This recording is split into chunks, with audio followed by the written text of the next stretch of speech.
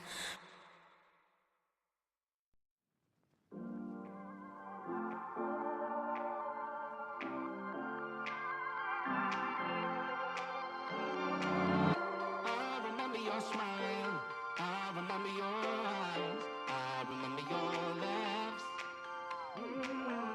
I can see that you're down, trying to find your way round. Try, relax and unwind. One step at a time, said I don't mind. Slow pace, no race, I promise you there's no finish line. Backlash got stuck, but it's all fine. just give it time.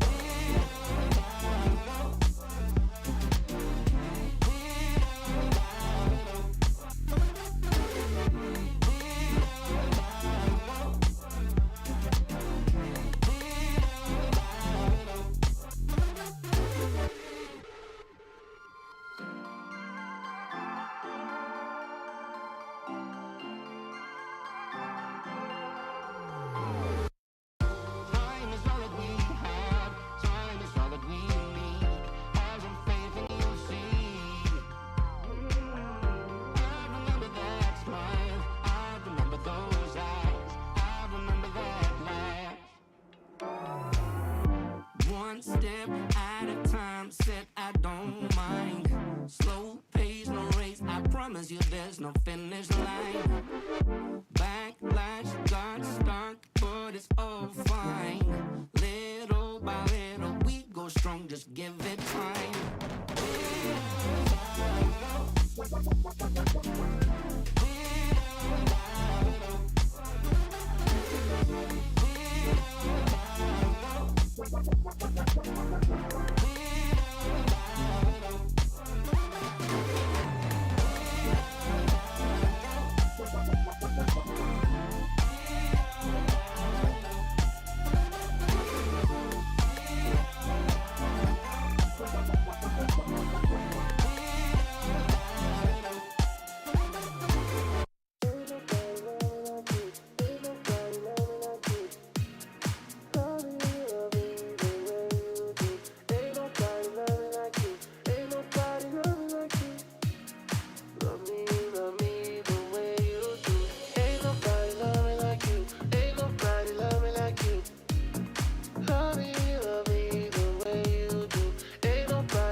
Summer breeze, diamonds in the water, on the beach, my mind begins to wander, endlessly, I'm not in a hurry, nowhere to be, not a single worry. Gonna dream away the afternoon in a haze, green and blue. Nothing else I wanna do but drift away. Neon mountains on a cloud, up so high, don't look down. Drift away, drift away. In the grass, everything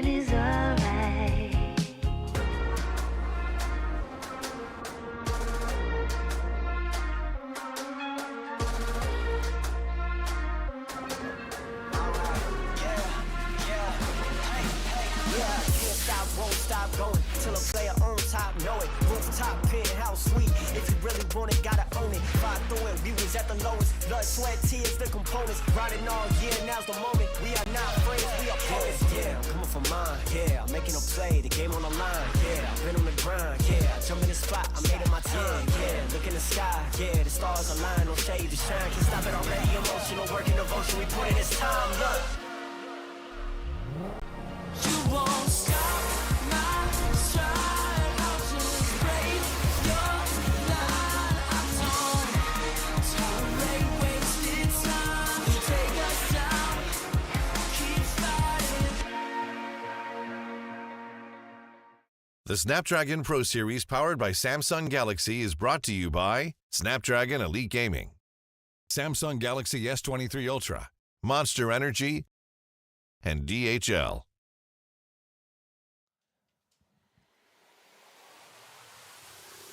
It's been a full day of action yesterday of Free Fire, and today we're going to continue it off all over again here at the Snapdragon Pro Series Free Fire Season 3. My name is Gillian Q, and here today with me, it's going to be Husky at the desk. Feeling really good to be back in the studio after so long. Last season was a very eventful one where it still lingers in my mind every now and then. But new season, many more new names, but the best part is that we are seeing some of the teams, some of the players who have been struggling for the past few months start to step up. Yeah, I mean, we're also seeing a huge resurgence of Filipino players coming in from the Open qualifiers itself. And now here at the Open Finals, we need to predetermine who is going to make it into that top 3 of our region of MSP. Keep in mind, we still have 4 other regions that are happening at the same time. Yeah, we have Indonesia, we have Thailand, we have Vietnam, and whenever I mention Thailand, my skin crawls because they have been dominating the entire global scene for almost 3 years, and hopefully this season will be a bit different. I know that in Season 2, Indonesia finished top 2, first and second at their hometown Jakarta, but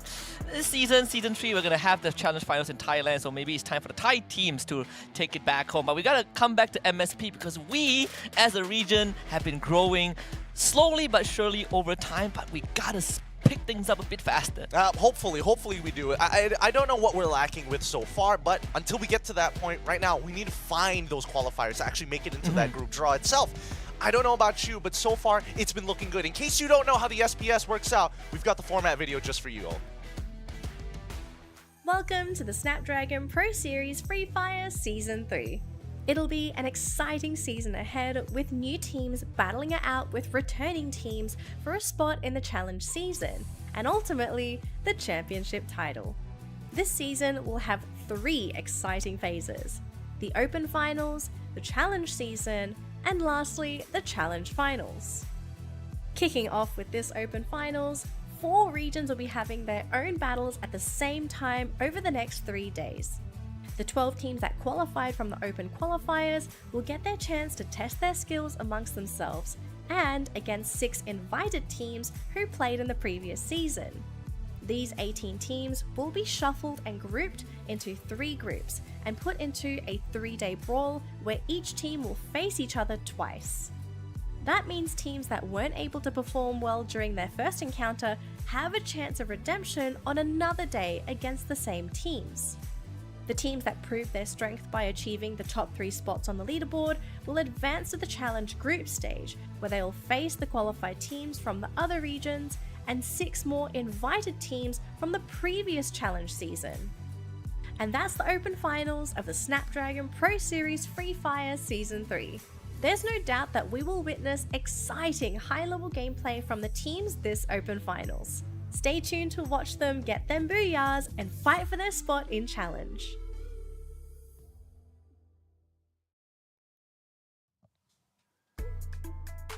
Thank you, Denali. Once again, Open Finals is where we're currently at. This is the entire layout of our format here at the SPS. At each one of these qualifiers, we have invited teams to come on in. From the Open Finals, we have 6 from each of the individual Thailand, Indonesia, Vietnam, as well as MSP. But once I get into the group stages, they're going to have to face off another 6 invited teams, which will total it out to 18. So from the Open Finals, from each of these regions, we're looking for 3 teams exactly. And we'll find out who those 3 teams are by the end of tomorrow, which means today is going to be the halfway point. Because from this point onwards, all the other teams that they will be battling out against on the battlefield will only get tougher. tougher. For those who missed out our first day yesterday, this would be the groupings for our 18 teams. To kick things off, Group A, Geek Fam sitting currently in the top of the standings with Axis Esports not too far behind them. We're expecting teams like PRG, The Illusion, Vindicators, Who's Next, and K9 Visionaries to catch up soon. But today is about Group B, where we expect Freedom Rumble, BA Kraken, Bijingman Esports, Team Badu, Farangan, as well as BOP Disruptors to start catching up in terms of points. Yeah, and for Group C, Ilustrados Juegos, a-esport,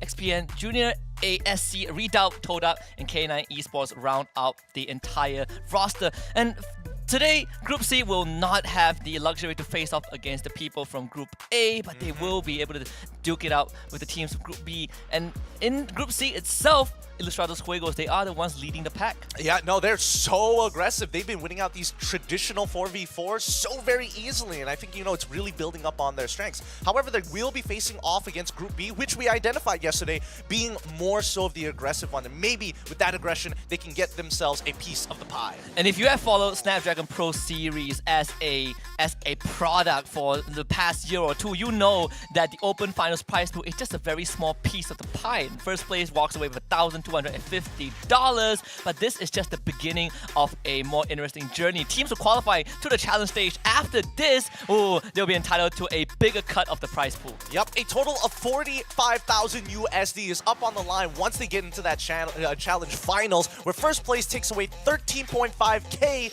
USD. That's a lot of money for a lot of these regions. Yeah, and this is consistent, right? The prize pool has been consistent for the past 2 seasons, for not just Free Fire but across other titles as well. So these teams, I would dare say that they are sort of making bank if they are winning, and the teams that have been winning has kind of been consistent. I mean, that's the thing. In these next 3 days, we're expecting teams to not only come up with explosive performances, maybe 1 or 2 at least in some of these maps, but at the very least, consistency is key. Yeah, very, very, very, very important, because there's always this golden rule of thumb when it comes to Free Fire. You need a average of 18 to 20 points per round to have a good day. If you play 4 rounds, at least 3 rounds have to be that way to kind of make yourself the consistent teams. And this is the cardinal rule that we always abide when it comes to competitive Free Fire. 12 points for Booyah, all the way down to 0 if you're 11th and 12th place, and every single kill or elimination constitutes 1 point. Now, in case of a tiebreaker, first we calculate the number of Booyahs, next will be total kills, and finally placement of the very last game. Hopefully we never have to actually bring up that very 3rd point for tiebreakers, because consistently we've seen these teams refusing to give up ground. And the most interesting part about Free Fire is also how performances are sometimes governed by the map pool that we have. For the first 4 maps between Group B and Group A, we have Bermuda, Nextera, Purgatory, and Alpine, and it's going to be the same rotation for Group B versus Group C. Yesterday, we saw a lot of Group A members really liking Purgatory, coming up on top a majority of the times, and especially when they're up against Group C, that's where it gets heated in Purgatory itself. But for some of the smaller maps, and especially for Groups B as well as C, who naturally want to contest each other, Bermuda and Nextera, I'm keeping a close eye on it. Yeah, for me, I'm actually looking at Alpine as well, because it's one of the more unique maps that we have in this map pool. It's not like Nextera where you have low gravity areas where you have teleportation portals, but for Alpine as a map, you have a lot more space to work with vertically, but we also got to look at the current standings after day 1. Yes, after day 1, Geek Fam sit on top at first place, taking 4 Booyahs home, but coming up with some really big games in those 8 map rotations. Axis Esports have been consistently catching up as much as they can, playing very similarly to Geek Fam, but there were a bit, you can definitely tell there's a little bit of rivalry between the two. 2 out of the 8 maps, they were griefing each other, both costing them at least top 5 finishes. And it gets better when you know that these 2 teams have players that have played each other or with each other for at least 2 years across their competitive career. Ilustrados Juegos in 3rd place, the representative of the Philippines regions, alongside Who's Next, who, if people are not aware, are actually veteran players playing under a new banner. They also play in a recent MCPS Major Season 6, so it's good to see that both Ilustrados and Who's Next in the top 5. And then finally, we have Harang as well as PRG Deal Illusion, both of which coming from Group B, only because, well, they didn't get to play as many games. They only got to play the 4-map rotation and not the full 8, but today is where they really start to catch up points. And even when we're looking at that second page, we're hoping that all of these bottom teams will catch up too. Yeah, and there's a lot of chance for them to do so, right? All you have to do is to be consistent, just get placement points if you are not that good in combat, and just make sure that you are not the first few teams bombing out. We've seen more than enough examples, whether it's local or internationally, the teams who are behind can eventually catch up and win a tournament. It has happened before, and it's happened 2 times on the world stage itself. Both times courtesy of EVO's Phoenix from Thailand. I mean, you know, the Thais are a different breed. They know how to play from behind, they know how to play from ahead, but I'm looking specifically at both Kraken as well as Xpan Jr. to really catch up, because yesterday, it's understandable if they got tilted. Yeah, absolutely. But before the action kicks off, we want to get these teams comfortably seated in front of the phone so that they will give us the best performance. With that being said, we're going to go for a short break, and when we return, we're going to jumping into our first map, Bermuda, for the first match of the day. The Snapdragon Pro Series powered by Samsung Galaxy is brought to you by Snapdragon Elite Gaming, Samsung Galaxy S23 Ultra, Monster Energy, and DHL. Ladies and gentlemen, esports enthusiasts, and Free Fire fans from all around the world, welcome to the highly anticipated Season 3 of the Snapdragon Pro Series. We hope you've been holding onto your seats because what you're about to witness will blow your mind. But before we dive into the heart-pounding action of Season 3, it's me, Danily, and let's take a moment to reminisce about the incredible journey that was Season 2. Season 2 brought us unforgettable moments and showcased the extraordinary talent of the Free Fire community. We witnessed underdogs rising to the occasion, legends proving their tenacity, and the fiercest battles we have ever seen in Free Fire history. Season 2 started off in September 2022, with at least 600 teams participating across the Asia regions. Over the span of 2 relentless months, only 3 well-deserved teams from each regional qualifier survived and advanced into the challenge season. Their reward? A chance to step onto the grand stage of challenge season, where they would face not just anyone, but the 6 invited formidable professional teams. The challenge finals of Season 2 took place in Jakarta, a city where the past dances gracefully with the future. 12 teams have fought all the way until this point to the grand finals, where every move counts. Right off the bat, King of Gamers and Attack All Round surprised everyone with their fierce and aggressive playstyle, securing Booyahs with a total of 13 team kills. Dan akhirnya King of Gamers pun berhasil mengantongi Booyah. Tapi Keroro masih ada, ternyata Keroro berusaha menculik momentum itu dan akhirnya tim Flash pun berangkoseng. All around! The former World Series champion, EVO's Phoenix, also demonstrated why they hold the title of World Champion through their precise accuracy and incredible strategies. King of Gamers, EVO Phoenix Booyah! Lagi! They also ended up being on top of the standings by the end of day 1 in the challenge finals. Things were not looking good for the other teams. The Thailand teams were unbreakable. Or so it seemed, at least up to this point. The last day of the challenge finals delivered unforeseen upsets that we could never have predicted. In the first round of the day, EVO's Divine, the home crowd favourites, redeemed themselves and secured their first Booyah of the tournament. The Indonesian teams carried on the momentum, whether it was the electrifying energy from the home crowd or a surge in confidence. They began to play with unwavering determination. Capitalized on the tiniest mistakes made by the opponents, they showcased a level of skill that left us in awe. In the series' ultimate round, First Raiders Eclipse clinched the day's final Booyah, amassing a remarkable total of 16 team kills, making them the team with the most Booyahs and team kills throughout the series. However, due to higher average placement and kill points, Saudara Esports rightfully claimed the top spot on the leaderboard, edging ahead of First Raiders Eclipse by just 5 points. Saudara Esports, the underdogs, have proven that with sufficient confidence, anything can indeed happen.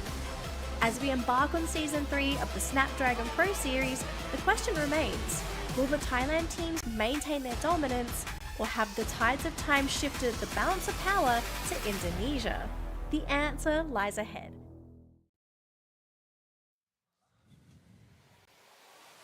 A storyline of the ages. The Snapdragon Pro Series Free Fire Season 2 was an exciting time, but here in Season 3, the next narrative has already begun here at the MSP region. I cannot alphabet right now. My name is Getting Q. This is Husky here at the desk to keep you guys company for our first upcoming map, Bermuda. Yeah, and the storyline, even though has been changing every half a year, but currently the region that is dominating the scene has unfortunately went back to Thailand. They just won the most recent FFSI, which was our mini World Series E-Arena, completely dominated Grand Finals. We had 3 days of Grand Finals and they won after day 1. So really says a lot about the regions, but alas, we will see them on the Challenge Group stage because we have our own businesses to take care of. Exactly. This is the confidence that these teams are going to need before actually some of them might even be competing for the Free Fire World Series later on as the SPS continues to go on with some of the invited teams involved. Yeah, and now the World Series is going to be so exciting. It's happening in like, what, 2 weeks' time? Oh my god, 2 weeks' time! Oh, I am so ready to crown a new champions. But at the same time, whenever we talk about Snapdragon Pro Series, we have to thank the people behind the scenes who made it happen. And who else could it be rather than Snapdragon Elite Gaming when winning matters? Remember, out of these 18 teams, only 3 will move on by the end of tomorrow. So they gotta have the Snapdragon chipset to make sure that their gaming experience is optimal. You got a Snapdragon chipset? I bet you do. Never experience overheating, lag, or frame drops? Nothing to worry about. Just check out some of the phones down below here, all having that Snapdragon Pro Series chipset to make sure that you can enhance your own gameplay and give yourself an edge over everybody else. But with that being said, let's get back to business here, because right now, I've been very excited for B as well as C, 2 of the more aggressive teams. However, the first 4 map rotations is going to be between A and B, so I'm expecting it to look very similar to yesterday. Yeah, and I hope that the teams in Group A will start to kind of clean up their act a little bit, right? Clean up their act? And pose a bit more challenge to the teams on Group B. And it's not gonna be easy, right? They don't have much rounds to play with, but especially when you have teams like GeekFam and Axis. In particular, I want to talk about Axis a bit more because for me, it's a bit of a surprise to see the resurgence of this team, considering that for the past year starting from today, so from October last year until right now, they have been struggling a little bit, but right now they're in 2nd place. Yep, they're in 2nd place and they play very similarly to GeekFam. I think GeekFam, as of right now, have really good reads on the ring. The only way that goes punished is only when Group B gets really involved in the map. I'm looking at Farang here as well because they play similar to Ilustrado Huevos. They just want to fight. Oh man, whenever you talk about Farang, we have to talk about how Farang is one of the most aggressive teams when it comes to close quarter combat. They never shy away from a fight. Very, very momentum-based team. They get their gears going. It's very, very hard to stop them. Now, GeekFam traditionally loves to drop Clock Tower, and I wonder if that is still going to be the same as it has been since 3 years ago. Well, as they start dropping down, it looks like GeekFam is going to make their way down towards Clock Tower. We're looking for early contestants, and immediately we're seeing DL up against FRU up by the mill. And DL will be able to get an easy knock, so that's first blood already, claiming the first point. GeekFam, on the other hand, actually will go to Clock Tower.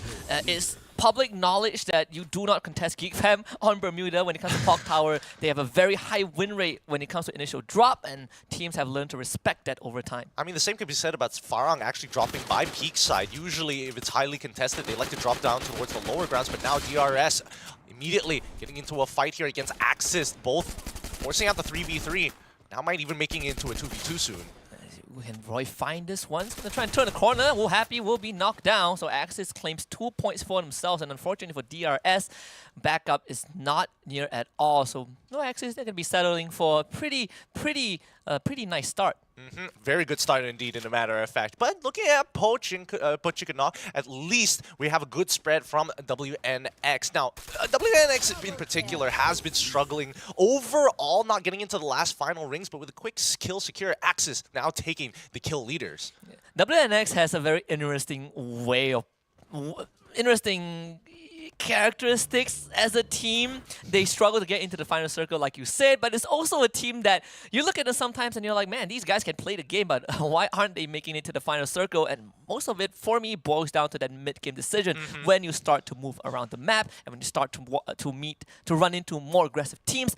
That's where they struggle a little bit. Yep, looking at the northern side, VDR and as well as DL are within the ring, especially when they are playing from Riverside. However, we know that in a lot of these cases, Peak is highly contested talented, and Farang likes to be able to hold that top center of the map, making sure that if anybody passes by, they might be able to instigate a fight. Very spread out as well, and they even have that UAV sent out, I believe, it's courtesy of Farang, just to scout out the southern side of the map.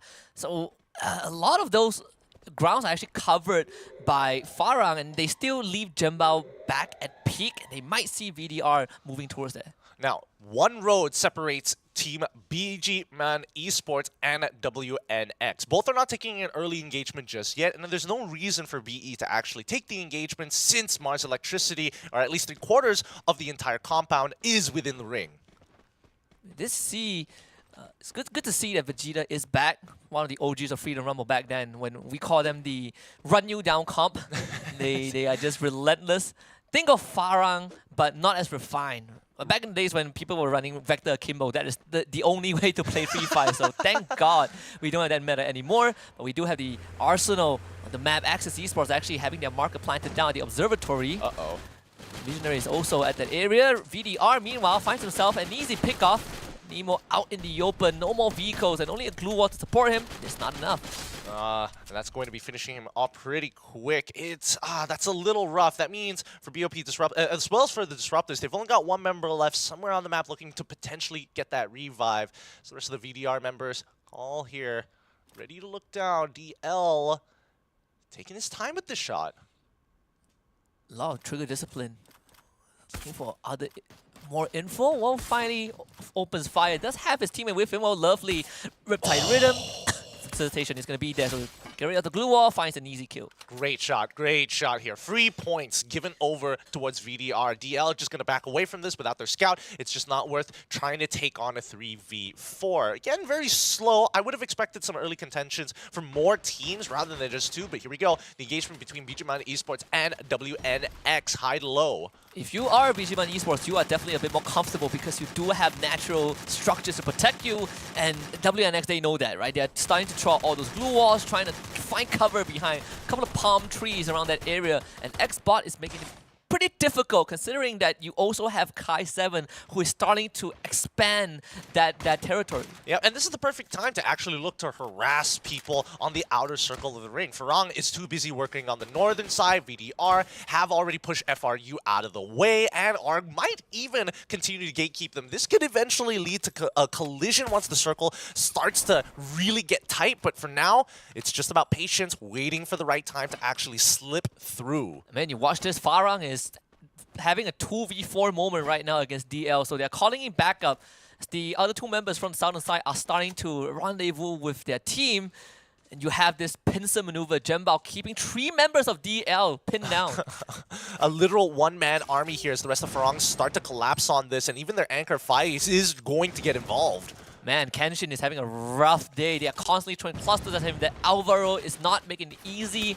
And now Space start to close the distance. The rush coming in from Farang, this is one of their specialties. Aleph will get traded, but in the end, it is going to be DL who loses out the first member. Kenshin also getting dropped. Farang just doing this methodically.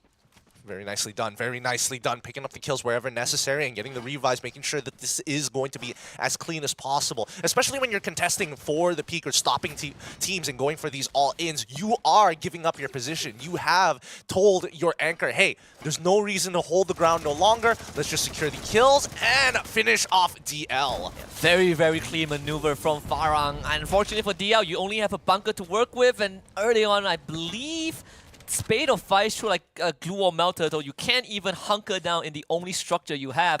And that's a good start for Farang. 4 points for them. Meanwhile, Visionary is also engaging in a fight with Ego in front, trying to turn the corner to look for Xzag, but you can clearly see that Xzag is in the red. It's going to be easily dropped. Well, it looks like Team Barud is actually behind Axis as well as they start pushing in towards VIS. Axis, they're backing out of this. Not the most comfortable start for Axis, for sure. After the drop, they had to fight their way out, and now they're only left with Luffy. He was the first guy to get taken out first blood in this round. TB Badut, on the other hand, now will have to deal with Visionaries, but from the low ground. Does this not feel a little ambitious here? It feels like crossing this bridge is costing them more resources than it is to actually take away from the Visionaries. But the ring is actually on their side, so if they can hold out with enough resources, they might actually be able to start pulling through with an advantage. Just like you said, they're starting to fall back, and they also recognize that the glue wall resources on their end is starting to dwindle very, very fast. So Visionaries, I think they've done enough damage in terms of resources on top of TB. Now they gotta figure out how to get past Team Badut into the circle themselves. Speaking of which, let's have a look at Freedom Rumble here.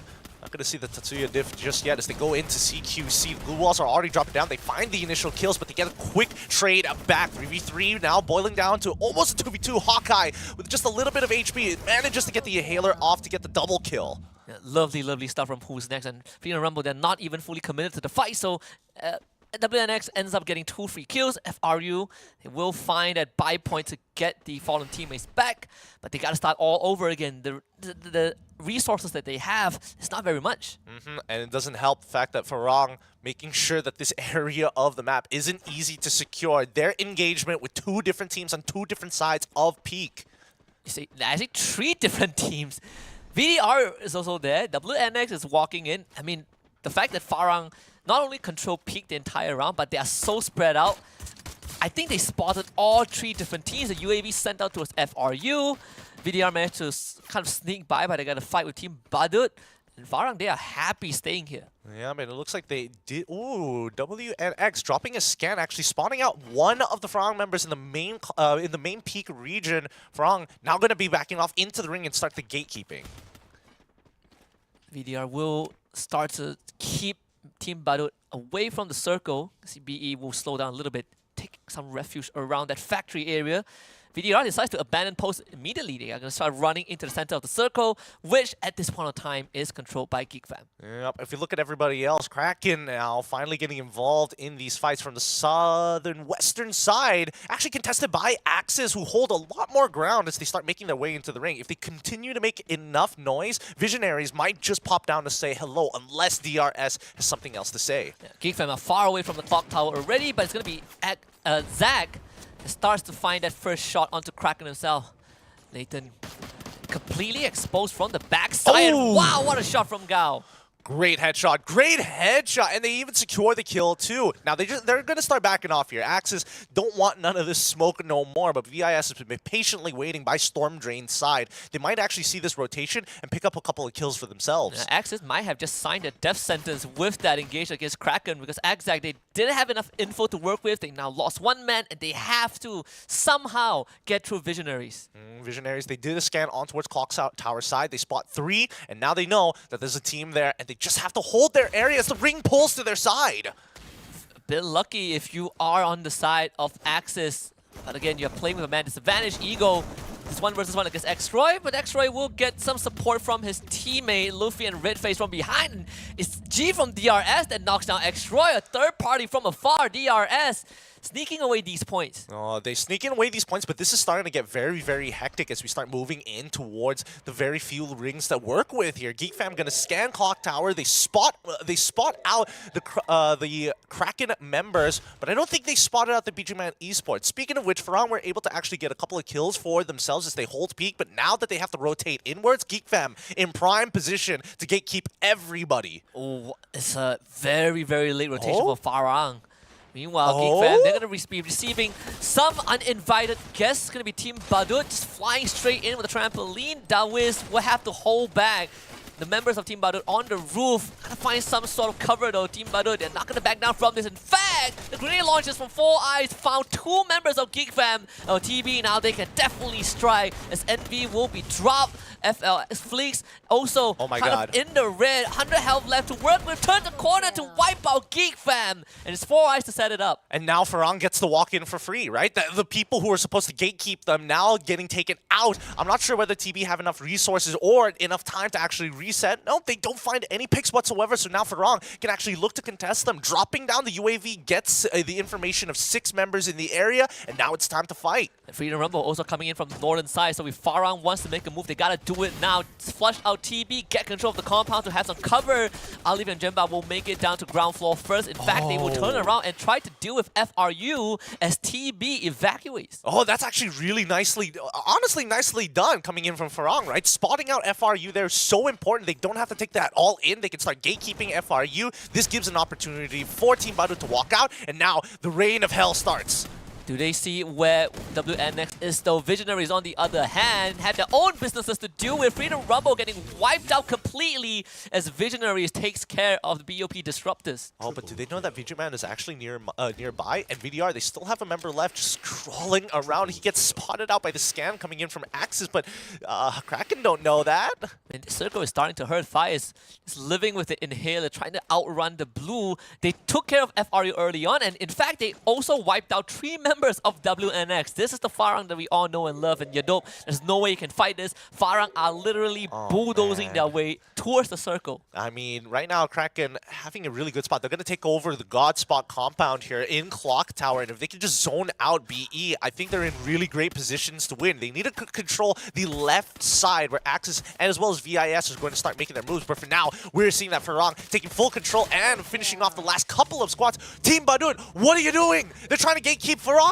They're flying back in with members disadvantage to fight Farang. This is very, very ambitious, but Farang, in fact, they don't want any of this problem. They're like, Team Badun, you go out of the circle, guess what? We are going to take control and take this fight straight to the hot zone with BE and Kraken. I mean, Kraken need to take advantage of the situation here as Farang trying to play towards the outer side of the compound and making sure that Spade is able to get out towards the ring to give them some support. It might be able to help as the high ground is being taken over by... Wait! It's VIS! They're getting involved! I mean, TB is also shooting from afar. This could be a round that they can steal away as Kraken now, they are under heavy pressure from Visionaries. Twigs with the RGS-40 just constantly lobbing grenades at them. 2 members of Kraken already out, and Visionaries have 11 kills right now. I mean, if you're Team Badut right now, you need to start shooting high ground targets here. You need to let Farang do their thing on the low ground. Let them take all the fights they want. They don't want to shoot back, and if they do, you put them in their place. The ring pulls away from the Clock Tower compound. Oh, this is anyone's games right now. Team Badut, they thought they made the big brave move, but they can still move into the circle because everyone else is preoccupied by at least 2 other parties. Visionaries, Farang, these 2 teams, they are locked in this fight. But the good news is that Farang, they do not have to deal with Visionaries. Oh, Kraken, the last member left, might get eliminated here as the Visionaries are walking in to close out that fight as soon as possible. Bomb rushing it, and VIS now in a great spot as they see 4 eyes. Uh-oh, TB. They might be the first one to reach the circle, but they now are facing the wrath of Visionaries, and all this while Farang left undetected. I do not think Visionaries know that Farang is in that area, and Farang might be able to third-party this. I mean, between eSports Snake, he's playing like his namesake, right? He's really taking his time at this moment as VIS is taking damage from all sides. Finally, Farang recognized that Team Badut, they're on their side. They need them to get into this ring unless Snake has something to do about it. Oh, wow, Jembao. The awareness to turn around for that kill gives them the 11th point, and now Team Badut, you have 2 squads that you need to deal with, but you can also let Farang and Visionaries take each other out. It seems like Visionaries will turn their attention over towards Farang, and Team Badut, they get to pick off stragglers. Yep, this is great. They have a big structure to play with. This rock is actually so... They're thankful for this one rock compared to VIS and Farang, who are playing around, well, just 1 tree. Oh man, Alif, he has that grenade launcher. He's starting to really chip away at the health bars of Visionaries. Ice grenade as well. Glue wall melter a bit far to the back, but Visionaries are starting to be exposed, and Fire with the snipe is going to wipe out K9 Visionaries with Farang. Such a clean and calculated aggression, and now they're looking for the jugular of Team B. All right, the cluster grenades are already out. It's squad v squad right now. 3v4 is the rest of Farang coming in on both fronts. Alif taking the space, going into CQC. The 4 eyes ended up getting traded by hers. Jumbal turns around, Naive is dead, and now the rest of Farang will collapse on the last remaining member to try and secure this Booyah for free. Jumbal, he is so nasty on that flank. Sniper rifle at CQC range. Stop it, my guy.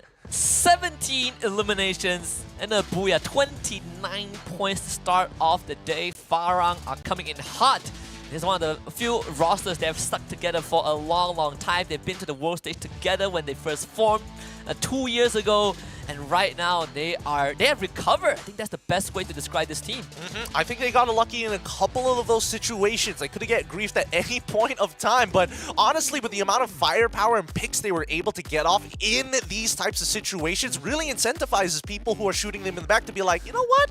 We can get more placement points if we help you out. Clean decision making as well, right? They're not only confident, but they're aware of their surroundings. We've seen them getting pincered, 2-3 times across the entire match, and still they were able to get out of that predicament. They were pincered by FRU and WNX, and then they took care of both teams. Then they were pincered by DRS and Team Badut, DRS, BE, and Visionaries, and they still got out of it and got the Booyah. Yeah, again, it's one of those situations where it's like, well, I mean, it is what it is, you know? Team Badut honestly getting really lucky with the circle pull, but more importantly, I think they could understand that once they could identify the teams, it made a lot more sense to push off the high ground and force Visionaries in a really uncomfortable spot. Welcome back, Farang. They were at their lowest half a year ago. They were playing at the FFSI, the Invitationals in Thailand. Man, that was a rough one. They didn't even make it past the group stage. They finished last place with less than 100 points. And given 2 months later, they played in Season 6 of the MCPS Major. They finished second, 4 points behind Expand. And right now, they are leading the chart in the Snapdragon Pro Series. So that the redemption arc for Farang is working out so well so far. 46,000 overall total damages with a total of 8 revives and 21 rescues here. I think that this has been a pretty standard game overall. Which is crazy because we have 97 glue walls destroyed. I think the highest record we had was like, 105? So this is one of the few really messy matches. It has been pretty messy, and I think a lot of it is just due to Farangan as well as Team Badut really getting in other teams' faces, sometimes even in their own faces. Yeah, we talk about Farang being a very momentum-based team. You can see that once they get going, there's no stopping. You have the MA2B, which is pretty crazy for a sniper rifle because people use it in close range and it still one-shots you. So Farang, when you putting that to good use, and of course, who can forget the M1014, one of the best shotguns we have in the game. Yep, I can't believe it. Like, K9 Visionaries were able to actually walk away with 13 kills, and they were actually in prime position to take this away had they just been able to clear off Farang. But again, it's just where you're positioned, right? It's very difficult to look over your opponents when they have cover and somebody else is looking at you. And you can see the discrepancy in terms of damage dealt, right? Farang had 17 kills, 13,000 damage. Visionaries had 13 kills, but only 7,800 damage in total. So Farang, they were chipping away at a lot of those health bars, whereas for K9 Visionaries, they're getting a lot of clean kills. And then cut to Team Badut, who's just like, I'm just happy to be here, brothers. How you guys doing fighting over on the other side? I'm good. I'm ready to face off the champ. Which is pretty crazy, the fact that they ran out of the circle to fight Farang, and Farang was like, no, we want to fight. We want to not just fight, 4v4, we want to fight 3 teams at once. And they somehow made it out of their lives. It was a bold decision coming out for Farang, and it paid off in the end. They're walking away with 29 total points, 17 from the kill points, 12 from placements, and the Booyah as well. Feels pretty good to be them right now. But K9 Visionaries, you got to give it to them. Being in 3rd place in that match, coming up with a good amount of kills, ending map number 1 with 21 points overall. What a big difference between the top 3 and the rest of the team, right? And the bottom 9. Look at that. The difference between who's next and Team Badut is 10 points. So we can clearly see which 3 teams are having a good Bermuda map. I mean, you can definitely tell the teams who have bled blood, sweat, and tears just to get into that final ring. Bijingland Esports, for an example, Kraken, who's next getting in on it, and Vindicators as well as Axis in the same camp. Yeah, Axis Esports in particular didn't have the best opening to this round. They had to trade members early on, and afterwards they got pincered again. It got taken up by what? By Team Badut? No, not by Team Badut, but they got taken. I think DRS? I know Geek Fam. Oh, they had the most underwhelming start. 0 points, courtesy of Team Badut. 4 eyes with the grenade launcher to ruin their match. Yep. But with that being said, we got to thank all of our sponsors for making this tournament as cool and awesome as it is. We're only in the beginning stages, and it gets better from here on out with the Snapdragon Elite Gaming. When winning matters, it's more than just a chipset, it's a way of life. And let's not forget, if you're looking for something with a Snapdragon Elite Gaming chipset in it, maybe consider the Samsung Galaxy S23 Ultra. And one of the one of the best phones for your gaming experience with the Snapdragon chipset in it as well. So you get good processing power, good device to not only play games but to take photos. I'll take it any day. Share that epic and level up your own gameplay. Let's not forget about unleashing your beast with Monster Energy. Go check out their website and go order some yourself some of that Monster Energy to keep yourself not only awake but sharp to make sure that beast comes up intelligent on top of having those bronze. Finally, if you guys are like me and dropped out of many degrees, maybe consider yourself, even if you do have a degree, to level up your career with DHL. You can find your job here at the esl.gg/FE. Don't forget, they have Boston Dynamic dogs. Yeah, Boston Dynamics, that's all you need to know. Boston Dynamics and artificial intelligence, that's the best thing in the world right now. With that being said, we're going to go on a short break before we jump into our next map here at the Snapdragon Pro Series Season 3 for Free Fire. We'll see you right after these messages. Ladies and gentlemen, esports enthusiasts, and Free Fire fans from all around the world, welcome to the highly anticipated Season 3 of the Snapdragon Pro Series. We hope you've been holding onto your seats because what you're about to witness will blow your mind. But before we dive into the heart-pounding action of Season 3, it's me, Danily, and let's take a moment to reminisce about the incredible journey that was Season 2.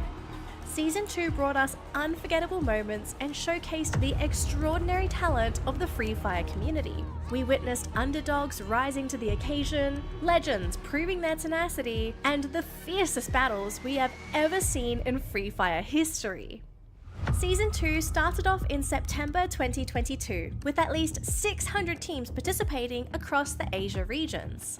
Over the span of 2 relentless months, only 3 well-deserved teams from each regional qualifier survived and advanced into the challenge season.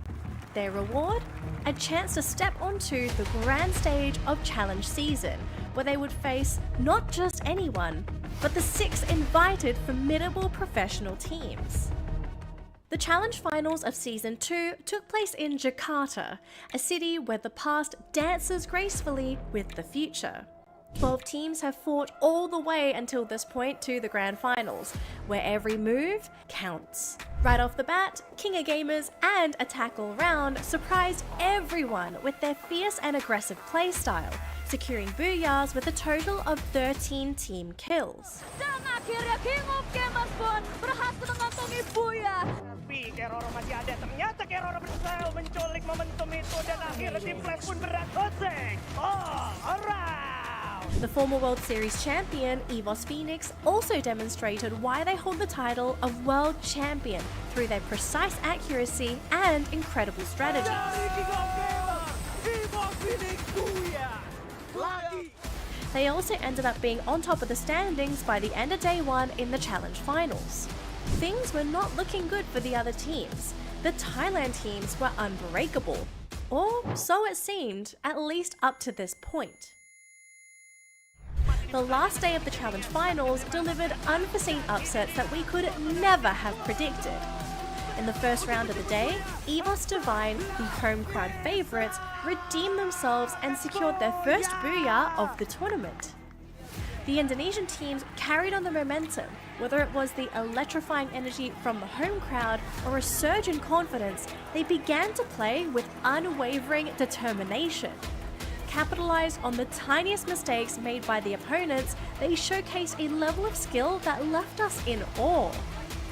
In the series' ultimate round, First Raiders Eclipse clinched the day's final Booyah, amassing a remarkable total of 16 team kills, making them the team with the most Booyahs and team kills throughout the series.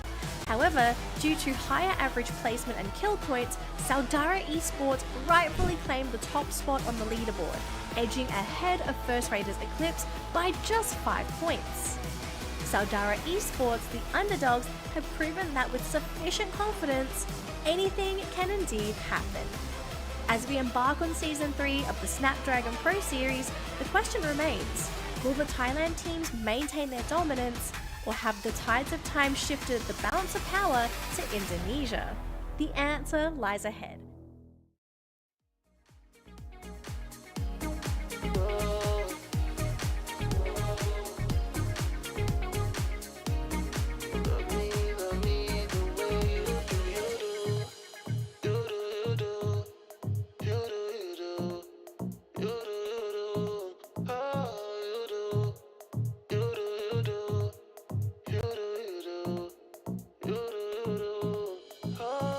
Ain't nobody love me like you. Ain't nobody love me like you. Love me the way you do. Ain't nobody love me like you. Ain't nobody love me like you. Ain't nobody love me like you. Ain't nobody love me like you. Love me the way you do. Ain't nobody love me like you. Ain't nobody love me like you. Love me the way you do. The way you do, the way you do, the way you do. Touch me the way you do. Oh, ain't nobody love me like you. Ain't nobody love me like you. Love me the way you do.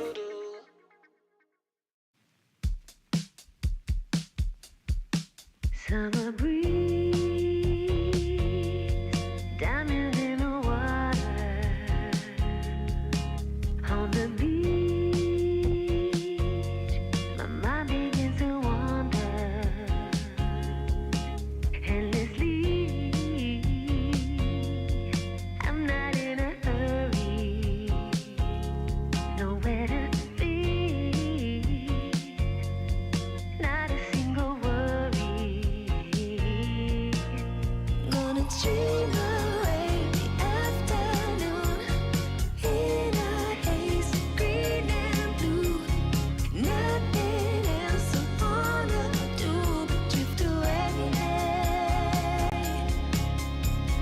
Neon mountains on a cloud, up so high, don't look down. Drift away,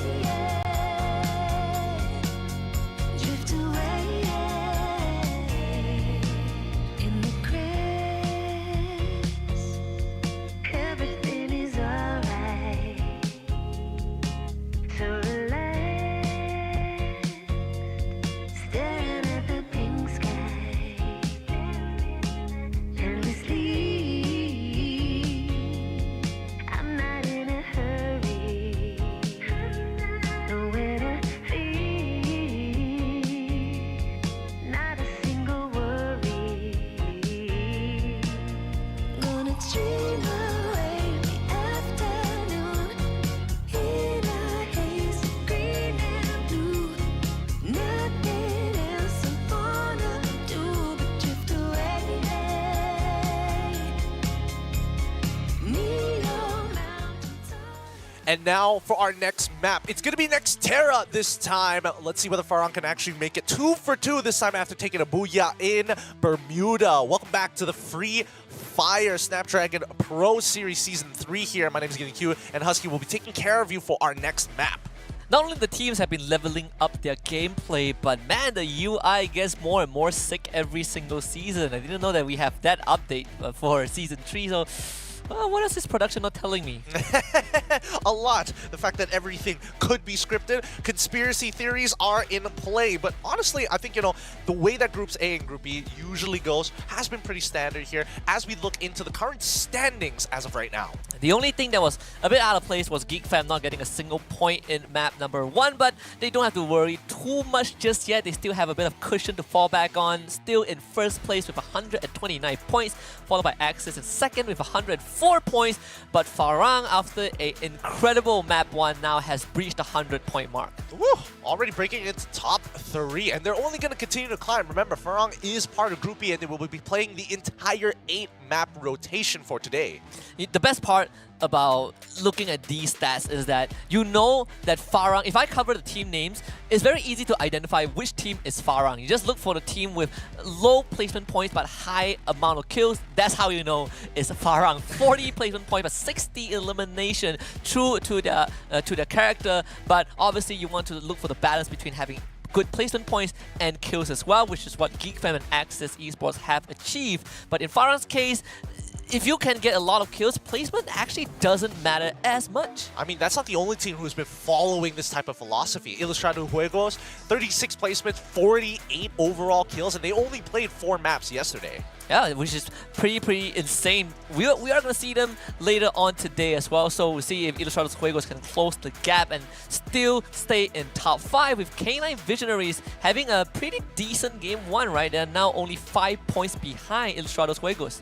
Yeah, hopefully things are only going to get better for the side, especially for the slow starters happening on towards the side of Group A.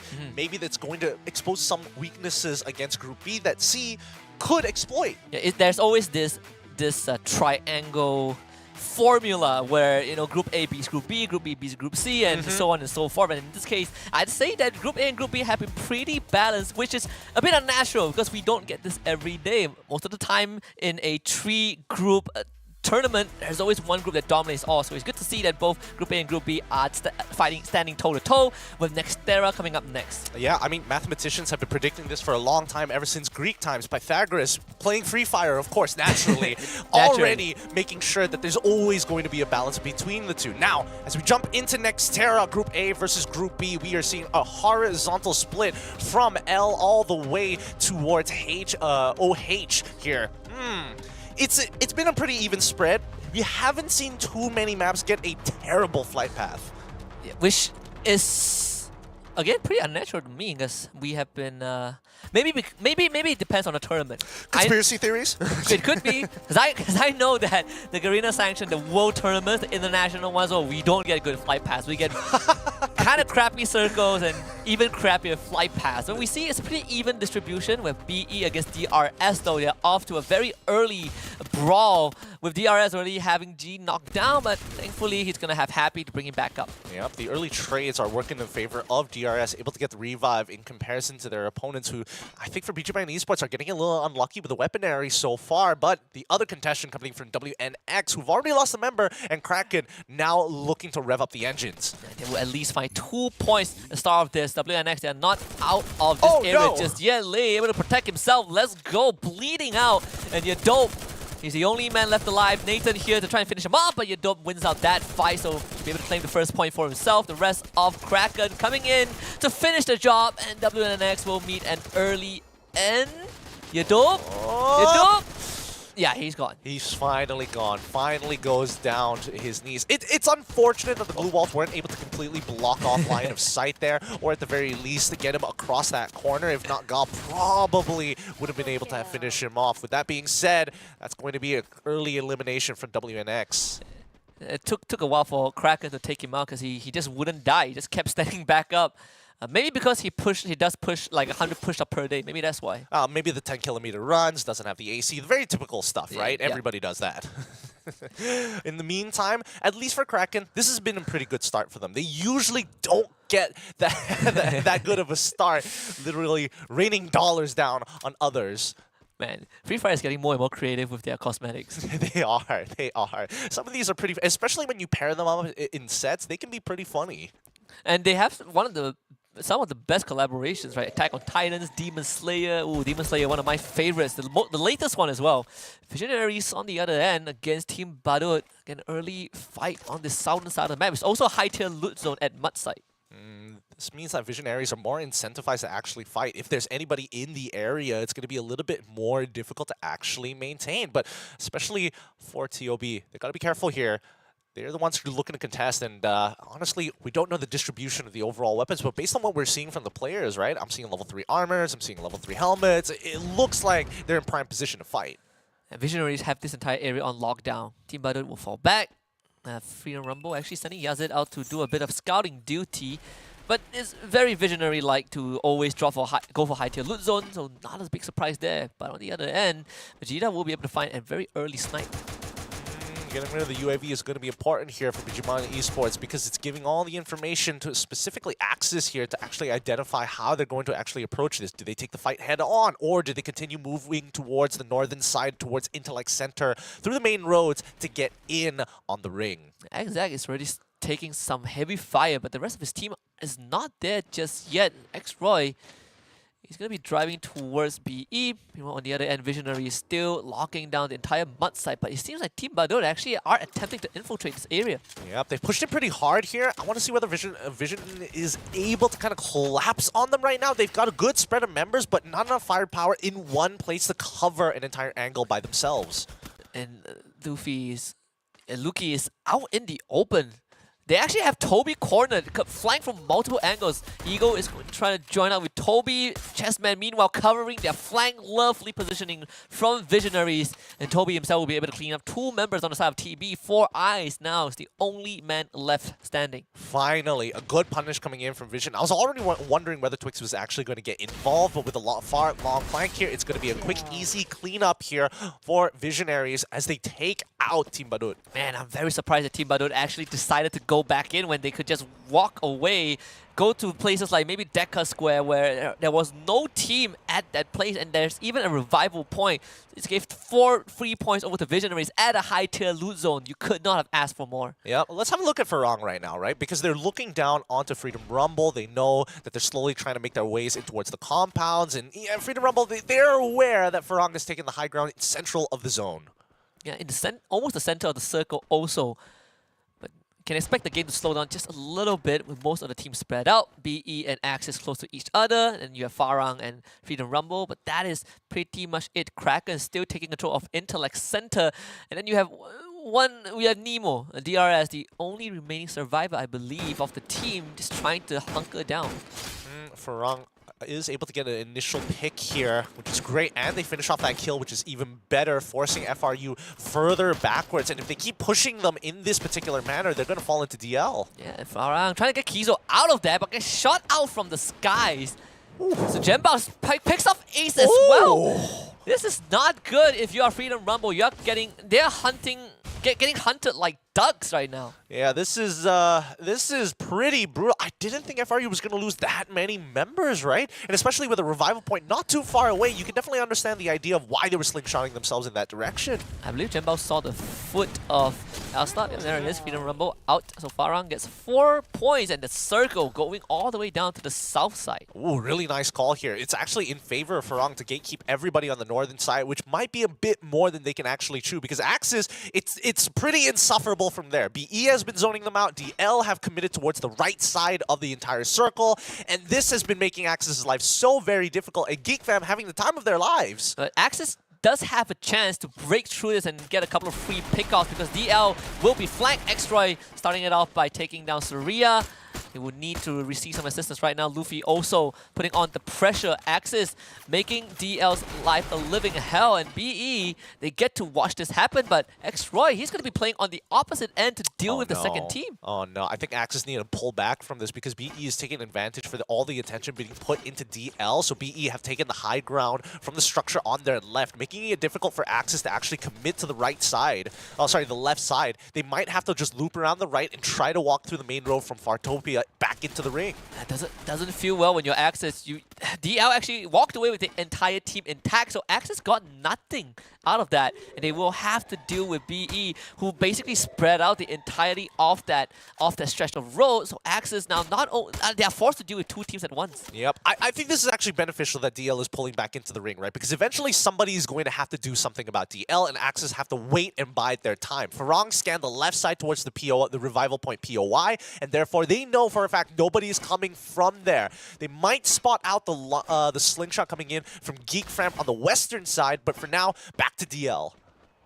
BE actually making the very early move. They will catapult themselves into the circle, and now DL and Farang gets to... DL gets pincered by Farang and BE, but that also means that Axis can just walk into the circle. Yeah, Axis can actually walk in from the left side and make sure that they can take control over Mud side, and I think that would be a really strong position to play from, with the only team that might contest it being VIS and pincering BE, but I think Axis, they're done with this. They're sick of the gatekeepers and are getting involved as Farang gets into a gunfight of their own. Oh man, Fire is that is just a skill diff right there, the CQC for Farang. Farang, you cannot underestimate it. They are taking out members of BE, they're taking out members of DL. And look at DL, they're completely backing out of this, backing out from this. They know that they don't want to take this fight. Meanwhile, Farang, they put themselves in their environment, just fighting multiple teams at once. Axis is just looking down at BG Man being like, you like that, boy? That's what you get. That's what you get for gatekeeping us. But on the northern side, DL getting spread very, very thin here as DRS is looking to engage.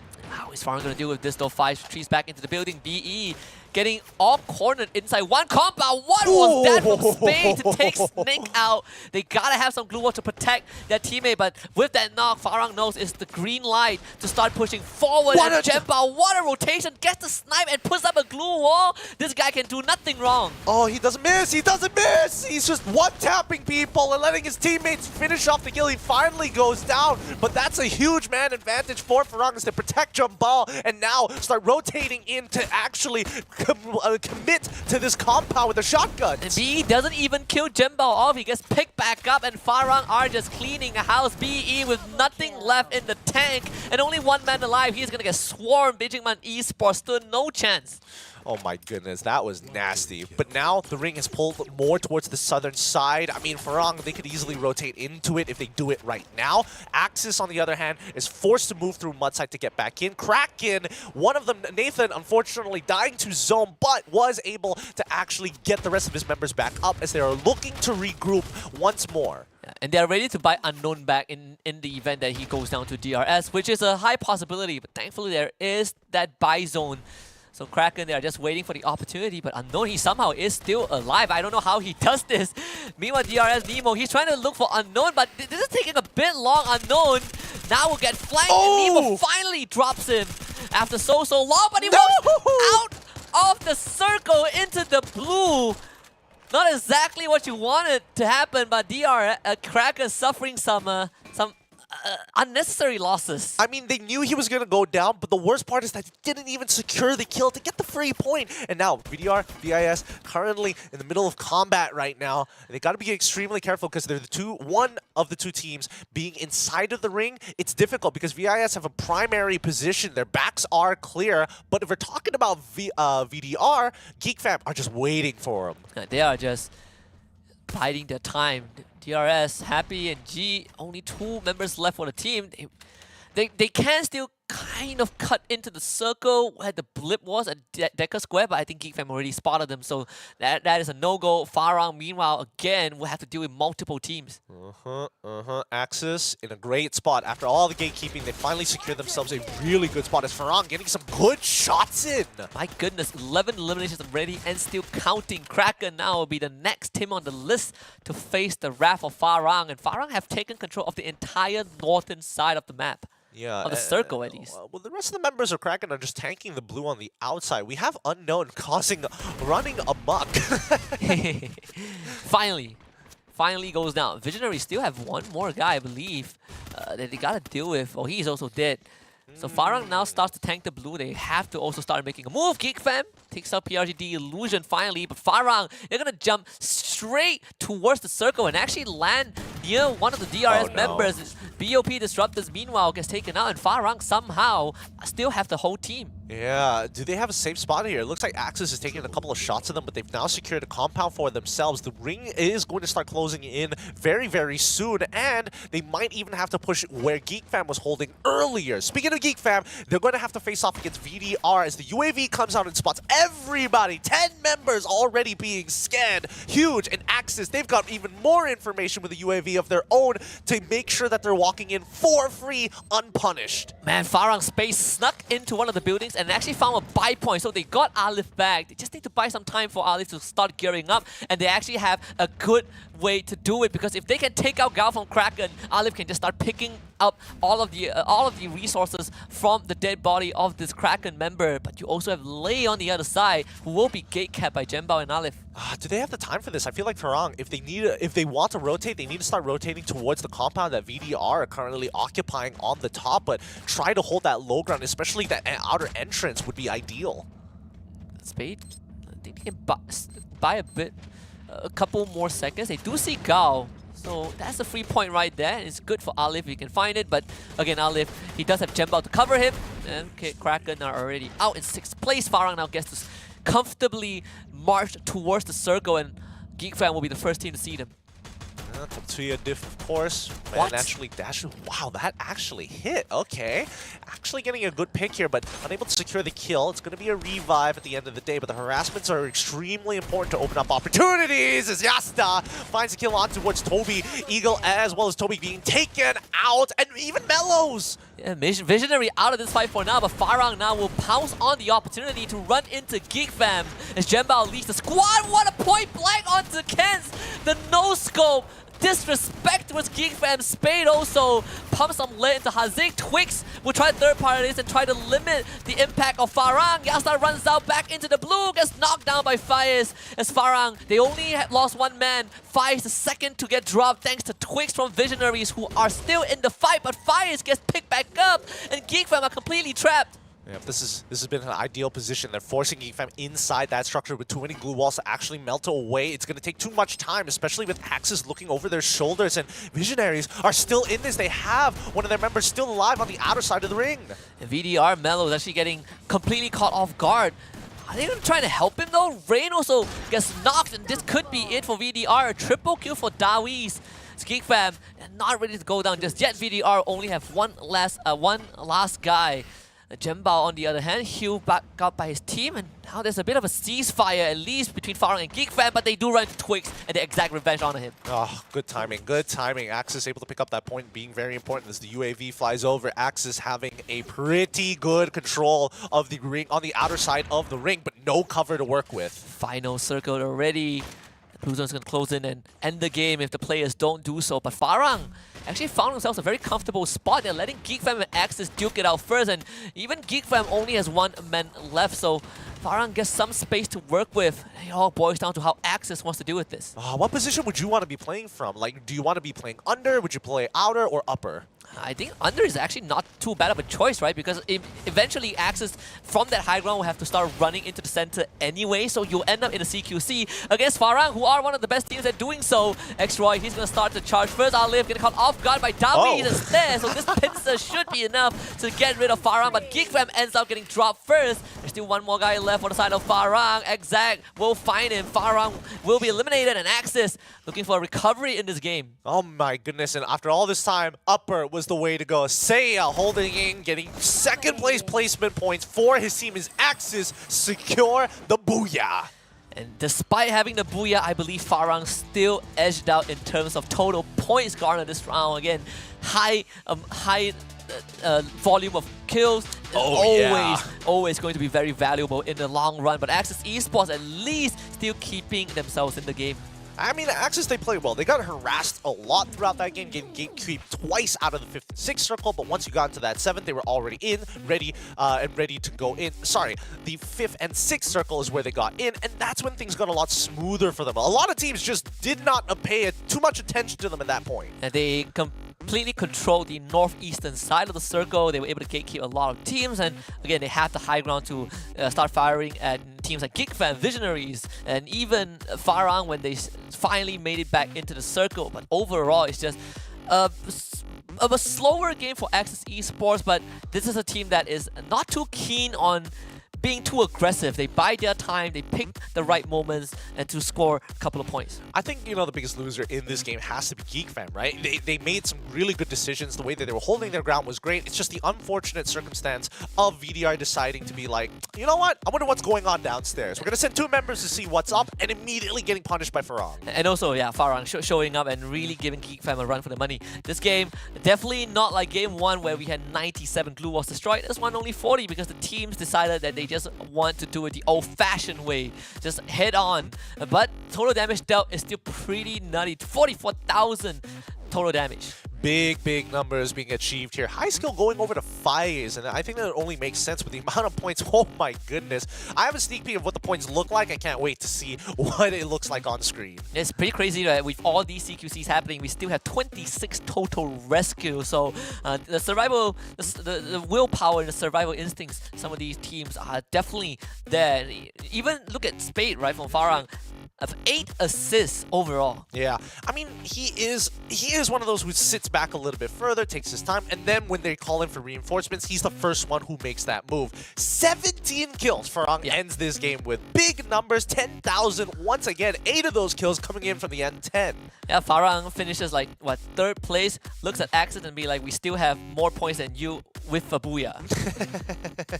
I mean, it's just the overall playstyle, right? Go big or go home, and Farang definitely not going home, but they are coming back with a big amount of points. Man, seeing two both Axis and Geekfam going for the AWM, I'm a bit pleasantly surprised that even towards the end of the circle, the AWM is still one of the few factors, especially when it's very good in long range. When in close range, it's a bit tricky to use. So look at the numbers, Farang, 10,000 damage, total damage dealt, and just, again, very aggressive playstyle. And aggressive in a good way because they are so coordinated when it comes to these pushes. They really are. I definitely thought it was a 50-50 bout once we started to see the 3 teams, Geek Fam as well as VDR, as well as Farang, clashing in between, while everybody else, Visionaries, as well as Axis Esports, were basically looking over their shoulders. It really cuts off a lot of angles to actually play with, and honestly forcing them into the underside of the structure did put Geek Fam at odds because they got the short end of the stick, unfortunately. 2 times in a row, 2 games in a row. First game, they bombed out. Second game, had a good position, but just not able to capitalize on it fully. Look at that, Farang. Despite not having the Booyah, it doesn't matter. 25 total points off of this round. Ooh, double digits, breaking 25. Axis with 20, Geek Fam with 14, K9 Visionaries 13.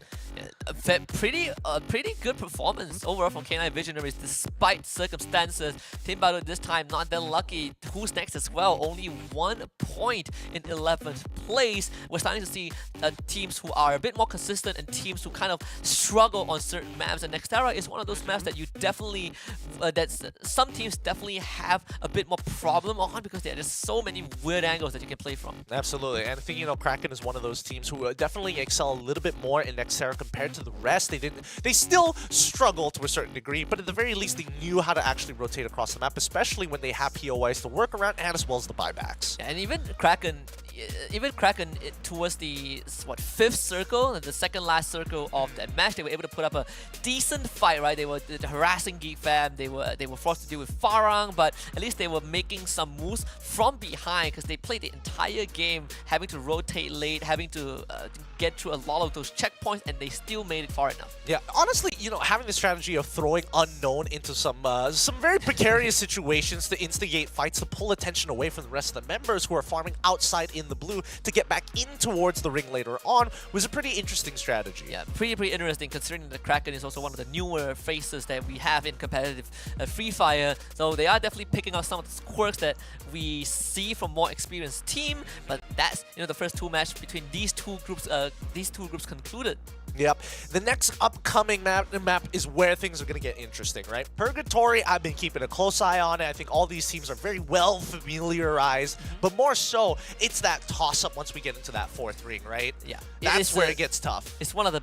It is not one of the... It is the biggest map that we have, and it has, you know, it demands a lot of your attention when it comes to map rotation because it's such a huge map. Vehicles is always a must. I mean, it forces you to go into that ultra instinct mode, just like our sponsor Samsung Galaxy S23 Ultra. If you're looking for something with a powerful chipset as well as a camera to share that epic and level up your own gameplay, look no further than the Samsung Galaxy. Have you ever wondered how these players land those no scopes with the AWM in the opponent's face? Yeah, this is the Samsung Galaxy. All I imagine them is holding their phone, putting on gyro, doing a quick 360, catching their phone, and they're already gone.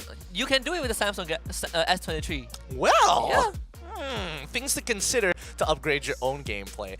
But even though Purgatory is one of the bigger maps, right, and considering the way that Geek Fam as well as Axis have been playing, AWMs have been whipped out pretty often, I think it's definitely beneficial for teams who like to make hard reads on the ring.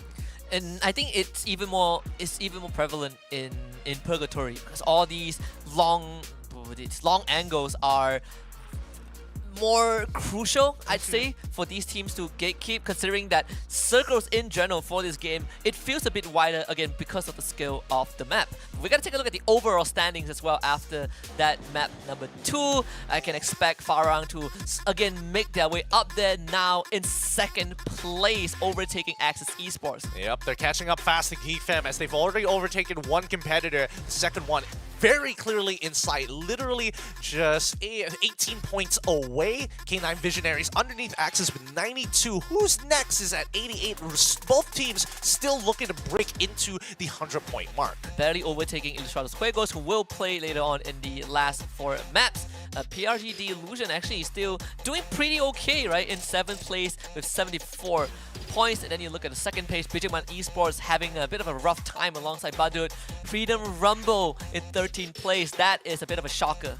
Yeah, they have been struggling to breathe in these matches, man. Really struggling to breathe. The early games never seem to work out in their favor. Once we get into the mid, they take even more punishment. And even sometimes, right, they want to be in prime positions. They get contested so quickly. The craziest part is that we have more Filipino teams on the first page than we have Malaysian teams. And I believe this is the first time I've seen a leaderboard such as this. I mean, times are changing here in Season 3, right? Times are changing very, very quickly. People are questioning whether the Indonesians are going to be the ones taking the entire tournament away from the Thais, but who can say? Who can really say?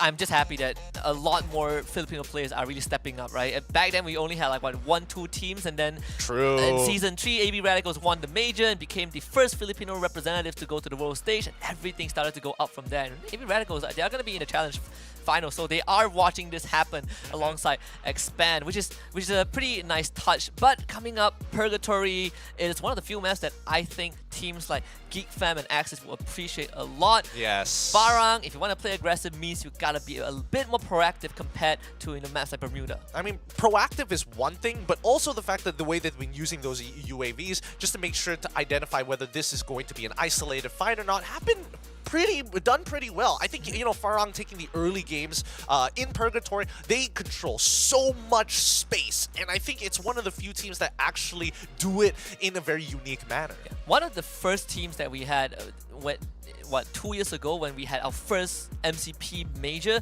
was Geek Fam. They are a team that loves to go for a 2-2 split and control large areas, and they win gunfights with only 2 members. I'm seeing a bit of that resemblance in Farang. Yeah, very much so. But it looks like it's time to start getting into game here as the members and teammates are going to be dropping in for Purgatory, our 3rd map in the rotation between Group A versus Group B. We got a closer to a vertical cut here between C1 all the way down to H9.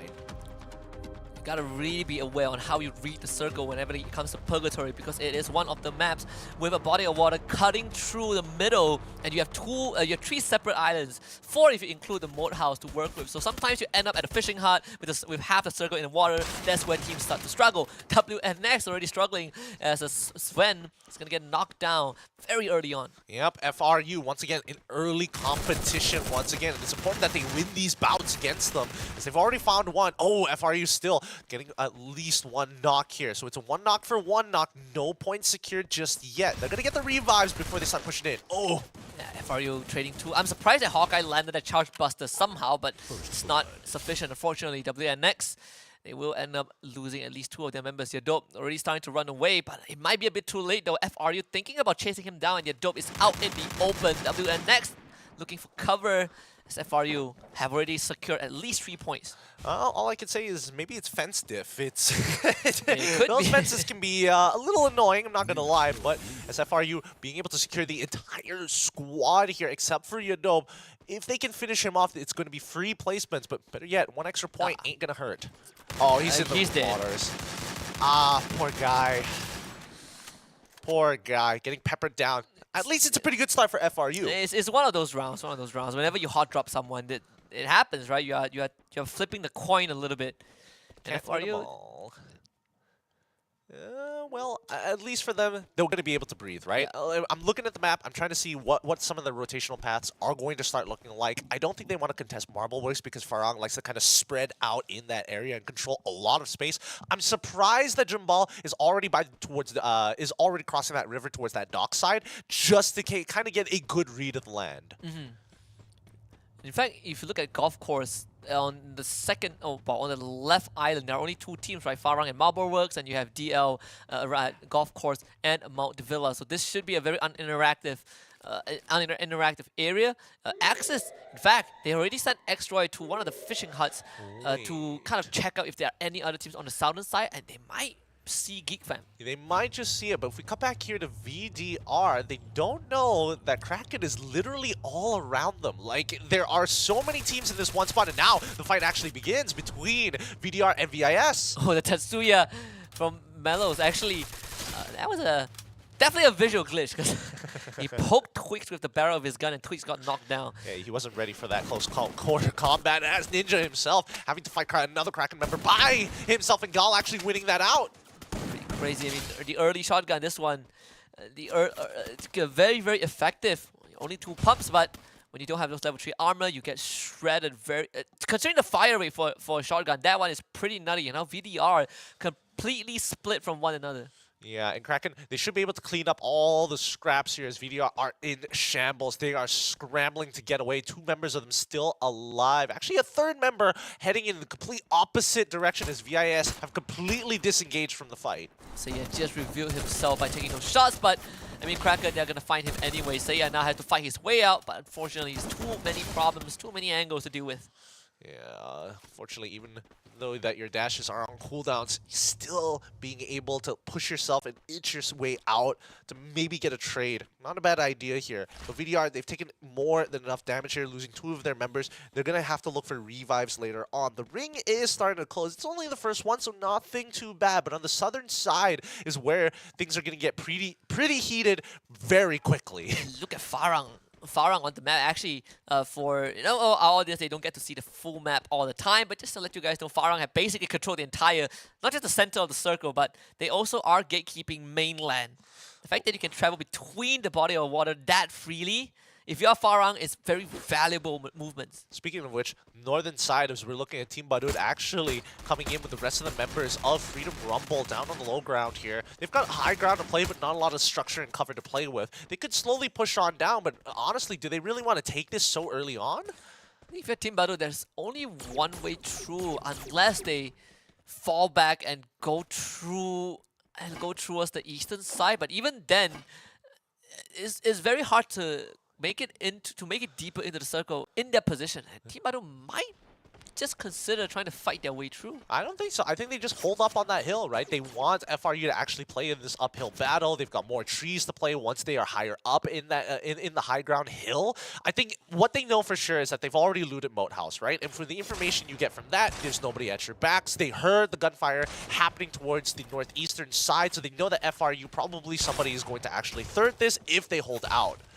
GeekFam, on the other hand, just found themselves DRS. So DRS might get cleaned out because there's only one team at this point in time from the southern island that can make it out of there alive. And GeekFam are looking to be that team. Yep. Unfortunately, DL has given up the island and gone back into the mainland and towards Brasilia. So the only people at GeekFam's backs is going to be Axis. Axis, they should be hearing this, but it seems like they're making a decision to back off DRS in the meantime. To get Yasta at least, so Nemo fighting back, showing some resistance towards GeekFam. Whoa, he's making it painful. He's really taxing GeekFam here. I say that, but GeekFam have just cleaned them out. Unlucky for DRS. But GeekFam, they did suffer 1 loss. Good news for them, there are 2 revival points on the southern island, 1 at Central, 1 at Lumber Mill, so GeekFam, they're not too worried about it. The most important thing is where is this next circle going to go? TB, on the other hand, again, going to be engaged in combat with FRU. Okay, the UAV isn't spotting anybody else. The ring pulls towards the northwestern side. Very beneficial for Farang, as well as Kraken, who have taken the beach in front. They see Team Badud as well as their opponents, FRU, actually going into high collision here. Lucky for them, whoever wins this probably has a really good spot in the ring. Yeah, the best part is that Kraken just arrived in the circle, and they've already found themselves in the center of it. Team Badud still locked in this fight against Freedom Rumble. In fact, they are attempting to keep Freedom Rumble away from the circle. Okay, interesting.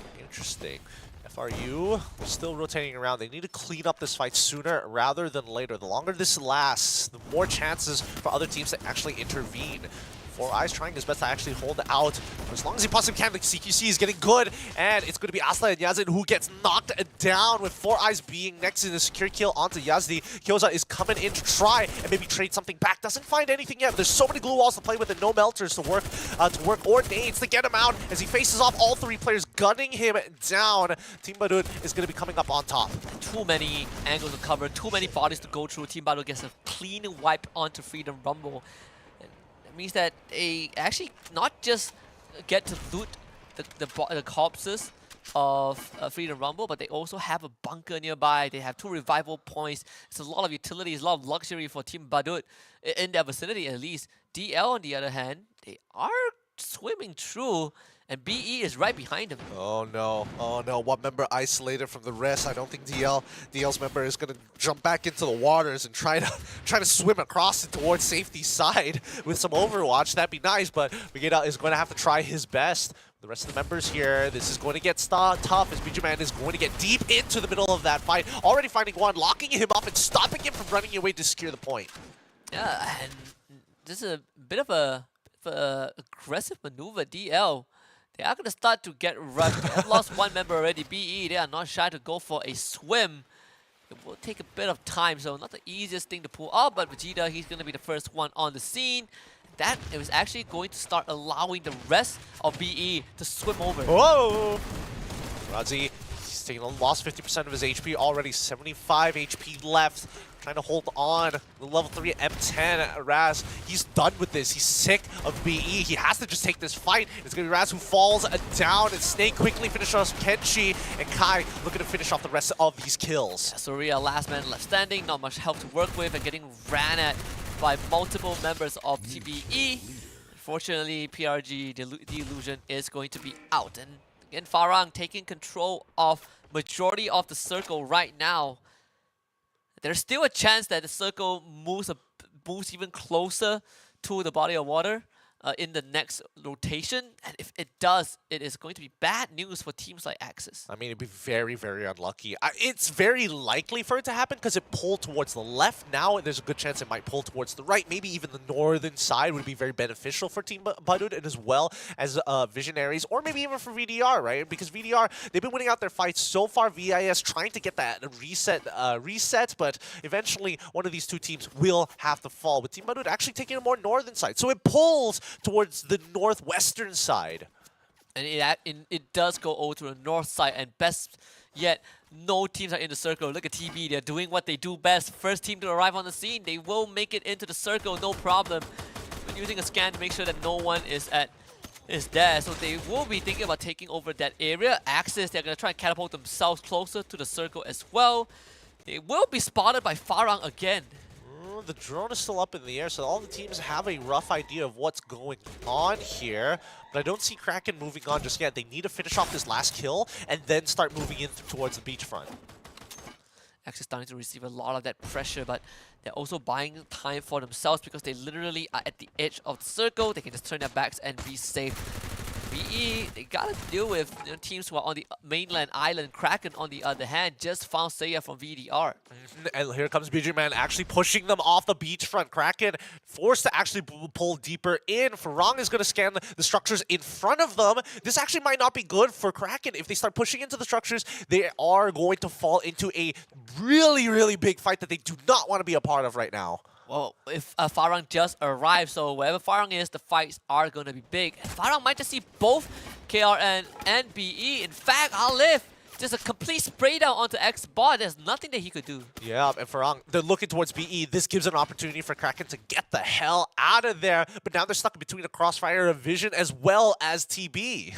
Yeah, moving away from Farang and out of the pot into the pan. TB. Yeah, actually running straight at KR in as well. Luki with the shot onto Unknown. The fact that Kraken are stuck in that tower doesn't make it any better. Now the cluster and the sniper from afar is going to take off 2 members on the side of Kraken. Unfortunately for them, they are out. Yep, really nicely done. Great positioning coming in from Team Badut as they continue to rain hellfire towards VIS, holding the bridge side of the northern part of the map. UAV is going to be deployed just to kind of get some more information as the ring continues to pull closer towards the northwestern side. Axis finds the scan. It's a very, very good scan as well as the circle becomes a bit more constricted. Team Badut have full control of it for now. But the biggest worry is definitely going to be Visionaries coming in on that bridge. Meanwhile, BE, they have to deal with the remnants. They have to deal with Farang still. Unfortunately, it's just not an easy task. It really isn't. Last member alive, Kai, is trying to tax them as much as they can with the help of VIS. Actually shooting this might buy him enough to maybe look for a pick. The UAV is going to spot out Axis behind them, so at least for Farang, they know what their next moves are going to be. Spade will be finished off. Farang suffering an early casualty thanks to Visionary. Again, playing from afar. And Farang, they will have to try and get rid of Kai and start moving because Spade is already out of the picture. Farang left with 2 members. They're just getting really taxed here. Geek Fam, they've already found the spot that they want inside of the ring with the last 2 members, making sure that their backs are clear from Axis approaching from the southern side. VIS finally crossing that bridge, and now they have to start finding anywhere to play for cover. Small little hut on that towards the beachfront on the northern side of that ring might just be enough for them. How is Farang going to move? There's no buy point near them to get the other to get Spade and Jembao back. Meanwhile, Axis X-Roy, Luffy finding the initial snipe. TB and Visionaries are also duking it out on the off-screen. Axis starting to rush towards Geek Fam, but you can hear that AWM firing off thanks to Dawiz. This is going to get really spicy here. Redface. Oh, Zach also getting taken out really quick as the rest of Farang is getting involved. Geek Fam have to hold out against Axis once again. They continue to wipe him here. Roy, the last man standing, takes the inhaler to stay alive as he's tanking the blue, but it's real difficult to get back in as Geek Fam continues to lock him out. Farang approaching from the outer ring, sees what's going on here, can take advantage because, again, a majority of them have taken casualties, so 2 members might just be enough to finish off 2 teams here. Yeah, Fire's trying to find a cheeky pickup but couldn't land the shots. The Geek Fam, they also need to start backing up because look at that final circle. It's in favor of Visionaries and Team Badut. They gotta breathe for a moment. Farang taking their time with this. Team Badut as well as VIS currently in the middle of an engagement here. They know that Eagle has his partner generally nearby, but they still have all their members alive, which is the most important part. And Farang somehow able to reach the buy zone and bring the other 2 teammates back. So now it gives them a fighting chance. But again, they will need some time to get those equipments back up. Visionaries, on the other hand, will be facing off against TB and Luki. There's nowhere else for him to run. They will just completely shred him. All right, so that means Team Badut is also out. Farang going to be cleaning up the last remnants of Axis here. This should be a cleanup of a lifetime. Picking up their weapons, restocking themselves, getting ready for the final circle. Visionaries losing 1 man already. Unfortunately, Twix dies to the blue eye, if I see correctly. And Baez, what a shot to take out Axis. Right in the face, right in the face. Farang and now Vision being the last 2 teams here. Second one, final ring. This is where it's all or nothing as Toby and Eagle are starting to approach Aleph. And the penetration from the AWM on the glue wall is going to really matter at this point. Look at Farang. They saw Eagle already. And Spade is gonna start to work down that health bar. Unfortunately, Toby gets knocked down. First, Eagle is trying to kind of play some distraction, but unfortunately, there's nothing much that he could do. Another snipe from afar. My goodness. With Farang, they just do not miss. And Chessman left to his own devices. One of the best supports, one of the best snipers we have from the Philippines, but CQC has always been his Achilles heel. And Farang knows that. They're just gonna go gun him down and secure themselves the 2nd Booyah of the day. Woo! Farang on fire here, clutching it out, being able to clear off both Axis and Geek Fam and getting the buyback just in time for that final ring. 2nd Booyah of the day. Farang looking strong. Looking mighty fine this game. Not as high kill count as the first 2, but nonetheless still very, very impressive. I believe they ended this round with 13 kills and a Booyah, so that's another 25 points. And the best part is that Geek Fam, they didn't finish as strong. Axis didn't finish as strong. mentioned, right, there's a good chance that Farang overtakes everyone and becomes first by the end of the day. Well, they're making a lot of progress. They're making so much progress, but I'm actually very happy with at least K9 Visionaries, right? You know, they've really been taking their time slowly and steadily, racking up these points consistently. They just haven't gotten or achieved some of those big games. And the same can be said about Badut, right? They were making some good decisions in the mid-game, taking some early fights, but then eventually backing off to secure themselves 8 kills, and they had prime position. If they took out K9 Visionaries, they probably would have been in that final situation with Farang. And we are also seeing a bit of pattern from Team Badut, right? The decisions that they make, very, very interesting. But, you know, in an ideal situation, they just need to win a couple of gunfights and it would have worked.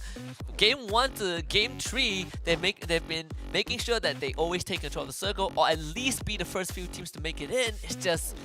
It's not that easy to finish the game strong. Yeah, it really is difficult. They took out Kraken in a little tower down by the beachfront, and then their last member was in that same tower holding it out against Visionaries. Swift justice, or karmic justice as they may call it. Farang is doing what they do best. And again, all these aggressions, even on the rounds that they lose, they still got the most points. In this game, damage dealt not as much as the previous ones, but we have, you know, 74 glue walls destroyed in total. Oh, 74 glue walls destroyed in total with 79 overall knockdowns here. Highest kills going over to VIS is Eagle, and he was doing a great job, but the highest assist is going over to Faiz. And the fact that you have 79 knockdowns and you know, out of 57 kills means that a lot of these knockdowns did not get converted. A lot of these people, these players get picked back up, either that or they get revived and then they get knocked and picked back up. But overall, Farang again places themselves in the first place. The AWM towards the very end allow them to shoot members of Axis Esports out from the skies when they revive. Yeah, that's one of those moments where it's just like, man, what can I do? It's just, it's an aim game. I just hope not to get shot, and especially when you're coming in with no armor whatsoever, it just makes the AWM even more effective. It's hard to win when you can't fight back. Yep. It's I can't believe they have the pistol. the G18. Hey Glock. man, come on man, the Glock's a reliable weapon, yeah. You'd be surprised if you look at Vietnam. They are actually one of the few, one of the only regions that still actively uses the revolver, double revolver. The double revolver. And I've seen them shoot moving targets in a car with double revolver, and up to today I still do not know how these people do it. But again, the stats for these three teams: Farang, Visionaries, and Team Badut. Farang leading the numbers again. Farang has been playing it well, and honestly, the fact that they're able to clutch out these rounds have been very, very good, really punishing teams like GeekFam and Axis, who continue to grief each other. Time and time again in these past couple of maps, they always seem to be like, alright, one of us has to make it, let's determine it now. If you want to qualify to the next stage, you gotta be in top 3, right? So someone has to go. Can I just say that, man? I'm digging this BGM. Right.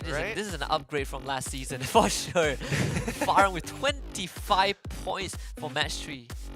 Oh, big numbers coming out from Farang here. And you were talking about, like, you know, consistently getting double digits each and every single game, and Farang are looking to really set themselves apart from the rest of the pack. It's especially when, you know, the golden rule, right? 18 to 20 points every round for average.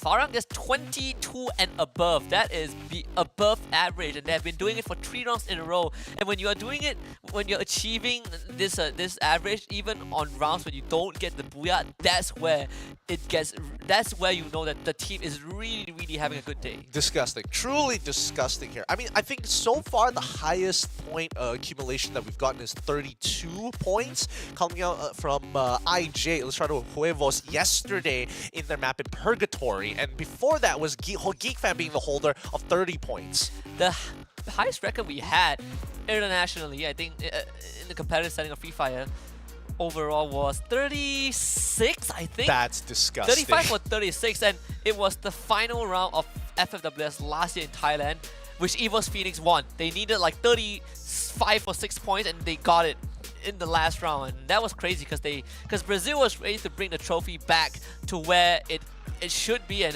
Thailand decided to cut them the shipping fee and keep them in Thailand. Oh, poor boys of Vivo Arcade. One day we'll see them back again. But with that being said, we're going to be cutting over to a short break, and when we come back, it's going to be more Free Fire action here at the Snapdragon Pro Series Free Fire Season 3. pay out to make kill, yeah. Nice in the rain, no pain, no gain, start highlight show, yeah. I came in the game, no bust down, change, just me and no hard. Yeah. I'm a real champion G, I'm in the Champions League. Man, what you say, we not talking to me, I'm a boss only I pull up in the Jeep. 4x4, interior clean, pass it to me, let me score for the team. 3-0 hat trick, living the dream, you see. I ain't a regular teen, pop champagne, celebrate with the G's. All of the work that we did for the P's. A-star boy, now I need me a BC, my diamonds cold, man, it's 100 degrees. Never giving up, so don't do it please. I smell the wind and it's strong like a breeze. Everyone raise up your hand to the beat, cause the night we gon' scream for the ease. Jeez, cause I been it, seen it, feel it, believe it. See my Andrex pump up for a Felix. See nothing, JC, no dreaming. Show only team that I'm teaming. Music therapy, need it, I'm feeling, I hear it, I feel it, I write it, reveal it. Start, don't stop till it's mission completed. Chart, don't drop till the feeling deleting. See the boy self-made, so I don't watch face, no way I just do myself. On my feet all day, they say see that pay, I'm a boss, I'll tell me go. Well, you know about nights in the rain, no pain, no gain, gonna start that high like show. If I came in the game, no name, no pass down, change, just me in the world. Yeah, self-made, so I don't watch face, I just do myself, yeah.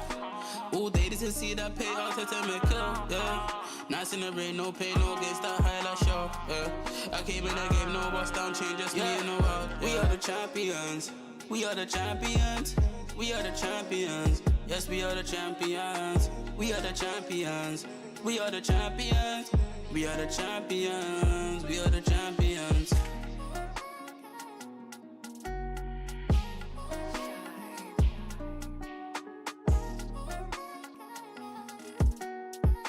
We are the champions, we are the champions.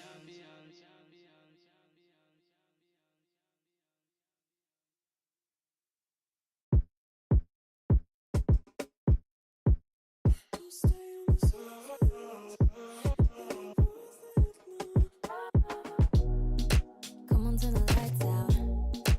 Have a little faith. Throw back to the beginning of the decade when our dreams were called insane. Let's make peace with the past and leave behind the pain of yesterday. Now we make the rules wherever we go. There's so much we can do if we just play our role. And when everything is new, baby, you should know that you are not alone, You don't need to react, it's a matter of fact. We should stay on track. The world ain't not us, yes, so we should take a step back. Oh yeah, you know me, singing all my thoughts in the song for free. You know me. Don't stay on the surface. It ain't worth it now.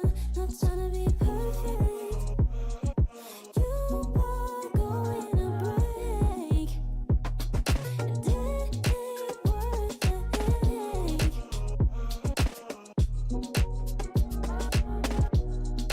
Come a little closer. Don't be afraid. I'ma tell you all of my secrets. So don't you be ashamed. They won't be on your own, babe. Yes, I made mistakes. And we're already back, about to finish the very first rotation of B versus A in our final map of Alpine. And this is where it's going to get real interesting with more verticals to play with and a bigger map to even deal with. After Purgatory, teams are going to be looking to take out Farong at the very least and not let them get those double-digit points. But it's not going to be an easy task because Farang has been tearing it up even since yesterday. Today they are just amping up the pressure. You can see even in rounds that they don't get the Booyah, they still come out on top with the most points. I think they fixed their mistake from yesterday, right? Every single time they were making sure that they got Spade or maybe even Fire sometime, or even, well, sometimes Olive. It really depends on the situation as the anchor to start covering for Jambal to kind of throw himself 1v3 situations. Yeah. And now they're not getting third-partied as often. They're very clear on their calls, and Farang currently second, catching up very quickly to Geek Fam by just 5 points. Which is pretty crazy, right? Geek Fam did have a rough start. They essentially only played 2 games because round 1 they got 0 points. But look at the disproportionate distribution between placement points and kills for Farang. It's a 30-point difference. They are really tearing it up. The teams with the most kills so far in the league, and there's a good chance they break 100 kills after this round. I mean, they definitely, well, there's a good chance that they do, right? Considering the momentum that they've had in these past 3 maps. Who I'm looking out for is K9 Visionaries, because they've been so close. They've been so very close into the end ring top 3 situation, but they keep getting closed out by other people, and especially since so many of them, they take God spots so early on that they become the main focus of everybody else in the lobby. And sometimes when you want to be the first team to take control of the center of a safe zone, you have to take into account certain factors, right? Multiple teams are going to surround you. You might need to have a very good compound to anchor yourself, and what if the circle moves away? What do you do then? Which is why we are seeing more experienced teams. Sometimes they rather make those late rotations so they get to pick other people off. I don't know. I think it's particularly difficult here making those calls like that. I think, you know, GeekFam has been pretty on the dot when it comes down to reading the way that the ring is going to pull overall. From in the past 2 maps, it's purgatory. I mean, that one, it felt like it was scripted. It kept pulling towards them every single time, and maybe it could have been a narrative for Team Bandung if it wasn't for the K9 Visionaries. Yeah, absolutely. And like you mentioned early on, right, Farang gets to play all 8 games today, and is on the day where they are performing very stellar in the first 3 maps. And this is just a halfway point for Farang when we head over to Alpine next. It's one of the few maps where I feel like there's no specific team that's very good at it, barring Expand, who will not be playing in the Open Finals. Thank God, because then you have no contest on Alpine. But seeing how Farang has been playing, I want to see who takes over Forest Red, because it is one of the central areas of the map. And most areas are a cube, right, or rectangular compound. But for Forest Red, it's a vertical compound. It goes from top to bottom. I want to see which teams take control of that to get those early resources. Yeah, speaking of which, it looks like it might just be time for us to actually have a look at the drop zones here as we rotate and get straight into this match between B versus C groups. Oh, sorry, A versus B groups here at Alpine. And quickly, I'm seeing BG Man making a run for Forest Red. And look at that. A lot of teams going for the early drops already. Farang heading over towards the northern side themselves. Actually, they're going to go for Ocean View, sending 2 people there. Soria from DL will be on scouting duty. Again, Farang doing the classic 2-2 split. Interesting, interesting. I like the way that they're doing their 2-2 split, making sure they control both sides of that riverbank, cutting through the entire map. But in terms of early contention, it looks like GeekFam might be having to fight off against Kraken early on down by Stadium. Let's have a look at how the action is going down there. Yasta already in that early conflict. Unfortunately for Kraken, Unknown taking a lot of damage from behind and getting sniped by Hazik. Ken is going to leave him out to bleed dry. GeekFam off to a great start. Really, really good start. Great weapons to pick up early on, and more importantly, so being able to pinch off the members of Kraken early too. Turns the corner, looking for that opportunity, sees that shotgun, but still is willing to take the fight. And Nathan also getting dropped. Unfortunately, Ken will be traded back by Gao, who has a shotgun in his hands, but he needs to be able to find a finisher to make it count, and it seems like that will not be the case. Ken still has some health to work with. Wiz not landing the shots that he needs to, but finally having the gun with a higher fire rate. Gao ends up dropping. Ken gets picked back up, and GeekFam getting 3 points to start off. Unfortunate. Lee is on the run, hopefully being able to revive the rest of the members without getting punished. But Team Bandung actually, with their scout, Luke is actually pretty nearby, cutting off rotational pass for Lee. Yasta might not be able to find Lee, but Luki will. In fact, they are about to run each other. And, of course, GeekFam has to kind of put a target on Lee's back. Now his fate is pretty much sealed. Yeah, his position is already revealed, and look, he can get involved in this if he wants to. He's already, wow, he is so far away. He's crossing over in towards Blueville's side. I think that's it for him. GeekFam already have 2 members there. Yasta, there's no way they don't see him. Do it. Do it. He's going to hop on over. Swing! Will loses out in that 1v1. Trogon diff, unfortunately. Or maybe it's just the shine from the character. Either way, doesn't mean like it's going to be the end of the world, because now that GeekFam have taken over Stadium completely, finished off that fight, looted up, in a matter of fact, take a look at where Team Bandung actually is. Wait, hold on. Farang and VIS. Yeah, actually, Farang moving all the way towards the territory of VIS. It's gonna be a bit of a high tier loot zone again. if you want to find Visionaries, you want to find Chessman and his team, go to high tier loot zones. That's where they always like to be. Farang now wanting to contest this. They want that early resources, and it's also a very safe spot on Alpine because it's on the corner, and most teams they genuinely shy away from that. Yeah, and it looks like, I mean, Farang looks pretty looted up. I'm seeing level 2 weapons. He's walking up with the M10, and he's making sure that he's making clean work of VIS. Eagle was not ready for that at all. Fire is already taking over the rooftop. Farang, they are not wasting any time. Jemba winning the fight against Twix, and now the entire perimeter has been compromised. Toby desperately trying to run to safety, but Farang, they're on his tails. They smell blood in the air, and Chessman, he's not even in position to help his team, and his entire team is already gone. Oh my goodness, nobody was able to actually disengage from that fight? Are you telling me? Oh, no, wait. They were actually they get one buyback into Eagle, and he's flying down towards Ocean View to maybe hit another POI, but DL can see this happening. They could punish this, and even if it isn't VL, we have VDR, the Vindicators on the southwestern side moving up. I'm not sure if you caught that, but was it Fires or Alif?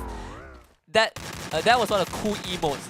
They sat beside a dying member of Visionaries and just used the emote and lie down in front of him. Look, death is a lonely thing, and he just wanted to make sure a friend was nearby. They sent the vehicle right in with 7 nearby to close the distance, and now he takes control of the bottom half of the compound. Sven, his back is exposed. I'm not sure if he knows that Happy trying to ambush him. Sven running circles around this compound. Finally well, I want to say he gets some space to breathe, but he gets shot anyways. Man, Sven's not having a good time at all. He hasn't been able to play much of the game, honestly. Yeah, the game has not been kind to him at this point of time, and Happy, more than his namesake, will be more than happy to take out this fight with a WNX. This northern top half, they have no structures to play around. WNX need to disengage, but it's becoming more and more of a tax to stick around. Yeah, this siege has gone completely south for WNX. I'm not really sure what the plan was, but it really felt like they were not fully coordinated with that push. Meanwhile, TB, they're going to get pressured by BE again in this open ground. All those glue walls being put up by Team Badut themselves to try and create this labyrinth. Kai7 on the flank. This Jiggle Pick is perfect as he is chipping away at the health bars of TB. BE, in fact, will start to lose members as well, but they do have more members standing than those on the ground as Flix loses out on that fight. TB, they're left with just one man. Nicely done coming in from Bijuman a-esport. They keep finding, unfortunately, or colliding at the very least against Team Badut time and time again. And it's a really good time to fight because VDR and as well as Visionaries happen at each other's throats too by Ocean View. And that glue wall put out, unfortunately, doesn't prevent Snake from getting the knockout. So TB still, fortunately, gets wiped out by Bijuman Esports. Very nice cleanup here for both teams playing on the southwestern side of the ring. We're about to see where the next ring is going to be coming up, but in the meantime, GRS, they got to finish up work of their own. 3 points already, looking for the 4th, and they will immediately drop. Nemo finding Let's Go. And WNX, they're going to lose, I believe they're going to lose their second member. Yeah, so Hawkeye and Sven is on the other end. They also got revived. But it's good for DRS, 4 points already. Yep, big points to be earned so early on, especially with the next ring already being revealed. The third ring here, pulling towards the northwestern side. Pretty good for everybody on the southern side of that map, but more importantly, Chessman still around. Still around. Look at Farang, they're in the center of the circle. They have a bunker to work with. WNX found themselves a revival point at the eastern side of the map, so we'll be able to get the whole team back. BE starting to make a move as well towards the circle. We have Kai7 already playing scouting duty, so he does get to see see a hit. DL, in fact, will be at Forest Red. Interesting. It looks like Farang is going back up towards Snowfall side. They see the full revive coming in from VIS. They smell blood in the waters, and they want those 3 points. They're going to drive straight into Visionaries.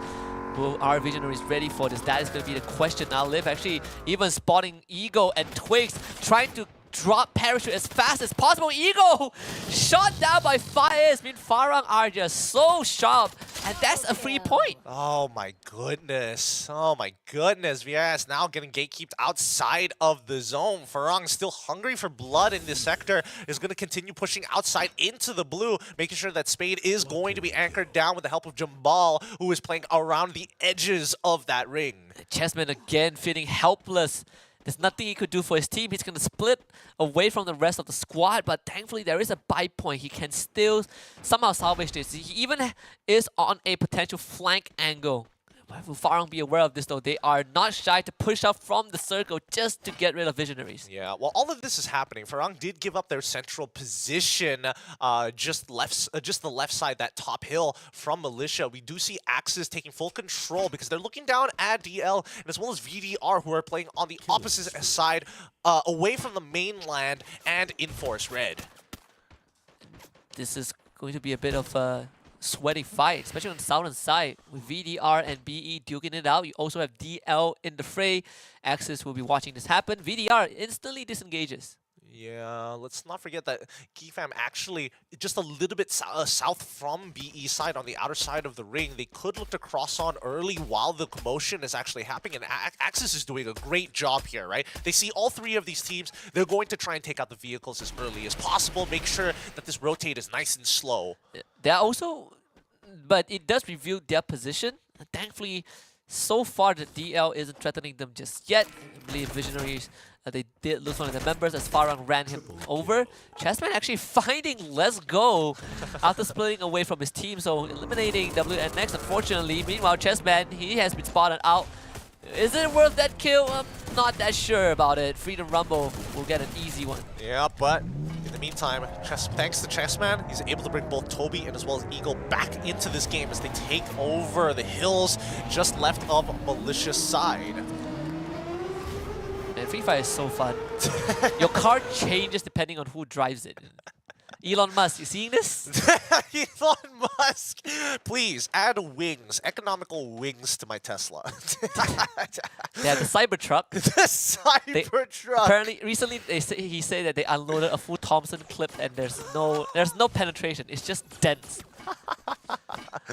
Please, please. The Cybertruck is just a virgin, my guy. VDR are going to be moving in from the western side back in towards the northern. As they cross back in towards the mainland, they should be able to get a good position in the ring, but so far, Godspot being hard contested by VIS and as well as Axis. Freedom Rumble, they clean up Chessman, they reach a buy point and they run straight into Farang. Farang Jemba actually able to... They decide to go for a Grand Theft Auto swaps vehicles. They will be able to start pressuring Freedom Rumble. Aleph will be the recipient of that. The first one in the front line. And the Charge Buster just now starting to chip away at the health bars of Freedom Rumble. Oh, this is going to get dangerous here. Good play. Dropping and covering up the angles and making sure that he hops out of the window. He's swinging to with at least a level 2 weapon here. Oh, gets it as well with the help of Jabal. Good push and pull. Yeah, Space did get taken out, but Freedom Rumble actually were getting shot at by Axis from behind as well. Oh!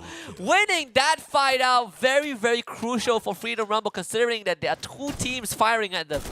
Great headshot, great headshot. They should, I mean, Farang should be able to recover here unless Axis have something to say about it because they're shooting into the backs of Freedom Rumble 2. Axis, they're going to predetermine who's going to take control over that top side, and let me tell you, I don't think Freedom Rumble is going to get away for free. And the worst part for Freedom Rumble was that they arrived at this area first, but it was Farang who pushed them away and took control of the buy zone, so Space gets revived instantly. And look at Alif, he has so much gold to work with. He can easily buy the necessary resources for his teammates. Now Ken, he's going to be in a bit of trouble. Seiya wins that one over Yasta. Darwis gets the trade back. Geekfam starting to secure some of these points for themselves, but they are starting to suffer losses also. Oh, they've still continued to trade, but VDR is winning a majority of them. Geekfam, if they can win this, or even for VDR, this might be secure for the top 3 almost instantaneously, as nobody else is in this ring. Daviz, the only one left, and the Wiz is gone. VDR take control. Okay, with the circle, it's favoring Farah Farang. No one is in the circle, and Farang gets full control of the buy zone as well. Freedom Rumble, they have to somehow think of a way to get into the safe zone. All the other teams are fighting outside axis. They're trying to decide whether they want to deal with Visionaries or rotate back to the northern end. BE and VDR are too scared to advance into the safe zone. I think right now, for VDR, if they're able to get their members back in time, which I think they're doing right now, they need to control that junction there and then move in towards the southern structures of Farang. How? Penetration, man. Certain sniper rifles go through glue walls, and Fire, he knew that there's someone inside because he's barricaded himself, and that's an easy pick off for him. Freedom Rumble, unfortunately, too much pressure put on them. They collapse under it. How did he hit him in the face? I mean, this man has been playing the game for far too long. That's all I can say. Is the UAV is gonna get dropped down towards the southwestern side. Is gonna spot VDR and is gonna give them all the information that they need. If Farang wants to get really aggressive on this one, they just have to hold their position as Axis now fighting for their lives. Yeah, they actually just flew straight into BE and started to trade bodies. Zach is on the floor as well. Luffy needs to pull a lot of weight to help his team out. Zach gets picked back up and then knocked back down again in the play zone. K9 Visionaries in the meantime eliminated. And just now, Farang sent out a UAV and spotted the entire team of VDR, so they know exactly where the enemies are going to be. This is where it gets really scary, right? Because Axis, they're playing with 3 members. BE, they're playing with 3 members. DRS is just hoping to not get found out or maybe sneak a point here. But now Farang knows that that's going on. They need to push VDR out of their spot. Do not let them move north.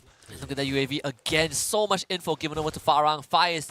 He will be holding off Axis all alone, while the rest of his team are going to be playing on the western side. VDR touching the circumference of the safe zone. BE somehow just kind of teetering on the edge of the blue.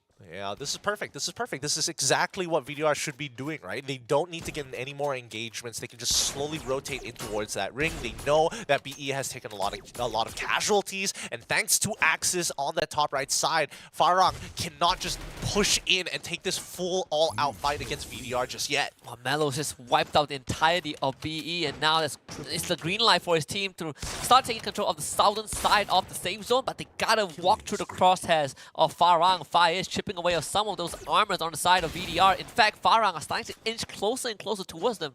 I don't know, VDR, they might have rotated a bit early here. They probably should have kept by that left structure on their side and continue to pepper down Farang. Oh, they actually find a knockdown onto Spade. This could be VDR's opportunity if they're able to break down these walls fast. And Farang, they're going back to help Spade get back up. Farang playing against 2 teams at the same time. Spade needs some space to heal himself out. But unfortunately, it's not going to be possible. Knocked down by the blue zone. Now Melos gets to start peppering the members of Farang with all those lead. He will have one of their members knocked down thanks to Jemba. Look at Alif. They're starting to shower VDR with all these utilities. The glue wall melters are there. Rain losing a lot of health. Axis, they're just trying to hide from this entire confrontation. Red Face, he's all alone. Yep, Axis, they've only got 2 of their members alive. This is some dangerous stuff, right? That's why they're not here to actually pick up the kills. They're waiting to play for second place and maybe clutch this out, but the timing needs to be right. They already see that Spade is down and dead. Out of the count for it. 3v3 against VDR, securing another kill for themselves for the side of Farang. That's great. And now this is where it gets very dangerous. Axis could come at any moment. Alif is now knocked down. Fire is the next to fall. Zero. It's a 1v1. And whoever wins this might just take it all. Axis needs to take full advantage of the situation as Ninja is able to secure the kill on towards Alif's side, but it's going to be Jumbal who stands on top of the mountain. Now, it's a 2v2, very, very low. They need to reset off the boxes, but unfortunately, the body bags are just so far away. Ridface is trying to intercept this. Fires again! The no-scope to clean out VDR. 2v1.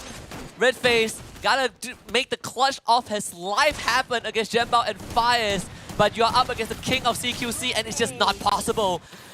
The hat trick for Farang today, and they're not even done yet. This is just the halfway point for them, and they've already gotten 3 Booyahs. Huge, huge kills there. I definitely thought VDR might have been able to do it. They got the initial frag and the kill secure on towards Spade, and they made sure that they put some good damage into Fies, but it still wasn't enough. Man, Jemba with the most impactful play in that very final sequence. He brought Fies back up in time for Fire to not only get back up, to heal up and provide backup. If that didn't happen, I think VDR would have gotten the Booyah, but the decision making from Farang is just out of this world. They were playing with a man down and they still won the whole thing. Oh man, they are just so mechanically talented here, and especially when they have to make these decisions in very clutch situations, their fast thinking has really helped them out here. Axis, on the other hand, probably could have taken advantage of the situation once it started to boil down to almost a 1v1.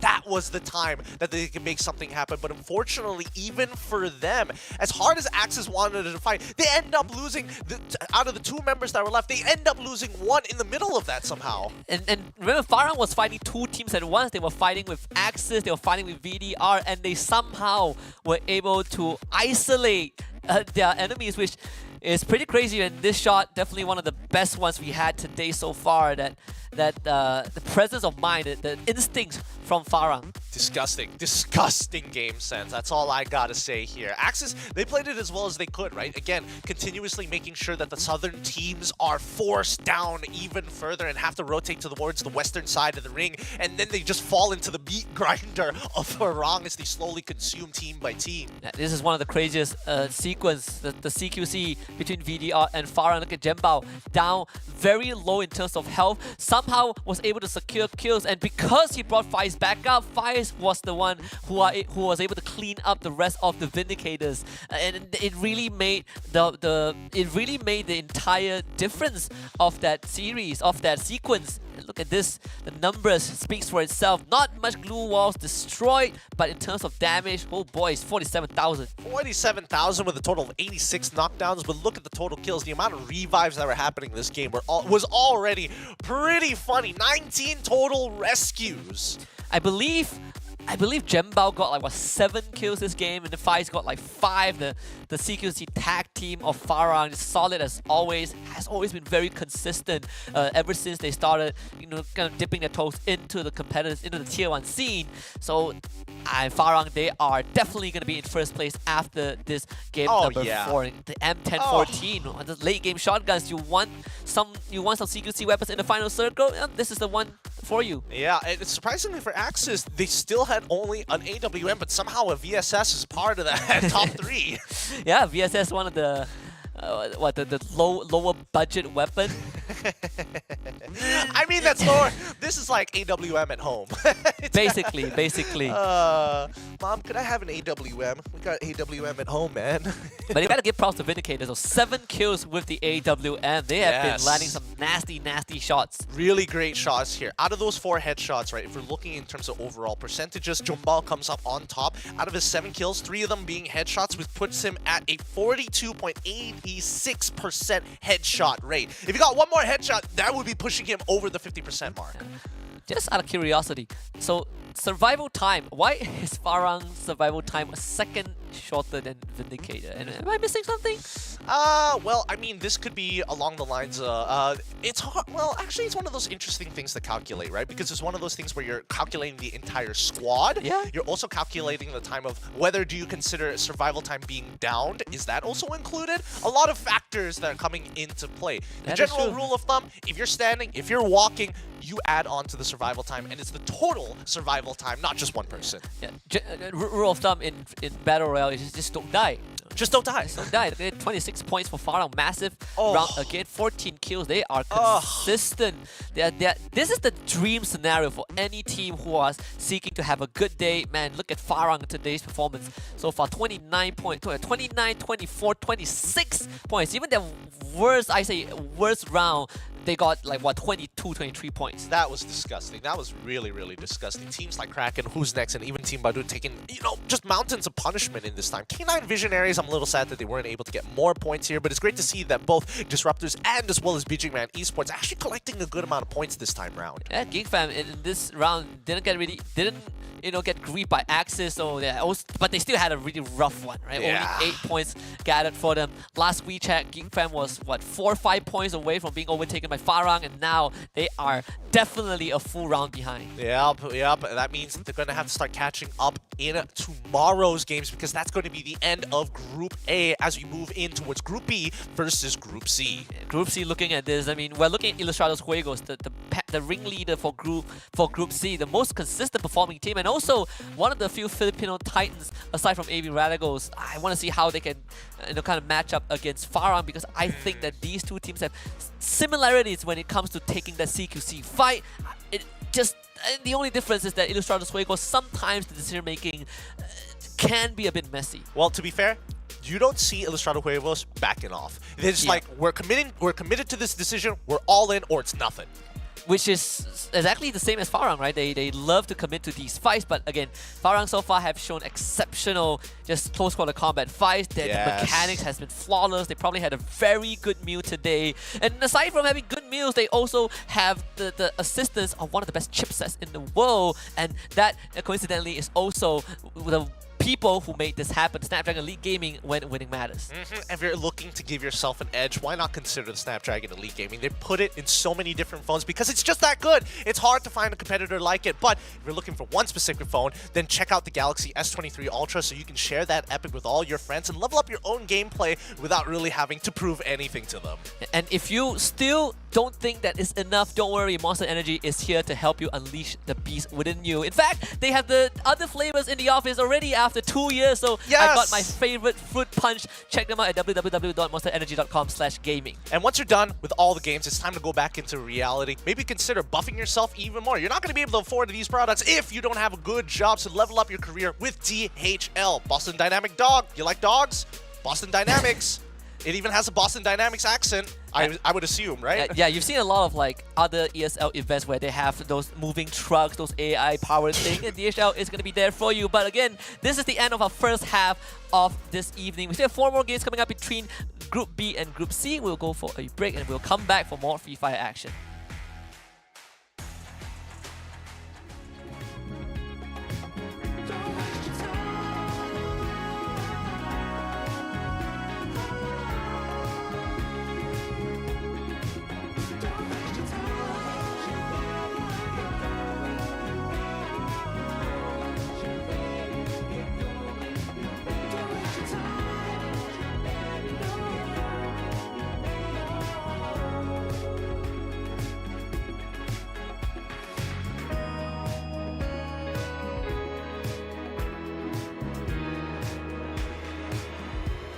It'll never catch up to me. You said it. The time of just a man. There's a warning in the breeze. If you got it, then maybe you understand. When the slow tide turns to rush, does it make you any better? Turning noise back down to hush. In the morning, night, from the darkness to light. Don't you know there's a promise there to keep? Don't waste your time.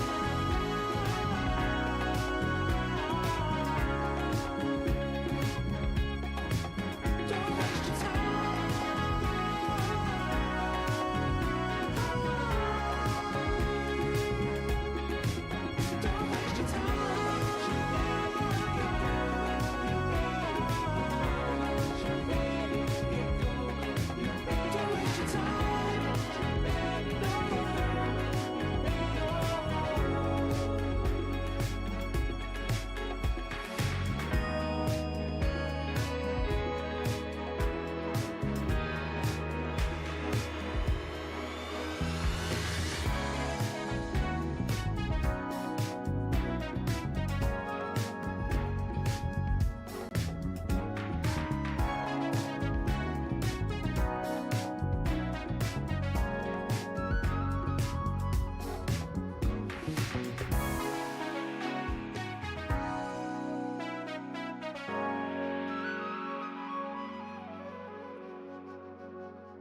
Chiamami Carmelita, stanotte poi sparisco, sarò come una bandita. vista. Ai bellezza, insegnami la vita. Stanotte poi rinasco, non sarò la tua Lolita. Dice oro che cola, i sogni fanno la ora. Bevo luce colada e non penso più a nada. Disco vaniglia la la la. Bevo luce colada e non penso più a nada. Disco vaniglia la la la la la la la la la la la la la la la la la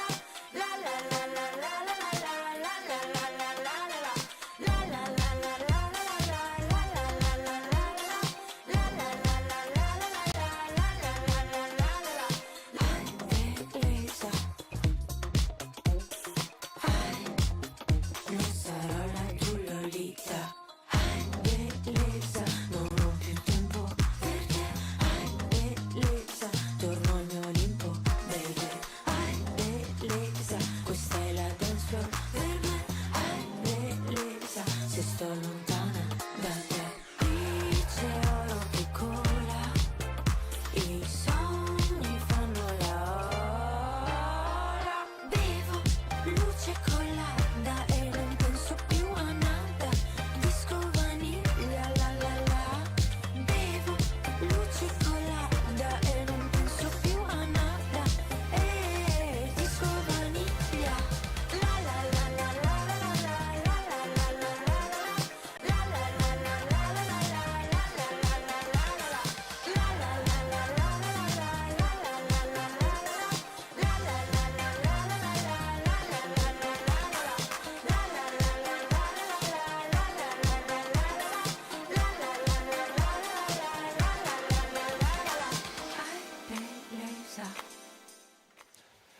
And we're already back with the second rotation of the maps between Group B versus Group C. Two of the most aggressive groups thus far, and we're going to battle it out in Bermuda. We're still looking for a team to stand up against Farang, give them a good fight, and perhaps stop them from getting more Booyahs today, because they've gotten 3 out of 4 Booyahs.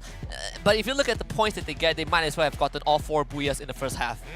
It's been looking really, really good for Farang so far, and I'm looking for some of the top 2 teams, especially coming in from Group C, Todak and as well as Estrada Huevos, to actually take them down, because I think their playstyles definitely are, to a certain degree, complementary, but some might say ultra. Yeah, and more towards Ilustrados Juegos for sure. And while we're on the topic of Farang having a very good day so far, I want to just put it out there, any org, if you're looking at a good Free Fire team from Malaysia, Farang, they're looking to, how do I put this, sell their team or give the team away. The point is, if you want to pick up a team, that roster is stacked. It is very, very stacked. In case you don't know who the groups are, the next groups that are going to be playing Group B as well as Group C: Freedom Rumble, BA Kraken, Bijimon Esports, Simbadu Farang, and BOP Disruptors for Group B. For Group C, Ilustrados Juegos, a-esport, Expand Junior, a-SC Redoubt, Todak, and K9 Esports, they will join the fray as well. And after seeing how the first 4 rounds have gone the way of Farang, I hope that Group C are ready for this. And also Expand Junior, because you know they're the senior team, the main team has been one of the most successful teams, self-funded teams in Malaysia, which is pretty crazy when you consider the history of that squad, who will be attending their 2nd World Series consecutively. Yep. I mean, Lil Bro has been having it tough in day number 1, so hopefully they can catch up in the points, because currently they are 2nd to last place right now, and they need every single one of those points to be able to start qualifying and maybe even getting close towards that top 3. It's going to be quite the climb, though, because the top 3 have already broken the 150-point mark. If I want to be a pessimist, I'd say that there's no chance for them to qualify, but regardless of whether you make it or not, you want to be able to put up as good as a performance as you can, right? This is a good platform for kind of new and aspiring players to really get a taste of how the tier 1 scene is all about. So Expand Junior, just take it as an experience. I'm pretty sure there's more opportunities down the road. For Farang, they've broken the 100 kill mark. Sitting at 104 kills, and they still have 4 more rounds to go. I think that by the end of today, if they're able to break the 200 total point mark, that's already good enough for them to really buffer themselves for day number 3. More than enough, honestly. Who can catch up? If we just look at, teams from 4th place and beyond. K9 Visionaries, between K9 Visionaries and Axis Esports, that's almost 40 points in difference. So it's not an easy journey, even for K9 Visionaries themselves. Yeah, they're going to need some big points this game, especially for everybody in Group C if they want to even stand a chance to actually break into the top 3. And keep in mind that whoever makes it into the top 3 is going to be able to move on to the next stage and qualify for that group draw where they're going to be, again, contesting 3 other top 3 teams from different regions. Plus 6 invited teams from 4 different regions as well, right? And you know, if you guys wonder who are some of these teams, let me let you in on some secret. I believe our defending world champions are playing. I believe the FFSI winners are playing. And that's all you need to know. That's how stacked the challenge group stage is going to be.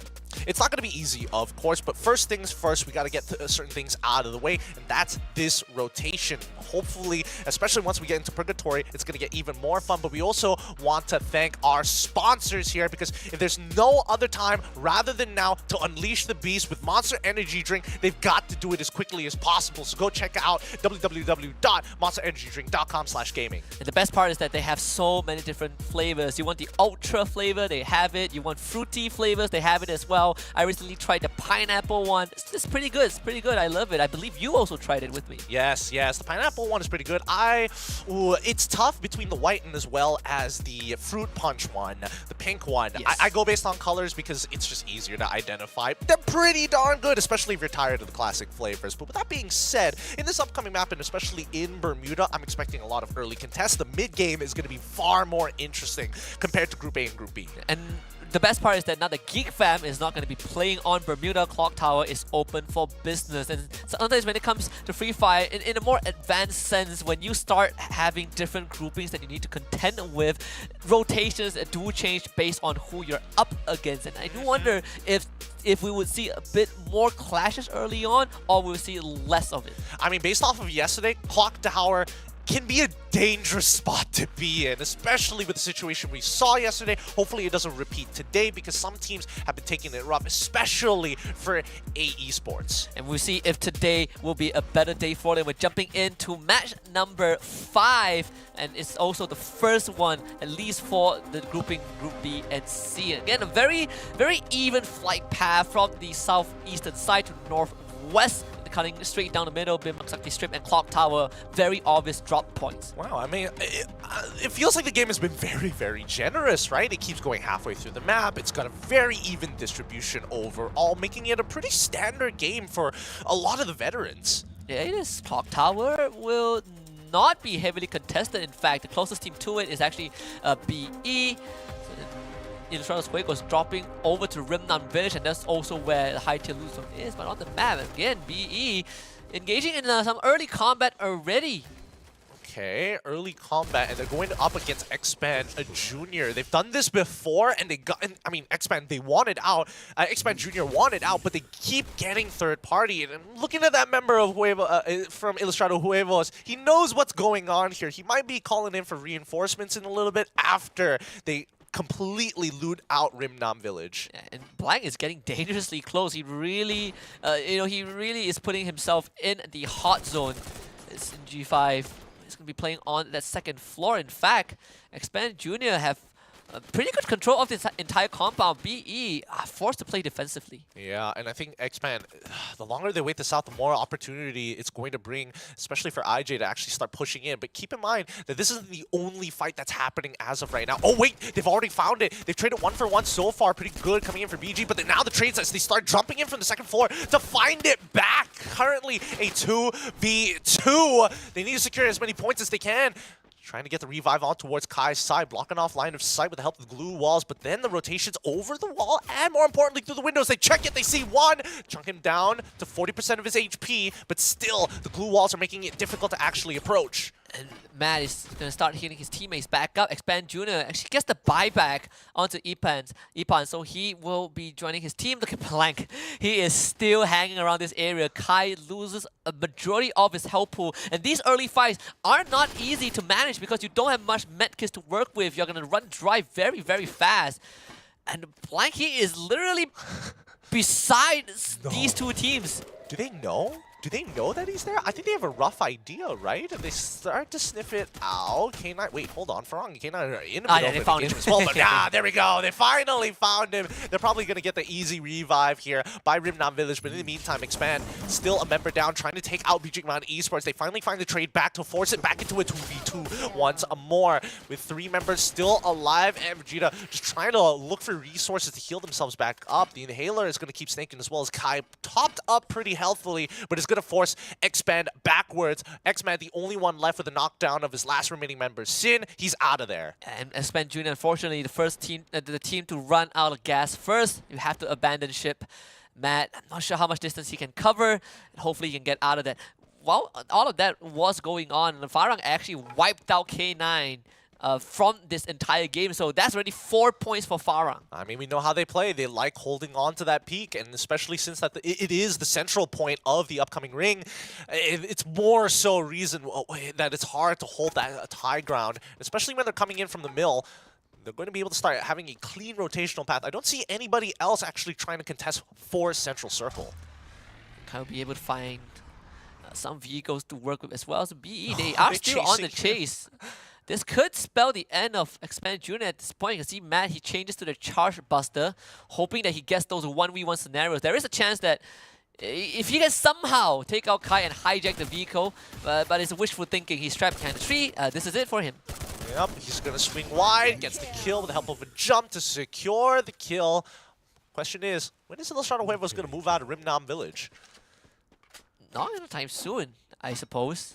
Huh. I would have imagined that they would have looked for an all-in at some point, but I guess they want to guarantee that their backs are clear, so they're going to go late rotate into the ring. I don't think they mind. They've got high-tier loot. They've probably already hit a bunker at this point of time, and more so, they've got more than enough meds to tank the blue, especially since it's first circle. And also, Blind had to be revived, right? So they have to reset a little bit just to make sure that he gets geared up. Toad is running into Kraken, you know, on the eastern side of Porchinong, so that is a point of interest. Meanwhile, Freedom Rumble not just getting mowed down by Jay-Z. Not given a chance to breathe at all. I'm sorry, I just can't help but find the pen extremely funny. But until then, we are seeing that the rest of the FRU members are actually dealing with Red, who are just keeping them away from the outer ring, forcing them closer in towards Kotatua in the UAV zone. Farang going to make a scan of their own, and they only spot out one. This might be an opportunity for Farang to pounce. Toda, on the other hand, are going to be playing very, very close to this bridge on the southern side. Again, Kraken will be a bit ahead of them. Farang, on the other hand, they might have seen the members of Freedom Rumble. You can see Yazid, he is dispersing away from the rest of his team. He's going to be at Keraton, but that is also where Readout is going to be at. Okay. So they're really taking their time with this one. Nobody wants to take an early engagement just yet. They're going to do what they can to take out the rest of the members of Freedom Rumble. They kind of don't have a choice here. Falling back may not necessarily be good for them. It is a downhill structure, so the only way they can really move is closer towards peak. But look at that, Kraken. They're on the move, right? If the minimap was just a little bit bigger, they could probably see that Kraken is quickly catching and gaining ground up towards peak side. Yeah, early on, Yazid was split from the rest of his team and again ran into Redoubt, so he will be taken out, no problem. And Farang, they are pushing Freedom Rumble away means they get control of the buy point as well. And Freedom Rumble, they really do not have the numbers to fight this Kizo again. Trapped in a horrible spot, Spade will just shoot him down. Freedom Rumble left with just Asta. Yep, they're just going to have to get farmed. There's nothing much they can really do about this. They're about to get pinched at the same time, but let's look at the second engagement. AE up on the north sides against DRS as the ring actually pulls towards their side. This is actually now a very important fight for AE to win. Yeah, very important fight for Farang also, right? They've done all the prep work. They've taken control of the southern side of the ring. DRS, again, up against AE. This is crunch time, but AE, they do have advantage of the high ground cluster. Unfortunately, all of them missing. DRS, they might have to look for another point of rotation, but with one of the members down, unfortunately, DRS will have to stay a bit longer. Razik pushing forward. Kyrie also opening up the entire battleground. Happy will heal back up to full. Kyrie now needs some time bought for himself. A lot of the cluster grenades have already been thrown out here, so now it's time for the attack back coming in from AE, throwing nades back up towards them as they try to push down. Wix, oh, it actually gets knocked down by Kathleen from an off angle, and now this might be an opportunity as DRS is getting closer and closer to this. They might be able to actually finish this off. They're seeing the members try to make a run around the top side of that cliff, but they're getting punished. Each one of these members getting run down and hunted. And there's no running away. The Tatsuya cooldown is going to come back up for Kathleen, but he doesn't even need it as Kyrie has been spotted. Through the wall, he finds a penetration shot also. So Kyrie is gone. AE cannot hold on. Nicely done. Razik is the only member surviving, forced to actually go down towards the waterfront, down by the beaches, and hopefully look to survive, play for some placement. But Team Badut actually coming in from Riverside as well, crossing over in towards the mainland. Nicely done for them. They're going to be able to secure a spot for themselves as the rest of Farang taking some vehicles and going up the main road. And Toda was able to catch a readout from behind as well. So they will not be able to secure a kill just yet. Fortunately, already picking their members back up. But Todak will commit to the fight right now. 2 members of Redoubt already down. JZ, Voidface no longer available, and Todak, they have members in the red, but they do have numbers overall. So Zen and Noki will start clearing out the backlines. Aries the third to go. Traps will be traded back. He steps on that landmine, but it really doesn't matter. Todak, they just have the numbers. They're just picking them off one by one. And now DRS, they see the entire situation. They're trying to steal as many kills as they can, and they're able to actually secure the kill on towards Red. That's great for them. Another point just stolen away from Todak. And Farang, they are getting a bit angsty. They are showing up behind DRS. This could be a good flank for Farang to pick up some extra points. And Farang, they're not going to wait. They are starting to already fire at DRS. Nemo is down. Happy, unfortunately, could not do too much. They were caught with the pants down, and Farang cashes in on 2 more free points. Oh, this is one hell of a position. Great high ground control. And Kathleen, as well as G, they're out of there. They're just hiding out. Oh, not even G getting knocked down by the beachfront. Kathleen, the only one left to go for the revives at Mill. UAV sent out. G, he's Fire Seaason, he is landing his shots today. Nasty, nasty work. He hasn't missed just yet. He hasn't missed, but keep in mind that they knew that DRG was fighting somebody. They have a good sense that maybe Todak is somewhere there. Keratin towards the northeastern side, but looking down on towards the south side is going to be FRU Kaios a little bit further away, as the members will have to fight off the members of Kraken. And Unknown actually wins the 1v1 against Yazid, and Kraken making work of Freedom Rumble. The fight ended just a while after it started, and Kizo will have to revive his teammates. They actually have a buy zone. Napis also having control of another one on the western side. And Asta, he revives but sees BE underneath him. TB continuing the fight against DRS. Kathleen trying to run away with the Tatsuya, but he's going to start running out of charges. And he is dead as well. DRS does not stand a chance. And TB getting a free point. Farang keeping control of the highway that they control. AE is still just playing for placements right now, as the UAV is going to be coming out from the side of Team Badut. They're going to UAV in 2 different directions. Has Razik been spotted out here? No, he has not. Still a bit safe. Los Juegos are ready in the circle at Mill. You also have BE. Todak, like you said, Gideon, they're going to be spotted out by Farang, who will be gatekeeping this entire area. They broke the vehicle of Todak, and Zen, he is completely out of position. Farang gets to stop Todak and force them to fight this advantageous fight. Yep, this is so tough here. A lot of resources to try and get Zenin out of there. He's going to heal between each one of these glue walls because Farang is not making it easy. Kraken actually coming up towards the southern side, slingshotting over, and Farang even spot out BE, zipping over down to the middle. I mean, Kraken might just end up fighting with Todak and Farang bailing out of that, right? They have so much space to work with. They don't even need to fully commit to this, but Farang now knows that there's a secondary team behind them, and BE, they are starting to be attracted towards the sound, and they are the one who has the best chance to take on Farang because they are also on the high ground. Yeah, and look at Faiz, right? He's moving all the way down, but Bijuman Esports might actually force Farang out of position here as Faiz gets spotted out. What? Vegeta and Snake runs towards them, but Farang, they were more than prepared. Spade is ready to clean it up. Kai wants to help his teammate. Oh, Wow. BE wanted to ambush Farah, but ends up getting wiped instead. Great comms coming in from Farang. As soon as he got shot, he knew that somebody was coming up behind him, relayed it to the rest of his team, and now they continue to control this wall side. Todak has been struggling, but now even Kraken is going to fight even harder to move into this ring. I mean, clearing out BGMan Esports means that Farang can easily navigate into the circle if they want to. On the other end, TB will be fighting against Ilustrados Juegos. Glory around the corner, getting pressured. He doesn't have Bentu with him. TB is setting out this entire maze, but I mean, Ilustrados Juegos, they're actually going to run on top of the wall. Bentu completely catching the members of TB off guard, finding an easy kill for himself. Oh, that's definitely a Tutuya right there. Dashing in between before the glue wall's able to close things out. It's 2 versus 1 right now. Not exactly the easiest for Loki to make it happen, but if he can get out of there to play for some placements, he's in the same position as A.E. Razik, who is slowly taking his time to get back into the ring. Ooh, potential buyback here. Gets 2 of his members. Yeah, Kraken is also having a rough time. I think Fire's knocked down 2 members, 2 of their members. No secure kills just yet. Todak will secure unknown, in fact, who tried to crawl to safety, but gets caught off by Todak anyways. And look at that massive scan as well.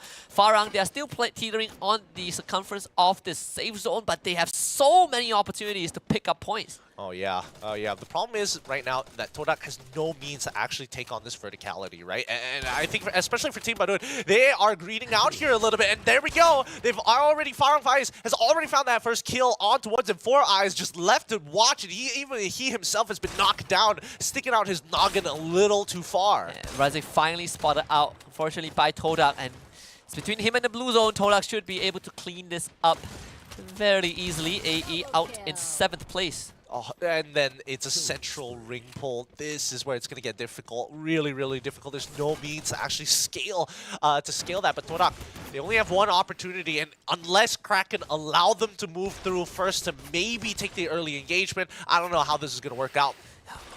The question is, when is Farang going to make a move? They did lose Jembao. Look at that Kraken. Just under massive fire. Trogon grenades. Kraken is out. McGrory finding a good snipe on the Spade, but Olive instantly traced him back. So both teams will call for a reset for now.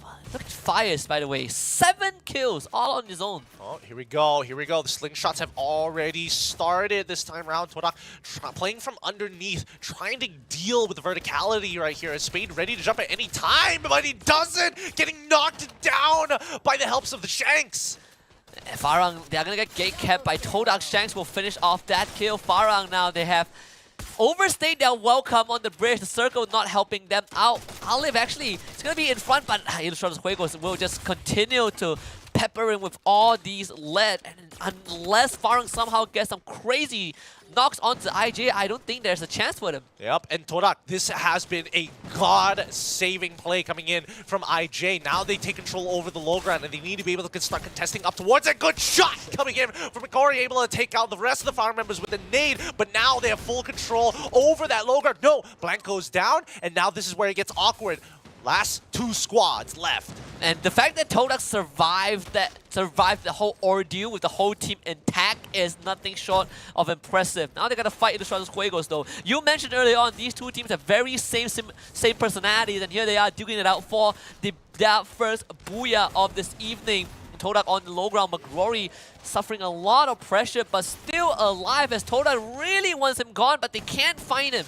Oh, this is just great uses of the glue walls, hopping on top of it to actually get the extra verticality to actually even it out. As Noki holding off of that front line.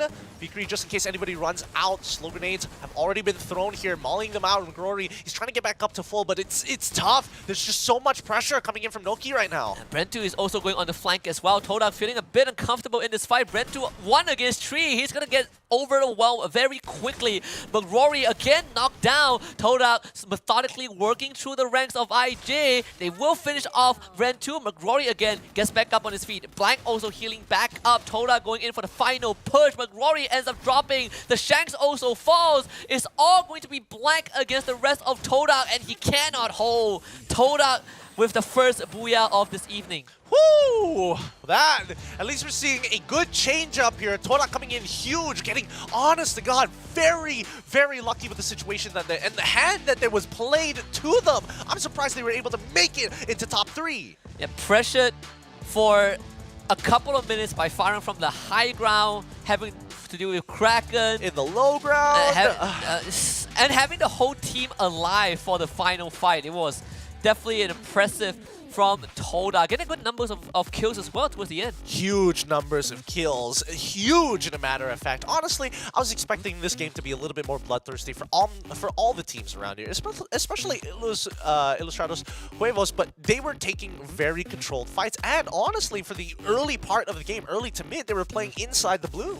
Yeah, they were very late to rotate, right? They even had this early scouting, and this early scout that got taken out of Clock Tower, but they did have the luxury of the high tier loot zone, so they were not in a rush, and it's good to see kind of the shift of paradigm, right? Farang is not dominating everyone and stealing away Booyahs. We have teams to actually give them a good fight. I mean, they're still big bullies, I'm not gonna lie. They're holding back 2-3 teams at a time. They had some really good reads initially of the ring, but once it started pulling away from them, and also the interesting knockdown coming off on Spain when he was ready to slingshot, I don't think that his entire team was ready to do that either. Yeah, just again, yeah, well, kind of clamped down by too many teams on the side, right? I feel like they moved they try to gatekeep other teams a bit too long. I felt like they could have moved slightly earlier, because at one point Toda was the one who ended up gatekeeping them because they had the luxury of walking underneath, right? That low ground broke line of sight for Farang. Yeah, it's just an unfortunate situation for them, but at the end of the day, well done to Todak to actually pull through. Farang Fai is coming up with the highest kills, 7 kills overall with 43 overall total damage. Not exactly the highest damage game we've seen so far, but a total of 92 knockdowns. In a game with only 48 total players, the fact that there are 92 knockdowns, like almost twice as much as the amount of players in a single lobby, really says a lot about how this game played out. I mean, so far, it's just been great. It's great to see Group A fighting against Group B in this particular manner, right? I think there's been a lot of growth from day number 1 coming into day number 2. Yeah, and we are seeing the teams that we expect to perform really stepping out. Ilustrados Juegos and Toda doing well, just like how we saw them in the MCPS Major. Of course, the newer teams, they struggle a little bit. K9 Esports is one of the exceptions that they did have a very rough game 1, but look at the stats of Faro AWM, of course, because they've been playing from the high ground the entire game. I mean, it's impressive to see. It really, really is. Coming out with 8 kills with the AWM just like that. The amount of harassment has been working out well, but closing out the game, probably one decision away from making it into top 2. Well done, all team across the board. Ilustrados Juegos getting 12 kills in this game as well. The fact that Toda got like what, 13 eliminations overall, but you look at the stats, Farang again landing 4 crucial headshots. Even though they didn't have the Booyah, they did have double digits kill overall as well. I think they got 13 kills, same kill score as Toda. Yeah, oh my goodness. I'm looking at the stats here. Todak had a total of 70 used glue walls. Not broken. They used it 70 times because of how much damage that they were receiving. Kraken is definitely a godsend. They took out Kraken, they looped up the remaining glue walls, right? That really allowed them to play these extended fights, because God knows how much pressure they were under. Yes. Even then, Farang still able to scrape by in second place, tying up with Ilustrados Juegos, 21 points. Not bad actually. Top 3 breaking into the 20s mark. Bottom 3, Kraken, Bijikman Esports, and as well as BOP Disruptors struggling to actually break it over 10 points. And I think, Kraken, just unfortunate. Really, really unfortunate. Yeah, and they were the ones who were late to the party, and they still ended up getting wiped. It's definitely Toda playing that fight a little bit better. K9 Esports, that one is a bit of a fuse bad, considering how they seemingly had kind of a good drop zone, but they got wiped out so fast. But then again, even though K9 Esports is a familiar name, the roster is definitely a fresh one. It really is. I mean, if we're talking about like sad stories, Bijikman Esports literally tried to split Farang in half, instantly gets headshot. What the heck was that? Yes, tries to run into Farang, gets finds out the hard way. Unfortunate indeed. I definitely think there needs to be a couple of adjustments, but at the very least, you know, Beijing Mountain Esports are really starting to pick up, pick up the pace in terms of the way that they play. I like that they are bold. It's just really unlucky that the communications coming in from Farang has been pretty tip-top. Yeah, they're definitely making some very interesting decisions, and you can kind of understand the direction that they're going with. But thankfully for them, they also have 3 more rounds to play. We're gonna head for a short break, and later on, we will return for more Free Fire actions. 3 more maps for this evening.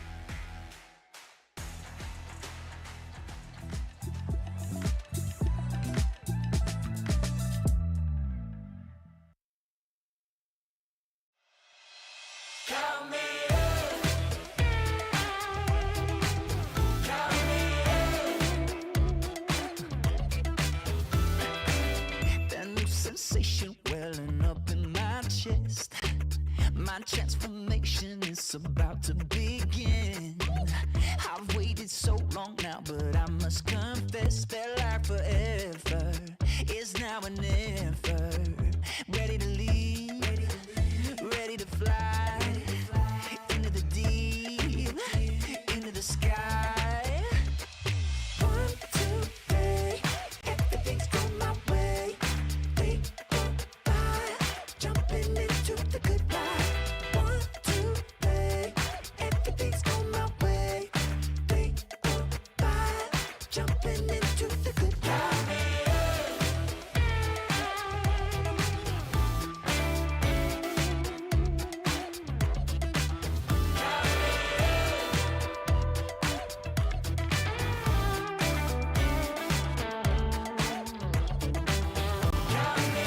It's the kind of thing that come around once. Carpe diem, I just do it for the love of the game. Not the fame or the critical acclaim. I'm ready to leave, ready to fly, into the deep, into the sky. 1, 2, 3, everything's going my way. 3, 4, 5, jumping into the good life. 1, 2, 3, everything's going my way. 3, 4, 5, jumping into the good life.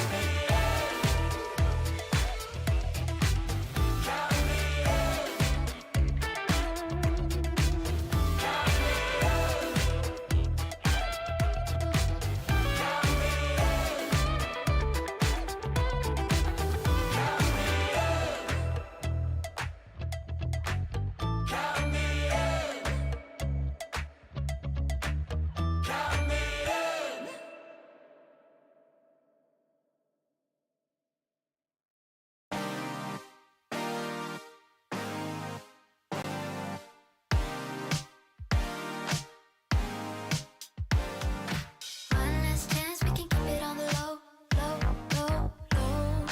Back and forth, we don't wanna let it go, go, go, go. Feels so right, so how can it be wrong? Oh, work, work, work if you want me to be yours, yours. Lose control, give your mind and give your body truth told. I want all of you. When you say my name, don't worry, I won't play no game. When you say my name, I love it. Want you here every minute of the day. You bring sunshine even in the rain.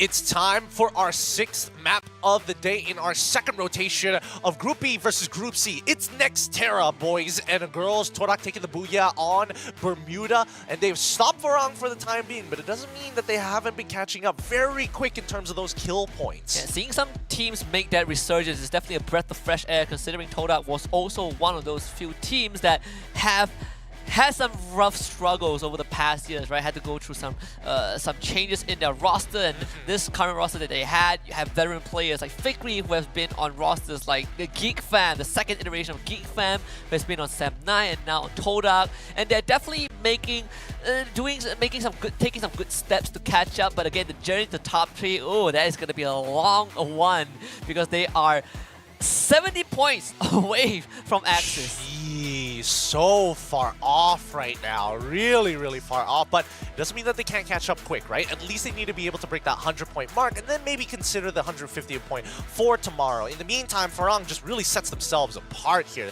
They're definitely going to break the 200-point mark. It feels very clear that they are. But let's not forget about Ilustrado Huevos coming in pretty hot, breaking the 100-point mark, which is great. The question is getting into top 3. Yeah, can they muster up enough points to overtake or to at least challenge Axis Esports, right? There's a good chance for them to do so because K9 Visionaries, they are done for the day, so Ilustrados Juegos can definitely overtake the Visionaries if they just remain consistent for the final 3 rounds.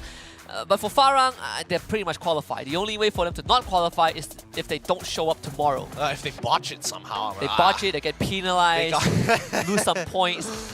Another hurricane comes by and then... It's pretty brutal because if you play like the official majors and you have an infraction, you lose 80 points. Oh, no! Yeah, so if unless that happens, Farang is qualified. The point deduction has only happened to one team, and I believe it was Season 1 or Season 2 of the major, and it happened to GeekFam. Yep. A long history. Long history. And they still finished first, so what the hell? Hey, some teams are just better than others. It's as simple as that, but the gap continues. The gap continues to get closer and closer. With 9 more seconds here, what are some of the predictions for the upcoming map? Xterra. On Xterra, honestly, based off of memory, I think Ilustrados Juegos and Tolak, they are not that proficient on this map. I want to see them play out Nextera. If they can still give us that, that top 5 or top 3 performance as they did from Bermuda, then I'll be a bit more convinced because a lot of teams, right, they start off great, they have like one breakout round and they just completely bomb out the rest of the day. That's not what we're looking for. We're looking for teams who can consistently perform. Yep, we're also looking for some really big games for everybody below the top 3 right now. As we see the map spread, again, super even. Just a beautiful flight path for all of the members of the teams. And Ilustrado Huevos, they're gunning for the Grav Labs. Man, look at this. They are teams fighting already. This is something that AJ hates the most. He hates teams that just hot drop each other. And he hates teams that don't perform consistently. Oh boy, speak of the devil, Toda losing one of their boys already. Yep, DRS was able to actually pinch out Zen, and the real question is whether DRS can finish this off with the remaining 4 members they have left. Unfortunately, Noki didn't even stand a chance. What was that? Vegeta with the Bison just completely destroyed his health bar. It was a blind spot, man. It was one of those moments where you just happen to look and then the blind spot just blocks the peripherals and he just hops on over it. Didn't even get him in his POV. Traps just stuck in between a rock and a hard place because even Bijima and Esports are looking to third this. Yeah, definitely trapped in a rough spot. Kai? Does he see him? I believe he does not yet. In fact, BE, they are going to commit to this. Kathleen should be able to get a couple of free shots on the Vegeta. Not find the finisher yet. The Tatsuya dash will be used as Adri, on the other hand, winning his 1 versus 1 as Traps gets an ambush onto 2 BE members and Bijingman ends up getting wiped out first. No, that was not the ideal situation. They might have overextended here, and DRS extremely happy with the results are going to push everybody else out. Wait, Razik actually getting knocked out as well here. Fikri was able to backstab him as he disengaged, and unfortunately for AE, their scout is down and out. And the fact that Toda survived that is pretty crazy. I mean, Traps really doing some heavy damage. Bijingman, man, they had a rough game 1 and then game 2, this happens. Oh boy. This is like, what, their 6th game? Yep, and really unfortunate here. But I'm curious because I'm looking at the big map right now, and that looks like Ilustrado Huevos going back in towards the high-tier loot zone down by Grav Labs to face off Freedom Rumble. It's a very spread out start, right? Spread out drop. They have 1 guy at Turbine and 3 other members around the high-tier loot zone to deal with Freedom Rumble. Todak, they have completely recovered. The whole team is back, and best part is that there's a chance that if they clean out DRS, they are going to start this game off with a massive point advantage. A huge point advantage, as a matter of fact, with K9. Oh, it looks like Moon is going to get back out of there, but Noki is going to be able to find 1 almost instantaneously. Again, just sweet revenge against DRS for the early contest. Todak, the members are everywhere. And if you're a DRS, this round might just be over. mean, can they find the pick though? Can they get that initial pick? Oh, Look they at the found weapon it. area. Oh, they know where he is. Yep. Not even with a shotgun can you deal in these 2v1 types of situations here. It looks like, you know, Todak having full control over this map. Kathleen is going to get on out of there. Speaking of which, actually, it looks like XPN is getting into a bit of a kerfuffle here against Kraken, and they're really deep in the sauce. And Kraken will go for those revive. Unknown able to pick late back out. So Expand Jr. a bit late to the party, couldn't capitalize on that window, and Unknown will now have to fight his way out. Matt loses that one. The shotgun is a bit stronger from Kraken, but fortunately for Expand Jr., they also wiped out 2 members of Kraken by Sin G5 against 2 members of a Kraken themselves. Unknown still full health with the inhaler, and those glue walls are going to start to run out. Sin only has 1 more left in the tank, but wins the 1v1. Just better weaponry. Even though the point blank, you gotta be able, even though you're point blank, you gotta hit those shots. It's so important that you do. In the meantime, we're seeing that, you know, Expand Jr. here, Sin, he's in a lot of trouble. 2 of their members are already down. They've gotten at least 1 revive, but this is where it gets very, very scary here. Because keep in mind that Gal, as much as he's running up and trying to get himself, well, at least some help, eSports so nearby. He sees him. He's gone. Instantly. Kraken just having some really rough games. Wants to go for the capture the revival point, but it's just not meant to be. I believe AE might just try to disable the whole thing. They are sitting on top of this. Again, Intellect Center, not the most frequently visited area. I say that, but Expand Jr. decides that they also want a piece of this. Oh, they're coming in from actually 2 different angles here. 3 different angles. 3 different angles. X-Man a bit. Oh, a good headshot to open things up and turn this into a 3v4. And Afik drops right on top of him. Easy finisher, and even gets to start looting up as soon as he revives. This is definitely not what AE wanted. The fact that Intellect Center is such a rarely visited spot, and they still have to deal with Expand Jr., who took out one of their members.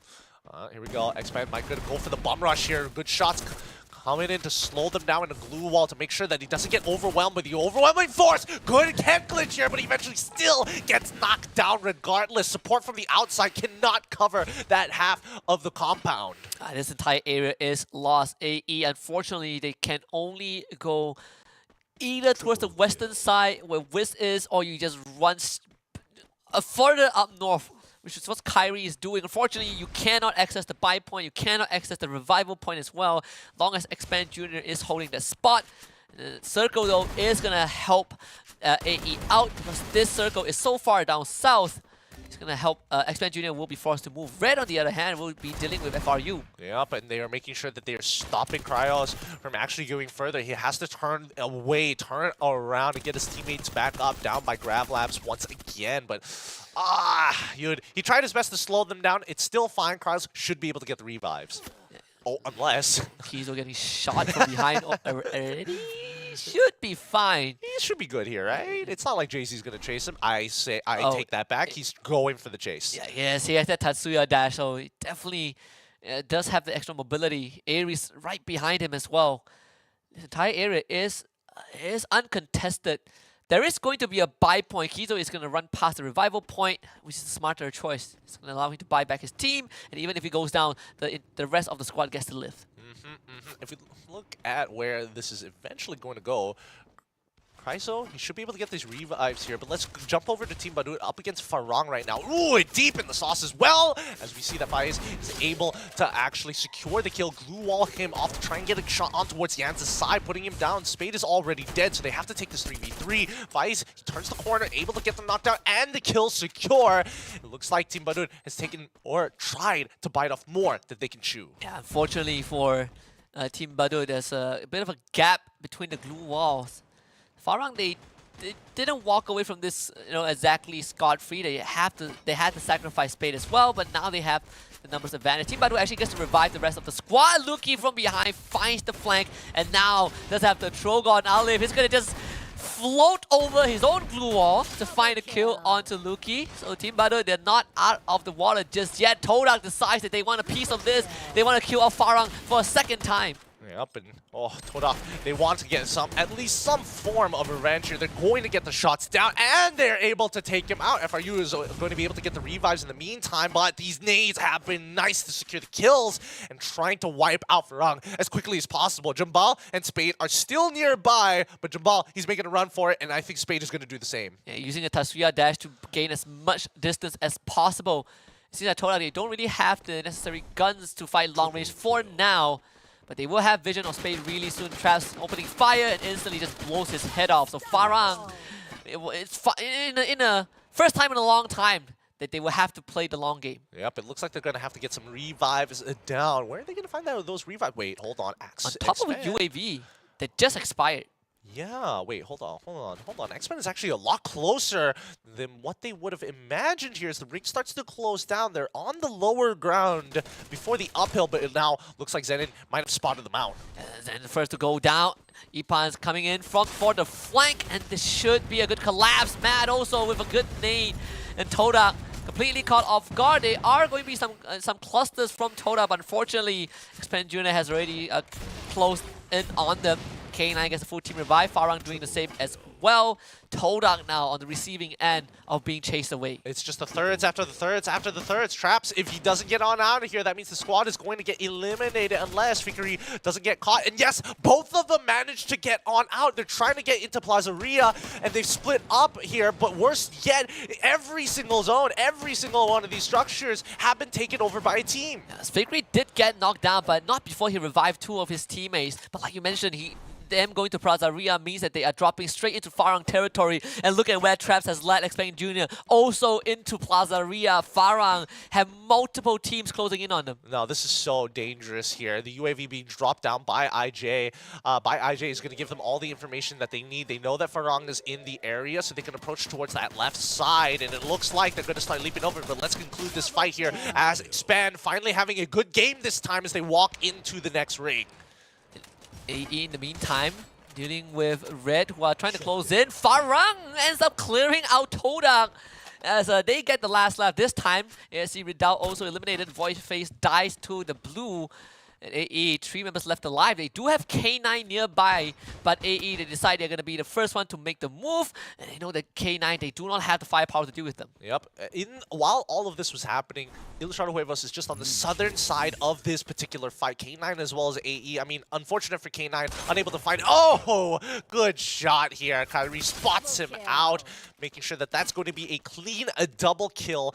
That's going to be making sure that AE is suffering some big damage. Yeah, Toxic will be able to get this, no problem. Cash in as much points as possible. There is a buy zone, but he does not have any money to get his teammates back. And there's no more revival points for him. They have all closed in. So Toxic, he's all alone. Yep, can't do much about that. Team Badut still in it though. Despite everything that has happened, they finally take out the last member of Freedom Rumble. They get eliminated from the southeastern side of the map as Farang trying to control as much of the space of the central of the circle in Plazaria structure. It's a hard spot to kind of hold, but I like the setup that they have. They know that Ilustrado Huevos is just across the street. The circle is going to help out Farang, but that also means that they have missed the window to buy their teammates back. There was a buy point on the southern side, but Team Badu pressured them away from it. So Farang, again, not in the best possible spot, despite being in the safe zone. There's only 2 of the members, and Ilustrados Juegos sees them clearly with that UAV. But if Spade runs down south, he's going to run into TB. Oh, they have all the information here. I mean, that should be the call to move towards the northern side. And you can see that they are starting to make their way up there. They're sending Brentio just to scout things out. AE was there earlier, so it's good to kind of sniff it out first before committing to the decision. Do they know where Spade is? TB, they're on the second floor of the compound. Spade is just holding his breath. Fire is doing the exact same thing. This has been a good ring closure, right? These are one of the final rings where there's lots of structures to play around. There's lots of different verticalities to actually worry about, in a matter of fact. And I think definitely having the advantage in numbers is helpful. But as we start pulling in, X-Man, what are you going to play around? Are they forced to move towards the southern side, taking the shots from AE to play on the lower ground of the structure from Plazaria? Wait, did I see him? He did. He did. Okay. Oh, Oh, I mean, he the lost him Tatsuya- out! Ah, Tatsuya diff! I cannot believe it. It took them so long to see Spain. He was playing dead at one point, but yeah, he only had 25 health, so they will still chase him down. Good attempt from Spain nonetheless. Okay, so they heard all the fire, they all heard all the shots. Fi's last man standing, coming in for Farang, but Team Badut, they're going to be walking into the ring, and they've got a really good spot in the ring as well. This is where it's going to get difficult for Expand, right? Because once that blue starts to close in deeper, they're forced out of their structure, and it looks like they made the decision to fight AE. They have Ipans playing from far away. You have some backup. Kyrie Oh, on the big roof, nade. the nade, as it bounces up, but man! This man is clean with his lobs. 2 nades from Expand, working out exactly as intended. Matt does get knocked down, but will be picked back up, no problem. It's a 3 versus 3 affair. Second cluster, this time is going to miss Kyrie, who has lost all his glue walls. Yeah, no, this is great, especially for Expand. Being able to get that grenade knockdown allows them to walk into low ground of the structure pretty handily, right? And now AE, with a member down, they're thinking, okay, low ground is compromised. We're going to play upper. We're going to have to hold as much as we can and more so start feeding off the information because there's not a lot of space to work with next. You see that Matt, he's trying to figure out how to play around this. They know that AE is on top. Look at that. Glue wall sticking out of the window for AE. As TB on the other end, they will have to contend with Ilustrados Fuegos. Fire is still not detected. Oh, is he going to get away with it? Ooh, that could have been a good headshot. Very, very close coming in from Team Badut, but this is the closest they've been to a Booyah in a while, and I think they've got a very good chance here. Whoever engages first is going to get punished, as Ilustrado Huevos have no structures left to work with, and this is the opportunity for Expand as well as AE to get some free points. But TV still do not know where Fire is going to be, but yeah, he's going to start tanking the blue. Ends up going down. Jens actually picks up that point. Unfortunate for Farang. We're down to the top 4 team. Top 3, Expand Junior just got wiped out by AE. Nicely done coming in by AE. The commitment coming in from them. Great positioning so far. Now the question is, who's going to make that first move? Yeah, 4 Eyes knocked down by the blue zone. McCrory does have the Trogon as well. Unfortunately, 4 Eyes, I don't think they have time to rescue him anymore. He's going to die to the blue. AE, 2 more men left. Wix and Razik trying to make something happen. Big nade from Razik to open this fight up against Ilustrados Fuegos. They even have a glue wall melter on top of the glue walls of IJ. And they're completely exposed to the gunfire. Blank, last man alive. TB now has a good chance to steal this away from AE, who have done all of the hard work. In fact, Team Badut, they have the man advantage. Yan turns the corner, takes this fight, loses out against Wix, but they get a trade. It's Wix against 2 members, down to 1. Wix looking for the 1 versus 1, gets flanked from behind, but he does have Razik. Back up, Wix with 1 HP to clutch it out. At the very end, AE finding the Booyah. What? Team Badut caught slacking here. AE clutching out big time to get the Booyah here on our second map of this rotation here on Nextera. Well done, a-esport. At the very end, Wix was alone. I believe he revived Razik in time, and Razik became cannon fodder, but nonetheless, what a final circle from AE. Trapped by Expand Junior for the entire match. They were held hostage. They broke out of that, and they were able to claim the round. Oh my goodness, that's gotta be so frustrating for Team Badut there. They had everything going for them. The man advantage, the initial pick, the cleanup onto Ilustrado Huevos, and still it wasn't enough. Definitely the best round for a-esport thus far in this group stage. They walk away with, what, 13 total eliminations by the end of it. But you gotta give props to Team Badut as well. They played this as good as they could. Ilustrados Fuegos drew the short end of the stick. They got completely caught out by a-esport. I mean, that's not all. Even Expand Junior were getting caught out by a-esport. I mean, they made them pay, don't get me wrong, but still at the end of the day, the fact that AE was able to walk out of that, despite all the disadvantages that they had in that match, just holy, what a round this has been. Yeah, this final sequence probably one of the most intense one again between Wix and Razik, and Wix had to play like a 1v2 for a pretty long time with only one of his buddies with him, and they still made it work. In fact, they played the entire final circle with 2 guys. Yep. They were able to clean out Ilustrado Huevos and get a really big grenade kill, which allowed Team Badut to clean them up. And then in these final moments, like, look at that. Wix literally at 1 HP, able to make it through. A total of 80 kills have occurred in this map with a total of 50,000 damage. 104 total knockdowns. And I thought the previous game, the 90 knockdown was the most that we got.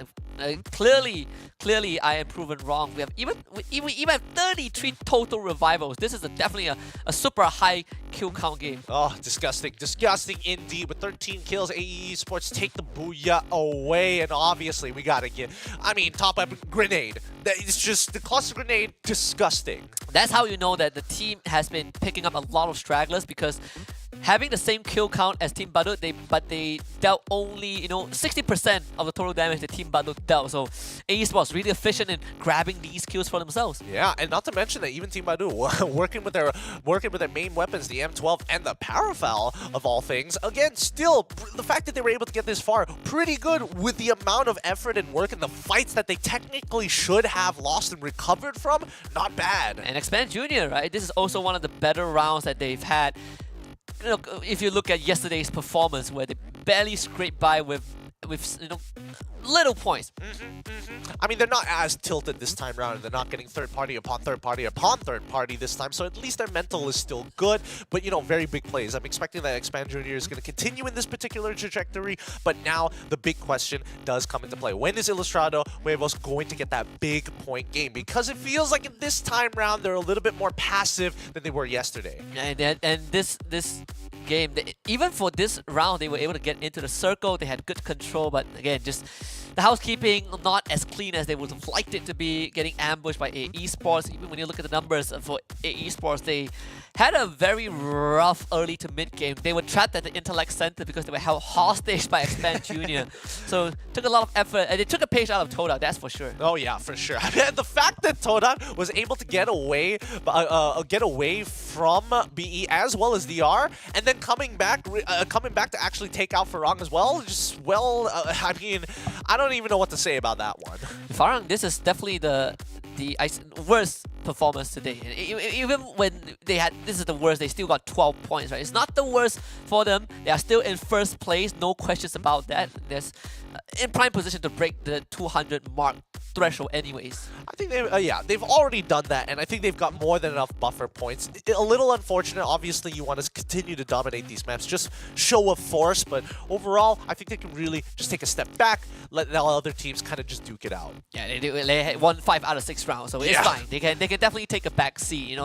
This is definitely we wanted to see Group C step up. We wanted to see Group C kind of give them a challenge. We said that Toda, Ilustrados Juegos are the 2 teams kind of leading the entire group, but the rest of the group are definitely stepping up. Expand Junior, a-esport, these 2 teams, they were a no-show yesterday. Yeah, they definitely had their awkward moments, of course, but I think it's a bit of a switch now. Even K9 is struggling at this point of time. Yeah, which is pretty crazy, and that's the beauty of Free Fire. Nothing can be predicted.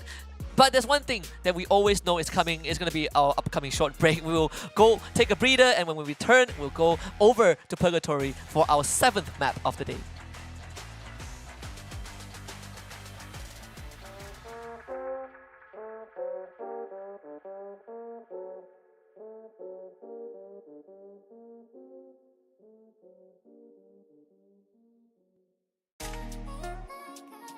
Yo, ND. See the boy self-made. So I don't watch face. Yo, look.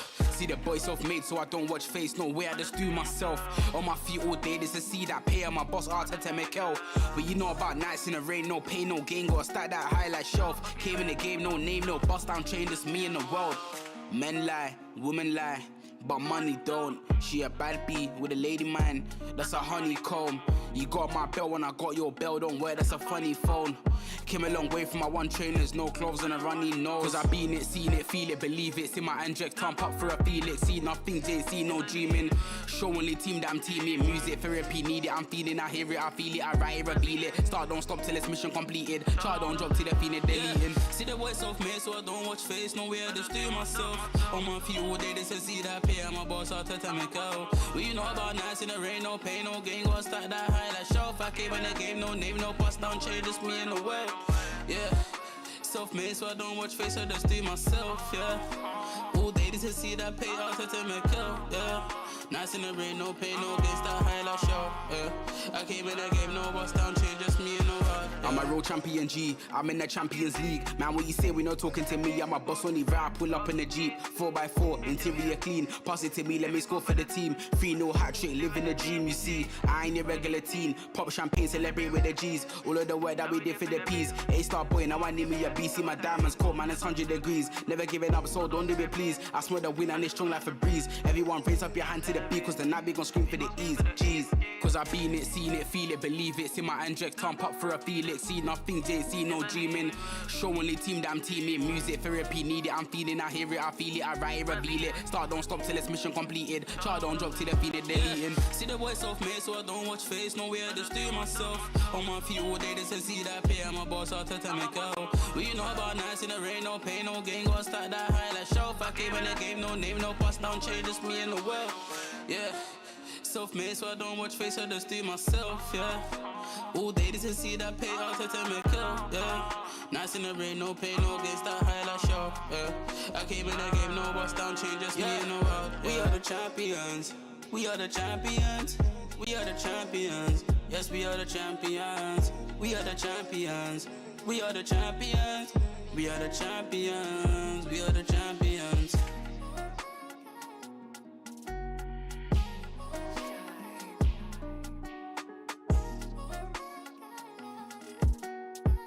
We are the champions, we are the champions.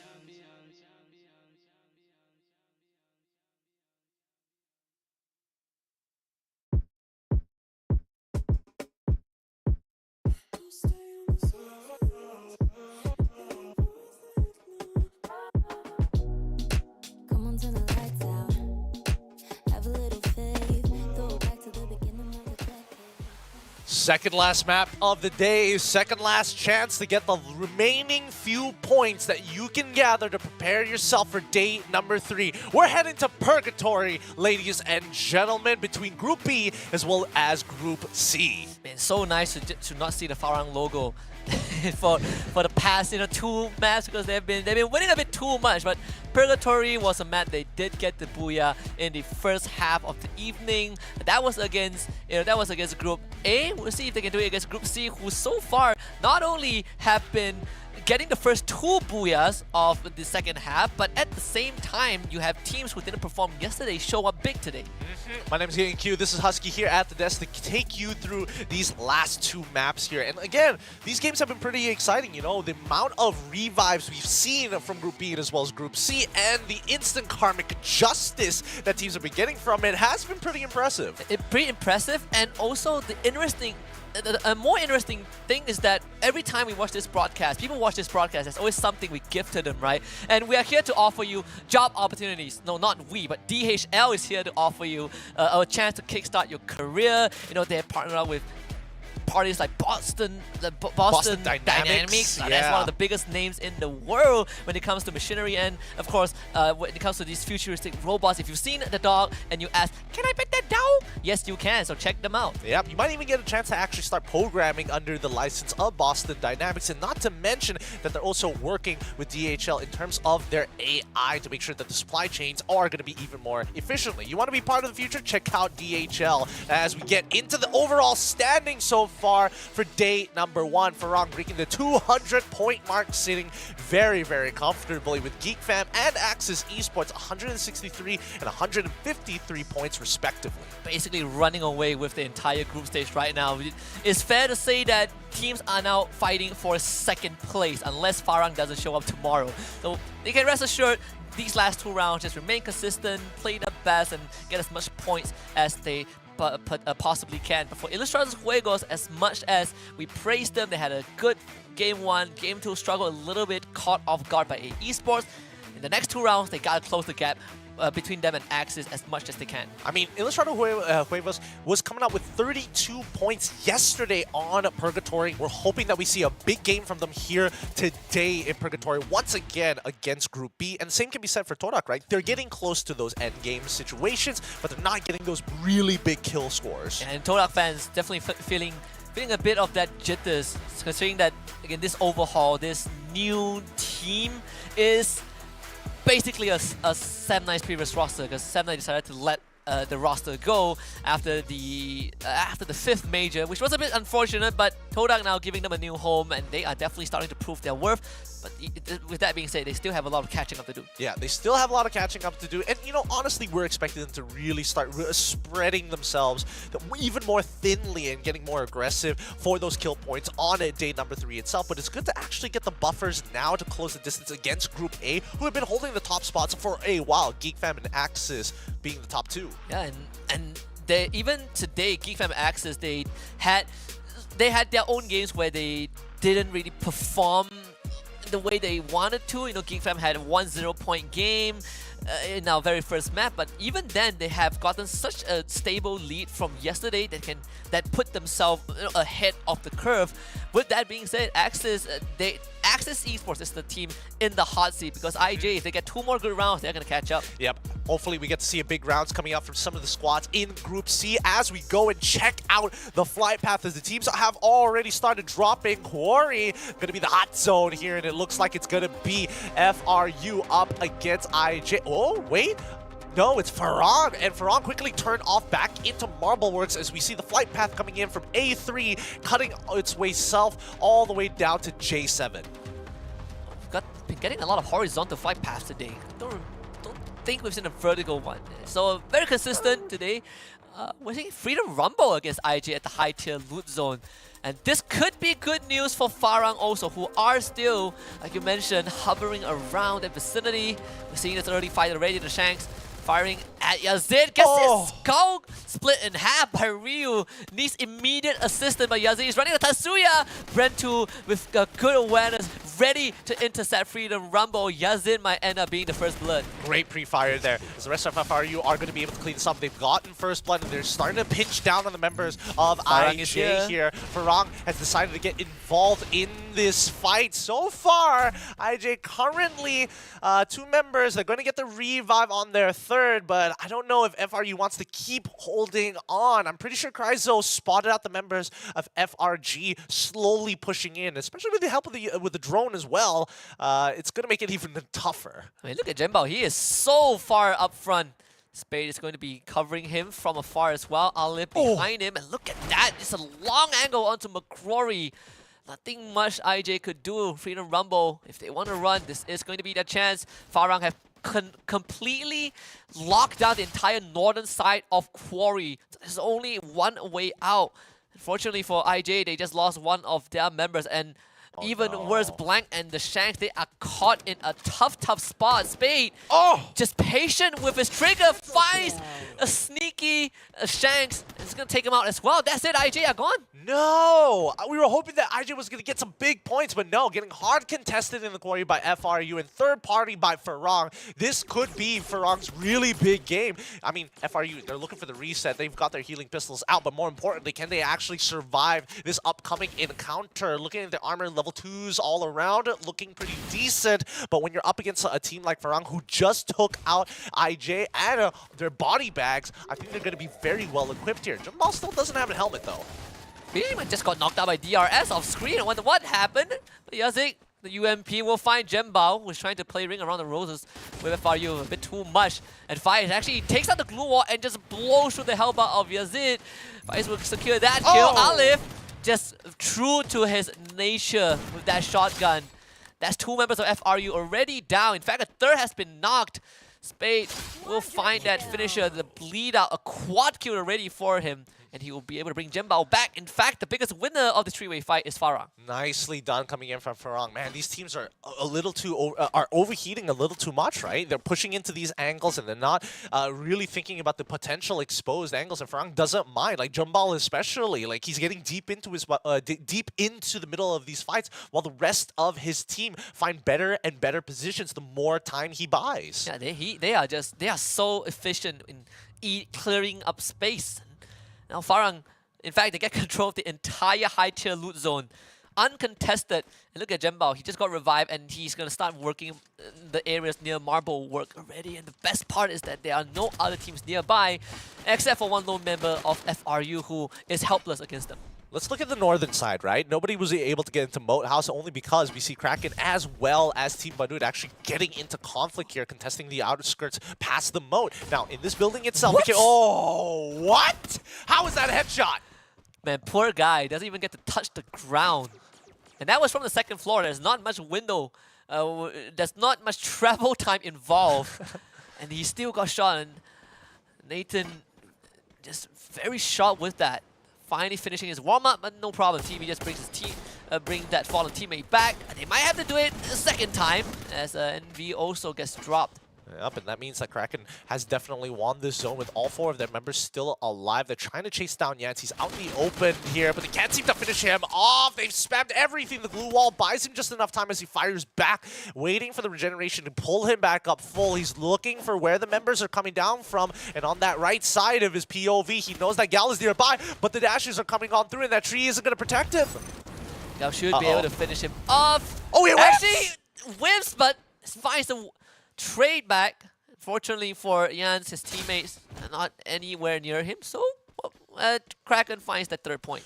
All right, nicely done by Kraken. It doesn't mean that Team Badut is completely out of this. They've got a revive point on their side by Moat House, but the ring is closing on quickly. He's forced to kind of just go back in. It's going to disable at this point in time. He's got 4 eyes and Yans already back up, so really good time. Wait, is Yans still alive? Yes, yes, they were able to recover from that.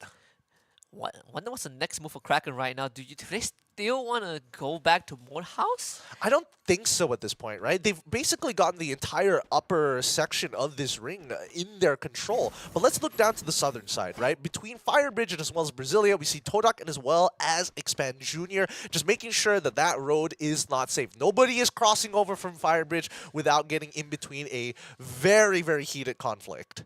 Firebridge? Fire Brigade. Sorry, I'm talking about the bridge between... Bridges are fun. Bridges are fun. Well, in the meantime, hopefully Cryos is able to get his team back up. But now we see that DRS getting into a conflict of their own against AE as they're pushing in from the eastern side. Forge up. Wait, hold on. K9 actually on that northern front. I don't think Team Badut wants to get involved here, and I think it would be a good choice for them not to, because 3 teams are about to collide here. The real question is whether K9 is going to have, again, they have the superior positioning, but the real question is whether they can actually clean up not only AE, but DRS, who are very close behind them. And the circle is very juicy as well. It's right in front of their eyes. Now they have some decisions they need to make, because multiple teams are converging upon them, or at least setting up shop near them. And do they want to make the first move into the safe zone first? Kraken is going to run into TB for the 2nd time in this game. It's K9. They don't really have much natural cover to work with, and they gotta...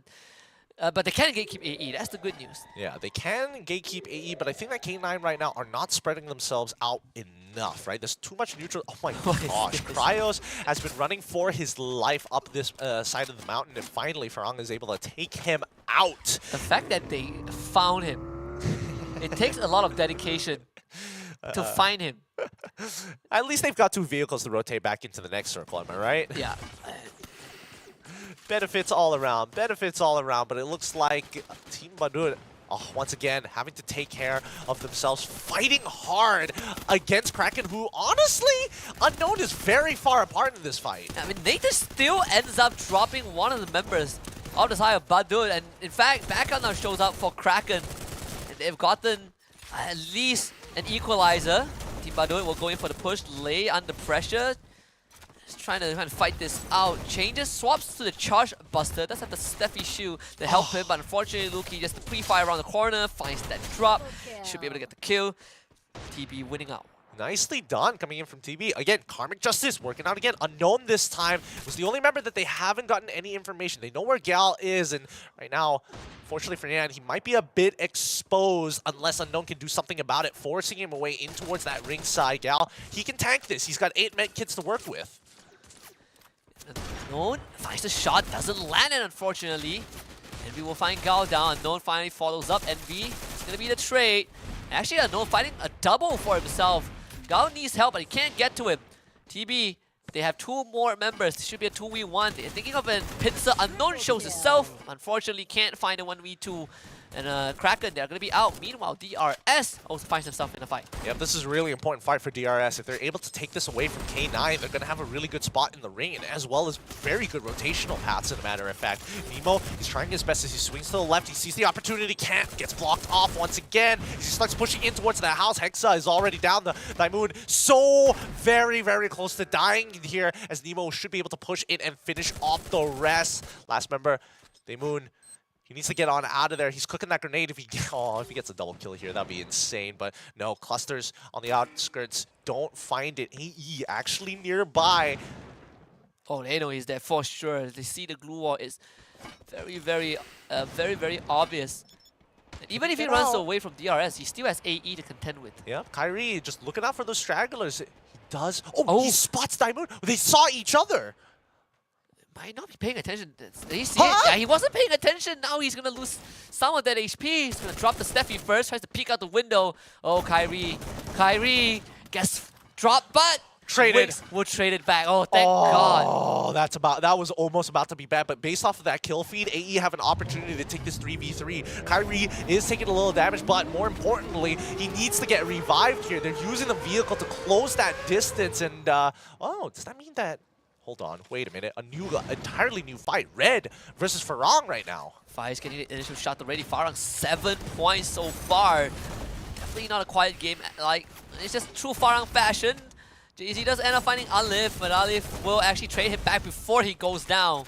Jinbao having to absorb some of these pressure from Red, chipping away at the health bars of Red's members, but unfortunately can't get the necessary shots in as Alif ends up getting finished up by Red. Jinbao trying to look for angles, finds one through the glue wall. What? This guy is a prophet. Stop it! He barely has the right close range weapons for this. He's just got the charge shot, and he's been able to do mega work with it. Fies is helping out Jabal as they slowly close around. Poor Arrow. He's trying to survive. Gets back in. Voidface is going to cover him through. Jumps out of the window as they're trying to disengage from this fight. Yeah, Ares needs time to recover. He's going to make his way onto the 2nd floor. Fires, he is going to be out of there, and Jemba will keep an eye on this compound for a little while, as the Fires will also do the duty of reviving the rest of his team. In Farang, they are not willing to back off. No, this is just more kills. 3 people down, 3 people die. Let's do it even more. And Jambal trying to take out somebody from the sky ends up dying because of the Ares. Now getting sweet, sweet revenge. And Farang now in an awkward spot. Spade is out of there. He is running for his life. DRS finding AE. The clusters point blank, unfortunately. Bounces away. Nemo will find that trade. Kathleen does get dropped though. DRS are tanking the blue. This is a very dangerous fight for them to take. The longer they stay, the slimmer the chances of them making it out alive. AE having the advantage, so DRS ends up having to just run away as fast as they can. Yeah, they're still tanking the blue for as long as they possibly could, but keep in mind, as we look into the rest of them, DRS is also just one of those players that if they go down, it'd be great for AE. It'd be very helpful, in a matter of fact, if they go down. AE has a lot of distance to cover for sure. Red still dealing with Farang, but they will find Fires. Finally get rid of this pesky little rodent. Farang are still in the game, but now it's just down to Spade. Yep, and he's got no resources to work with, right? He really's got nothing to do here. They're going to quickly scan. Oh, that's so unlucky. As soon as Spade rotates upwards, TB has scanned him out. But let's have a look at the last member of DRS surviving on his last legs. He's going to do his DRS. Adri does have... I think he can catapult himself if he wants to. Wait, where's Wix? Where did Wix go? Where's the rest of AE? I believe he got taken out, I think. Is that... Is AE? Wait, where's AE? Yeah, you're right. I think he could still be in the blue. Is he still outside the blue? And there is a chance. All right, we'll see in a little bit. I'm keeping an eye on the API to make sure that it's confirmed that he's still around. He is in the blue. Ah, this guy just tanking it over and manages to outlive some of his gatekeepers. The rest of DRS are done for now, but even for Spade gets sniffed out. This is actually working pretty well for him. Very, very unlucky. Spade ends up getting dropped by Void Face. I had to run out into the open because the blue zone was closing in.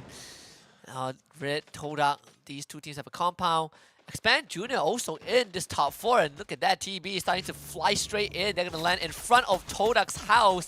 And I'm not really sure this is how you show up to someone's properly, because Todak is already firing at them 4 eyes. The first one to go, and TB is definitely scrambling to react. Let's see whether they can clutch this out, because now Expand has an opportunity to actually fight Red on the opposite end. If they see stragglers on Todak, that would be great, but they are so very close to that circle, and ideally they want Todak or even Team Badu to go down first. There's the blue wall, getting shot down, Todak. And they're trying to set up a barricade from the second floor onwards. So TV will have to spend some time if they want to break right through, and look at Expand Junior. They will now start to challenge Red. Yep, they have all the information to work with. They threw out that UAV, and now they know where exactly Red is. If they can force them out into Todak, that would be ideal, and that's exactly what happens. The perfect situation is now Todak have to deal with 2 other teams on the outskirts of their compound, allowing Expand to walk into the ring for free to gatekeep them. And what a maneuver from Expand Junior. Now 3-way fight, especially on the ground floor, is going to be between TB and Red first. In fact, Red ends up losing 3 of their members, thanks to the combined effort of TB and Todak, and unfortunately for ASC Redoubt, there's just no making out of this. Oh my god, what? Red and even Team Badut are going down too quickly. I mean, the helping hand of Expand has allowed this to occur, and now this structure getting compromised as Todak have lost the majority of their resources. 1 man already knocked down, and Expand looking to finish this off in this last squad vs squad. They pinched 1, they're looking for the second as they turn the corner, barricaded off. There's nothing Zenin can do as it gets melted away as they crush down the glue walls, and they find the double kill, last being the last member in traps, knocked out. Booyah achieved by Expand Junior. Wow. The little bro stepped up for sure. Definitely a slower game. This game came down more to making decisions and those macro moves. They didn't fight as much. I believe they closed out this with a Booyah and only 5 eliminations overall, but nonetheless, it's still very, very precious points. Really, really precious points indeed. We've been waiting for Expand Junior to actually make this move and actually go look for those big points. Talking about big points, though, I am curious how many kills Todak actually walked away from that, because there's a good chance they were either jacked, stolen by any of the teams in the lower compound, or even by Expand. Yeah, so there definitely is. I think Todak were getting some knocks, but I don't remember if there were any finishes. But this game, definitely a testament of the teams from Group C. They also can put up some fight, and Farang was starting to see a bit of those cracks, right? They were not able to get the ball rolling as much as they should have. They are definitely getting caught off guard by some of these rotations from the Group C teams, and it's good to see that Farang being put to the test. I mean, I've noticed that, especially for Group C, they are, well, Group B as well as Group C, they're very spiteful. They revive themselves. They're like, okay, we're going back into fight, boys. We're not done with this just yet. This isn't the karmic justice we were looking for. And I think, you know, looking at the kill score as of right now and considering how the game played out, it was actually Team Badut who were finishing off these kills, and they were walking away with 8 kills. So that's 8 points for them in the bag just by being on the lower ground compound while taking the damage from Expand and farming these kills that Todak were knocking down. And yeah, Team Badu actually they got most of the kills onto Red. then they got wiped out, and then Expand Junior shows up to pick up the pieces. So it was pretty straightforward. Yeah, they finished it with what, 6 eliminations? So that's 18 points for Expand Junior. A very admirable attempt. Definitely a game that has a lot of knockdowns, but when it comes to just total kills, not as much. We have a couple of players who perished to the blue zone. Yep, a lot of them perishing to the blue zone. I mean, a lot of teams they had a lot of stragglers, right? DRX was having it rough. AE was having it rough. Oh boy, you know, eventually they're going to be able to kind of bounce back from them, but they're running out of time. They definitely are, especially if the teams have played the 8 games yesterday. That means that you have used up a lot of your opportunities, and it's definitely at least not the teams in Group B. Farang having some pretty decent stats. Again, this is one of the slower games for them. They had to play, you know, with 3 members for the second half of the round, and they were getting picked off from afar. But nonetheless, Farang still able to scrape by with pretty decent points. I believe they finished this with 8 eliminations. Yes, they finished with 8 eliminations. Let's look at the scoreboard now with Expand Junior walking away with only 18 total points, 6 kills. Team Bandung in second with 16 points, 8 kills, and 8 placement points. Farang, 6 placement points, 8 kill points, bringing it up to 14. Yeah, Bijikman just, not having a game this time. Just wiped out very early on by DRS off screen. Ilustrados Juegos also facing the same fate. The 2 teams, especially IJ, I feel like I just cursed them. I say I wanted to see them have a big round and perhaps try to close as much distance as they could with Axis Esports. They just faced a major setback. Yeah, big setback as well, because we were expecting them to actually, or between them and as well as Todak, to actually crush it in Purgatory like they did yesterday and get some really big points. We didn't get to see that this time. And very, very unfortunate. Thankfully, there's still one more round for these teams to play it out, you know, for some teams to redeem themselves and cash in a bit or extra points. All of this made possible by the tip of the spear. The spearhead of the entire Snapdragon Pro Series, Snapdragon Elite Gaming, when winning matters. They have the best chipsets to optimize your gameplay and phone processing experience. You can't say SPS without Snapdragon. It just makes sense. When winning matters, that's the chipset that you're looking for. And if you're looking for a phone that comes with it, the Galaxy S23 Ultra is the one to look at. So share that epic and level up your own game. Absolutely. Good with good when it comes to taking photos, good when it comes to taking videos, good when it comes to video game. And if you want to boost not just your device, but yourself, you can go green and bleed green with Monster Energy. So check them out at www.monsterenergy.com/gaming and unleash the beast within you. If you want to be on the forefront of technology and learning some applicable skills in the real world, maybe consider DHL by leveling up your career with them by finding your job here at esl.gg/FE-career. Whew, nearly messed that one up because again, they've got Boston Dynamic Dogs, they've got AI to help the supply chain. You could be on the forefront of a new breakthrough. And you can be sitting on your couch, you want a delivery, you're gonna get your dog to do it for you. We're gonna go for a short break while I try to train a dog that can do that for me. When we come back, one last game for the day to see who comes out on top.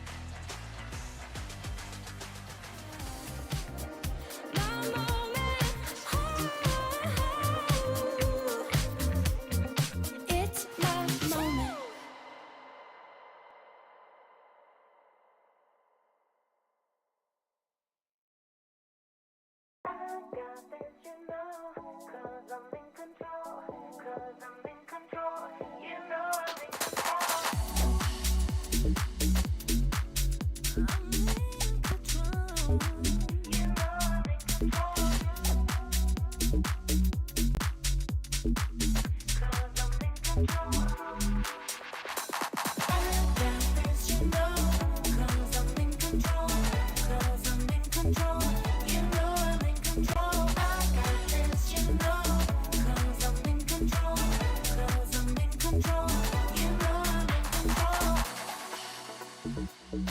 Let me take it for a ride. Close your eyes, come with me. It's a heaven in disguise, just for you.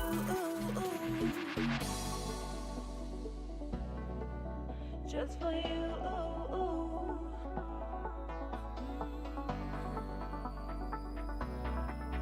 Just for you. You know I'm in control. I got this, you know, 'cause I'm in control. 'Cause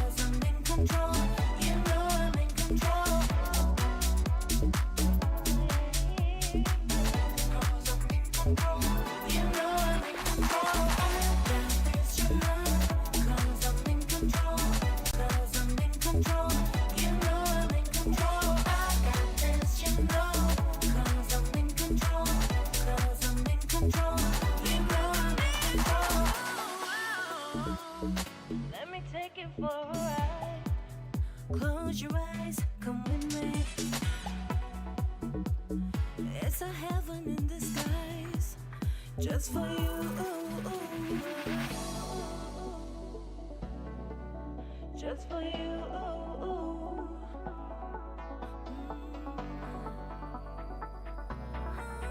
Just for you.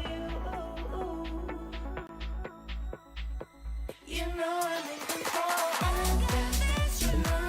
'Cause I'm in control. 'Cause I'm in control. You know I'm in control. Because I'm in control. You know I'm in control. I got this, you know. 'Cause I'm in control. 'Cause I'm in control. You know I'm in control. I got this, you know. 'Cause I'm in control. 'Cause I'm in control. You know I'm in control.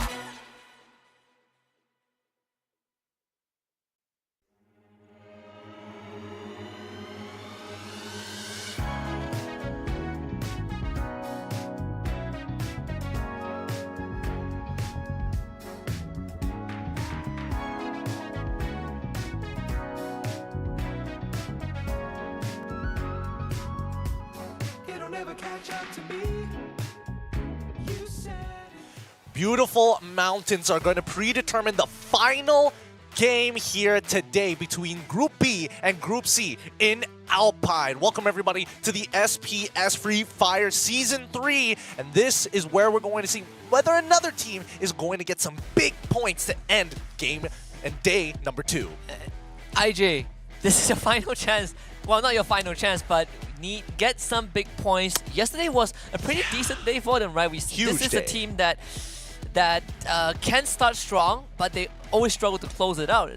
You know what they say is well, what's that one? It's not how you start, it's how you finish. Oh boy. Exactly. Took me a while to find that. Don't worry about it, because right now that's the footing, current standing for Ilustrado Huevos, because they're at 120 points, right? They're so close to overtaking Axis Esports, and they dropped their game in Purgatory where they were able to achieve the highest points that they were able to get yesterday at 32. Missing out on that, they have to double time on Alpine. Imagine if they got that 32 points. That would put them like 1-2 points behind Axis Esports. Because they did get 1 point in that previous round. Darn, man. So yeah, now this is actually kind of a 2-round setback because Axis Esports will also be playing their matches tomorrow. Ilustrados Juegos need to pick up the pace. You can't make any more mistakes. And it seems like Team Badut is really sinking in their claws into Torak, stealing a majority of their kills in Purgatory and forcing Torak, even though they got a pretty good placement score, the kill score was not very high, and they just broke the 100-point mark, but nowhere close to Axis yet. Yeah, this is definitely a race between Ilustrados Juegos, K9 Visionaries, down to Team Badut, all trying to get to Axis Esports. Obviously, Ilustrados Juegos have the best chance. K9 Visionaries are not playing anymore, but Torak and Team Badut, they still have one more round to raking as much points as possible. And let's not forget, they're going to play another full rotation of these 8 maps tomorrow in day number 3, where we're going to predetermine who the top 3 is going to be. So for everybody else in Group A, and as well as Group B, this is as good as it's going to get. For Group B, just a couple more buffer points would be nice. A couple more buffer points. The final round of the big marathon for Group B, especially for Farang. If they can close out this last round strong, that's all that they need to qualify. And even before tomorrow, they've already got a solid spot in the challenge group stage, but you gotta end it as strong as you can. Well, we'll see whether they're able to like turn that into 200 points. That'd be crazy if they're able to do that in this next 5 maps, including tomorrow. So I think that would be outstanding if they're able to mathematically make that happen. But with 16 seconds left, and especially with the performances that we've seen on Alpine prior to this, I think this might be a pretty good game for Farang.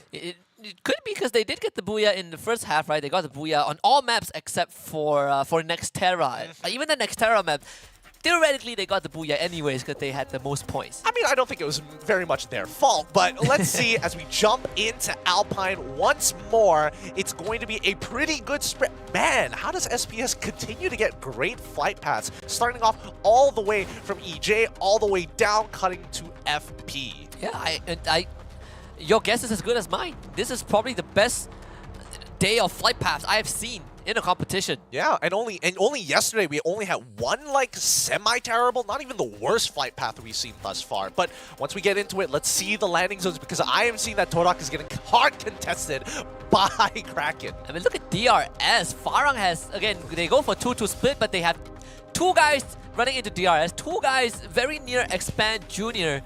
So we're going to have a lot of early fights. Kraken against Todak. This one is definitely a classic fight. Ends up getting taken out very quickly. But guess who has entered the arena? It's K9. Yeah. So DRS, they got to make a run for it. Oh, they're looking hot right now. They've already gotten 2 elims down in the bag, forcing the rest of DRS to run through the railroads out into the open field. Audrey is down. And now we cut back to Farang. This is not exactly the best position to be in. It's a 3v4 situation. But at the very least, hopefully that their arsenal is good enough to maybe salvage it. As they're able to sneak away a kill and run off. Run like the wind spade. Run! That is just so smart. You use your fist so that you bought distance for yourself. I mean, he's gonna die either way. I don't think he will want to use too much of his utils. That could have been a knock. What? But it actually gets straight to back. Space somehow still finds it from afar. When they're still able to finish him off. So Farang off to a rougher start, but don't worry, they have both Jembao and Alif. They have a bite point in the carousel. They can easily be revived. Yep, and they've got the place all to themselves, right? K9 could technically push all the way down, and that's going to probably instigate a fight by Dockside with Expand pushing up into carousel if this fight continues to happen. But Farang going to quickly scan out down by base camp, and K9 has been doing okay. But let's cut back over to Todak, right? Because again, it looks like they have won their fight against Kraken. Unlucky to them. It's been pretty 50-50 to either side thus far. Kraken losing a majority of the time, but even for Freedom Rumble, losing that fight against Ilustrado Huevos down to the southeastern side of the map, they are on the run. And Yazid doesn't even feel safe trying to capture a revival point because he is already marked. Twice was nearby, but he's... Will he go for a Noki on the other hand? Has just found unknown. Todak exacting swift revenge onto Kraken, but thankfully Nathan was able to get out. He is able to get on out of there. He's heading over down by Militia, and guess who's waiting for him there? It's going to be one member of Red. Why is he there? We don't ask too many questions, but Namti48, if he hears this, I definitely... Oh, does Nathan see it? Yeah, he spots out Voidface, and now he's turning backwards. He's like, hell no, I don't want to be part of this. Yeah, there is a revival point, but unfortunately Voidface is sitting on top of it. Nathan, if he runs too far backwards, he's going to run into JZ. Maybe he can find himself a 1v1 and buy a bit more space. We'll find out in just a little bit. But for Farang... Oh no, oh no. I mean... Well, we'll talk about it in just a little bit here, but Red's wide spread is actually extremely beneficial, really denying a lot of the teams who want this POI. Like Nathan is waiting for the revive point, but Jay-Z is going to say no. If you look down by where Ares is, he's stopping Alif from actually getting the revive, and even Jumbal, as FRU, were able to get the base camp revive for themselves to bring their whole squad back. I wonder what's the game plan for Farang right now. They might be contesting FRU. You can see that shots have been fired. TB and AE, they're going to face each other again. We've seen this before. The first glue wall drop by Wix very early on. As Luki is going to try and hop onto it for the challenge. And Wix finding the angle, can't get it. Cluster's even thrown in, but AE, they will get back up. The ice grenade try to slowly chip away at the help wall. Wix double glue wall melts them, and Luki really wants this kill. And finally his teammate shows up. Wix just says, I'll build another wall. Try to get through this. And Luki ends up losing most of his health. They have stayed for too long. Wix will get dropped. Luki the same as well. In fact, Jans also ends up getting taken out. Oh no, AE, they're slowly going to collapse on this. They can get the re-knock as well as finish off this squad. Well done as AE take out Team Badut. Man, Team Badut, why did you do that? It's too much commitment for one kill. I feel like that was definitely a lapse of judgment. Oh boy, the second half very, very rough on this team. The glue wall melter's not as good. Oh, whoa! Faiz ended up spawning out Ryu, turning things around very quickly, but with his shotgun, should be able to get some clean kills. Double kill coming up for Faiz. And then open up the revival point for FRG if they want to. And Todak, knowing that the entire snowfall is is not contested, they're going to instantly just fly towards Militia. So much space for Toda to work with. Speaking of which, let's have a look at it. I mean, we were looking at Expand earlier. They've been sitting on docks, and they're going to wait to rotate out of it a little late with Freedom Rumble Cryos hiding away towards the ocean banks. This is some pretty scary stuff. He wants to get the refi, but again, no resources to actually play with. Only 2 glue walls to his name. Asta can't really help him either. In fact, he is around Carousel, but there is a buy point near the railroad. He can run towards. There's also a revival point. That one might be guarded by K9, so Freedom Rumble are in a rough spot. Yeah, man, these POIs are really far spread apart, and the majority of them, like, already at the edge of the ring. We're losing, like, what, 2, 3? I'm not sure about the Snowfall one, because, again, it's a big icon. The exact positioning of it might be in the ring, so that might still be available, but there's no way to actually get all the way up there. And it was controlled by Todak, right? So no teams can get there anyways. Illustrated Suegos, they did have 4 kills already to start it off. In fact, just blew one of the engines of AE. IJ sprinting forward. Maybe they can pick up some extra points here. Yeah, we see the next ring actually closing in and circling around Sunside. This is pretty brutal for everybody outside of it, right? Kraken have some pretty good positions overall. They should technically be able to spot out a Todak later on. But right now, let's focus on AE versus Ilustrado Huevos. They've already beaten Team Badud. Now, can they beat IJ? If IJ takes them out, they get a clear path towards the circle as well. No one is near Rivermouth or Rai.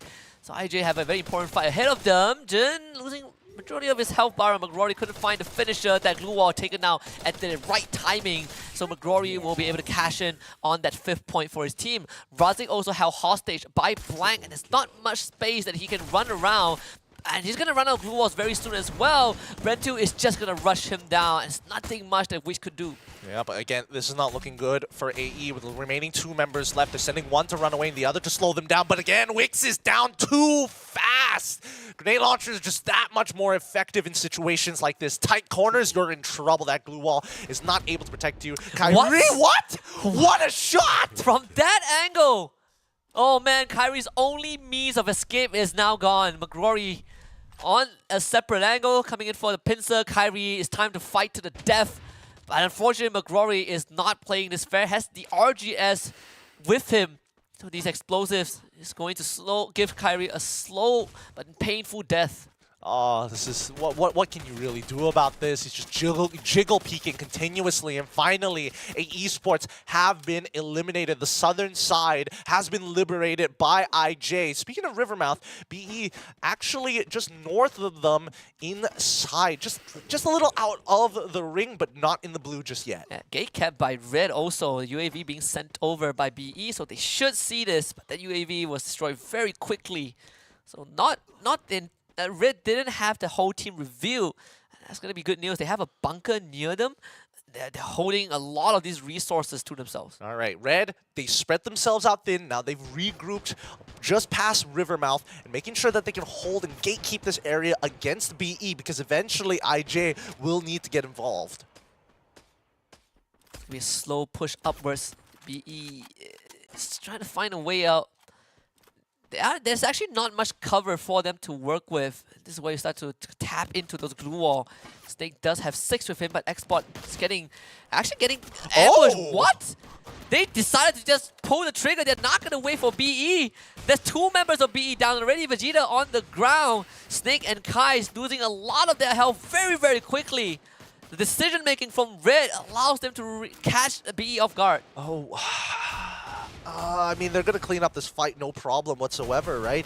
Ares, he's trying to loop around. They're barricading themselves in, but Bijikman Esports, they're trapped in this. They've gone all in, and nobody is coming to their aid, as Ilustrado Huevos aren't even pushing through that same side, wanting to take a more southeastern route to get into that ring. The shots are coming through, and eventually Red is going to be able to clean this up. Bijikman Esports is going to get eliminated. So unfortunate. They thought that they could play it slow, but Red, they were not going to wait. And now they have completely cleared out their area. That means that they have a very good path towards the circle unless Todak starts moving downwards. Farang are in great position. They're going to play this like Bermuda, how they usually play for the peaks. They're going to use it, instead of peaks, it's going to be Sunside, right? They want to control this high ground for as much as possible. FRU getting revived here. Do they spot that out? Because Expand is nearby with K9 ready to jump on them. Farang are saying, let them fight it out. We're just going to control the southwestern side to make sure that anybody walking in is going to come in at attacks. Expand Junior roped into this conflict already. FRU primarily playing on top of the roof, but as you can see, they all got revived and they didn't really have time to procure resources. So you only have a Glock to work with, the sidearm, and maybe a couple of glue walls. This is just a slow death cluster. Taking out 2 members of Freedom Rumble already. Man is so good with these lobs. This one is an air ball, unfortunately, but they can just slowly work on Freedom Rumble. Yep. They're just getting the free points here. There's nothing that Freedom Rumble can really do. Stop. They already did. Stop. Stop, man. Expand having more than enough free time. Asta actually making it out here. Huevos not letting them get away for free. Asta doesn't get away, and that is FRU eliminated.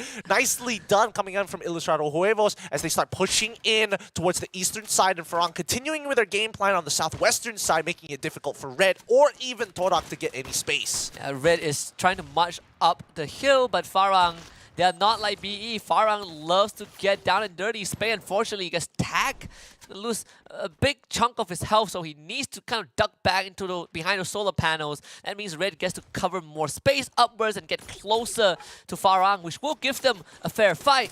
How is Farang gonna be ducking between these panels? Jembao taking contact already, has to drop the glue wall. Yeah, this is going to be a pretty awkward spot because right now Farang is the one losing ground, and the fact that they've pushed all the way up to these solar panels, it's going to be a big open area before they get into any structures. But let's look at Expand right now as IJ have made full contact with them. Expand Junior, can you kind of fend up against the wrath of IJ? They've already found Afik.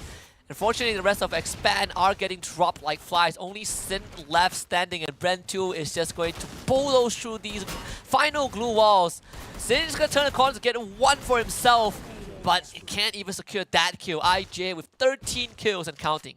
Can't do anything about that. IJ are in a pretty good, decent spot, but now Todak and K9 in middle of battle with Red, actually cleaning up Farang pretty quickly here. Farang, they've only got 1 member left, Alif. He's trying to hold on, and they get eliminated. Gatekeeping turned into free points for Red as they fight with everything they have left, now controlling the southern side of Sunside. And Farang keeps getting the 4th, 5th place in the last few rounds. If it cannot break through Red's aggression, so well played. The fact that Spade had to fall back meant they gave up in the ground for Red. Toda on the other hand, 3 men left standing. Noki getting healed up by his teammate.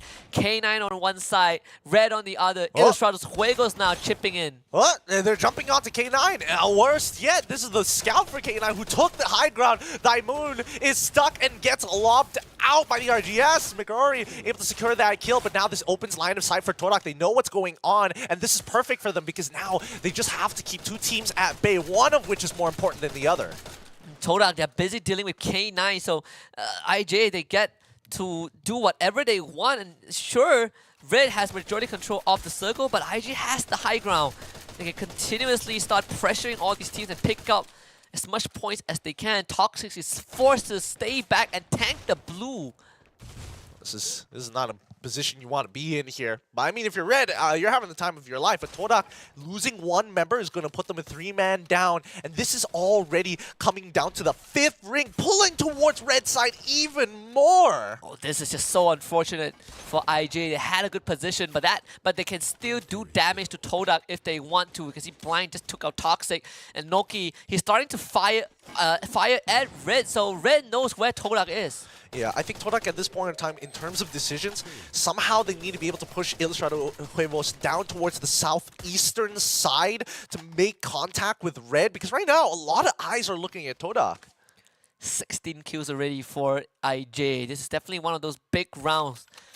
Still plenty of points on the table if they can find it. I believe they also saw red already. The UAV being sent out courtesy of IJ is going to ping out the remainders of the players in this lobby. Oh, this might be an opportunity, right? Because they know that Namti48 is by himself, but it's difficult to push out unless Todak decide, you know what, we'll let you get the space and start contact quickly, because the strong side of red is toward the western side, and IJ, they're very aware of this. That's why they're pinching Todak even harder. And just make sure that Todak gets pushed far away so that they have some of their own space to slowly work as they head towards the circle. Couple of trees, and has gotta expand those glue wall. Don't be generous with those usage. You just have to make it into the safe zone. Todak, they're taking the attention of red.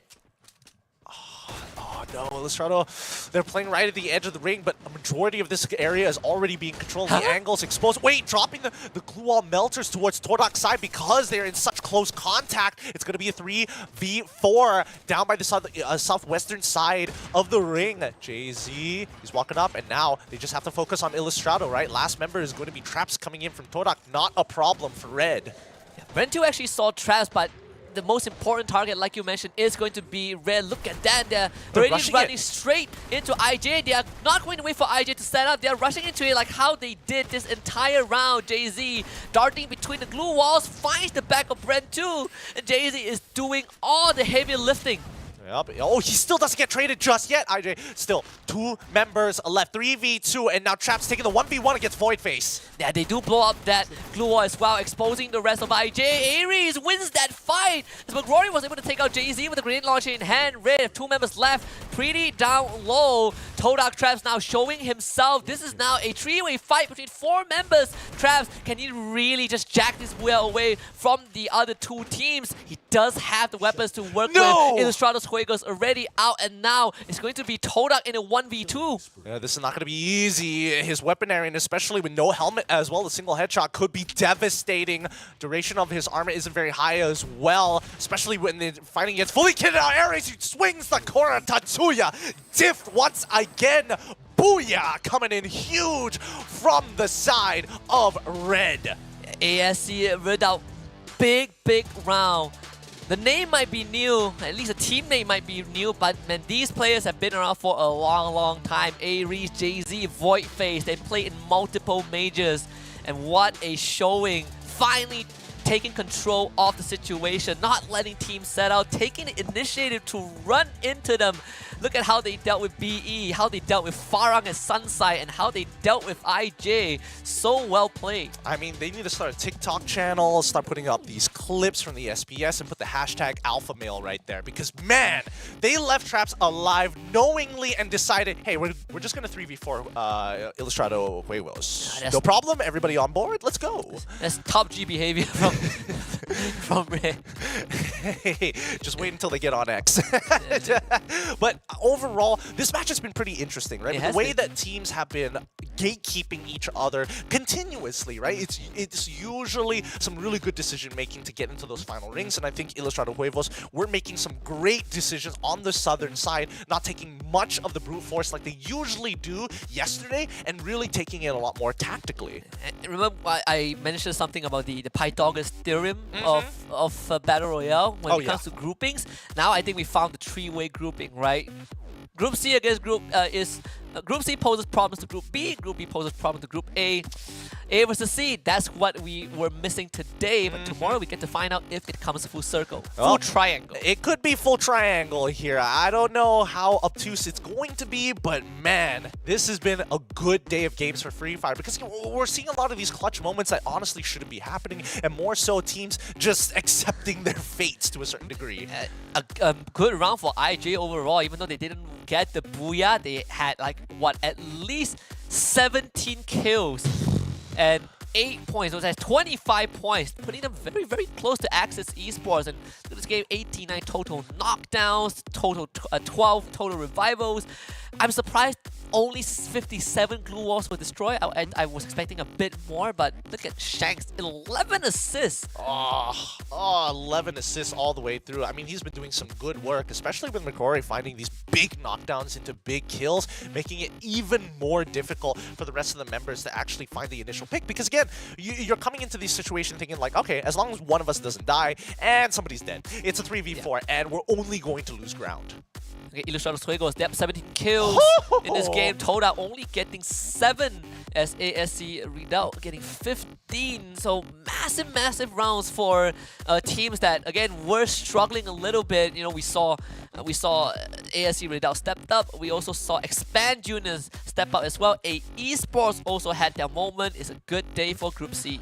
Honestly, when we were talking about big game for the Filipinos, I was thinking about Ilustrados Juegos. I'm very happy that Red was able to actually clutch up big time this round. Big alpha energy coming huge, a lot of damage, some good survival time overall, and losing very minimal members. And again, just taking the first initiative, right? Making sure that they always roll the dice first, they make the first move. They can clearly see that in all of their maneuvers, they were catching teams left, right, and center with their pants down. Beijing Man Esports were completely caught off guard when ASC Redoubt decided to just go for the push, netting themselves 27 points in this game. That's a big game coming out from ASC Redoubt. Ilustrados Juegos at 25 points. Man, it could have been broken that 30 mark once again. They might even have broken the 32 mark had they gotten the Booyah in the first place, and honestly, that could have been a huge game for them. But still, regardless, Torak only coming away with 16, which is a little disappointing because so many of those kills just denied away from them, even though they get the knockdown. Yeah. But if you are K9, you are very happy that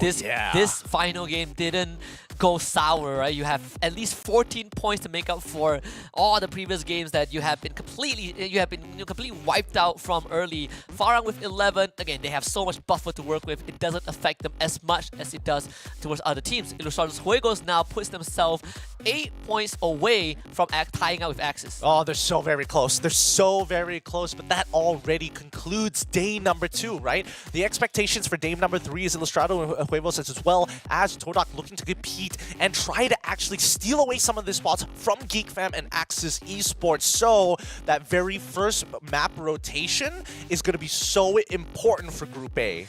I mean, well, for GeekFam, they play, 8 maps yesterday, and GeekFam has 4 Booyahs to their name, but you look at the discrepancy of scores, right? GeekFam and Farang both played the same amount of games, but they are 71 points apart.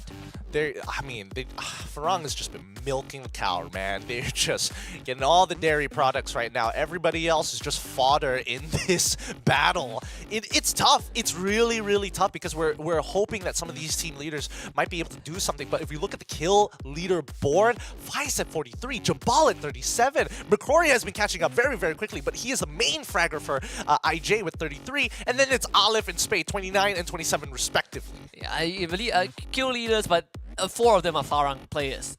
This says it all, right? This says it all, everything you need to know about Farang as a team. Disgusting. Absolutely disgusting with Faiz and Jimbal being the entries for them. Let's have a look at tomorrow's schedule. If you're not up to date with the SPS or don't know what's going to be happening next, don't worry, we got you covered. First things first, it's going to be C versus A. That's going to be the most important 4 maps of Group A's life, and then C versus B. The most important day as well for all of these teams, right? Especially Group A and Group B, it is the final stretch. For Group C, tomorrow is the big day. It is the final lap, as they say. You get to play 8 maps in a row to catch up as much points as possible to make it into the challenge group stage. Because remember, we have 18 teams, but only 3 will qualify to the next stage. Yep. I mean, I'm looking at Todak. I'm looking at their odds. It may look a little slim in the first 4 rounds, but if they get 2 really big games and Axis isn't able to achieve the same level of points, they might be able to steal away a potential top 3. I mean, Axis in the hot zone. Ooh, that is going to be scary. This is one of their one of Axis's best performance in a long time, and the fact that it's coming so close against a team like Ilustrados Juegos is definitely a scary spot to be in. But IJ, they're veterans, they've been improving over the years. Even the recent major, they finished top 4, so it's not a surprise that they are keeping it very close. I think it's interesting because we've seen 2 sides of IJ, right? Day number 1, they're hyper aggressive as expected. Day number 2, they felt pretty tame. Honestly, in my prediction, I predicted that IJ will qualify because if they don't, we only have 1 Filipino team, which is AB Radicals. I would definitely love to see more Filipino teams. And it's nothing against our local teams, but we've been dominating for a long time, and I am just very glad that the Filipino teams are stepping up. Diversity. That's what we're looking for, yes. you know? I'm just going to go with Husky's argument. That's exactly what I told Fasha Bunny yesterday. I just went with it at that point. But with that being said, thank you everybody for watching. Just in case you don't know, that the Snapdragon Pro Series is brought to you by, obviously, Snapdragon's elite gaming chipset, who's been absolutely crushing it here, considering the number of alpha moves we've seen here today. That's when you know when winning matters. Yeah, I'm going to thank everyone else, Samsung Galaxy, DHL, and also Monster Energy. Thank you for being a part of this, but it's not over yet. This is just the beginning of a new chapter for Season 3. We're going to call it a night. We are going to be calling it tonight. That concludes day number 2 with me getting Q in, as well as Husky taking care of you guys at the desk. But don't worry, the Free Fire action hasn't stopped just here. Stay tuned for tomorrow, where we will conclude to get into those group draws.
The Snapdragon Pro Series powered by Samsung Galaxy is brought to you by Snapdragon Elite Gaming, Samsung Galaxy S23 Ultra, Monster Energy, and DHL.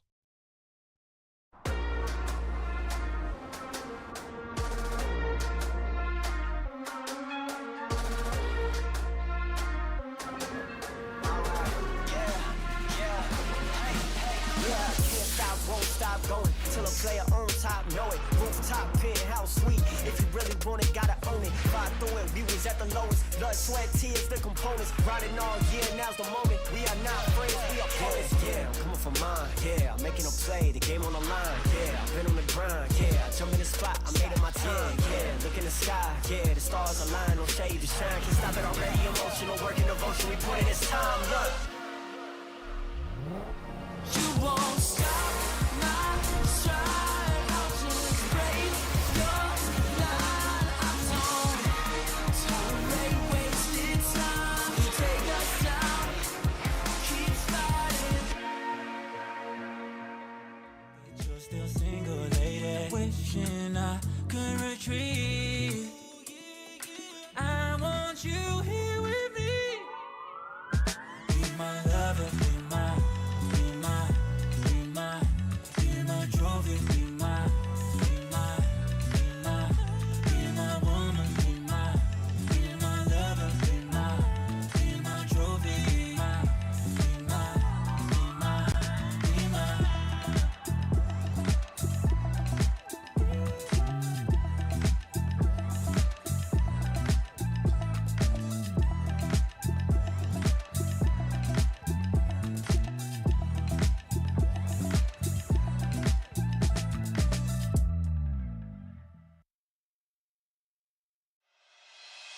Count me in.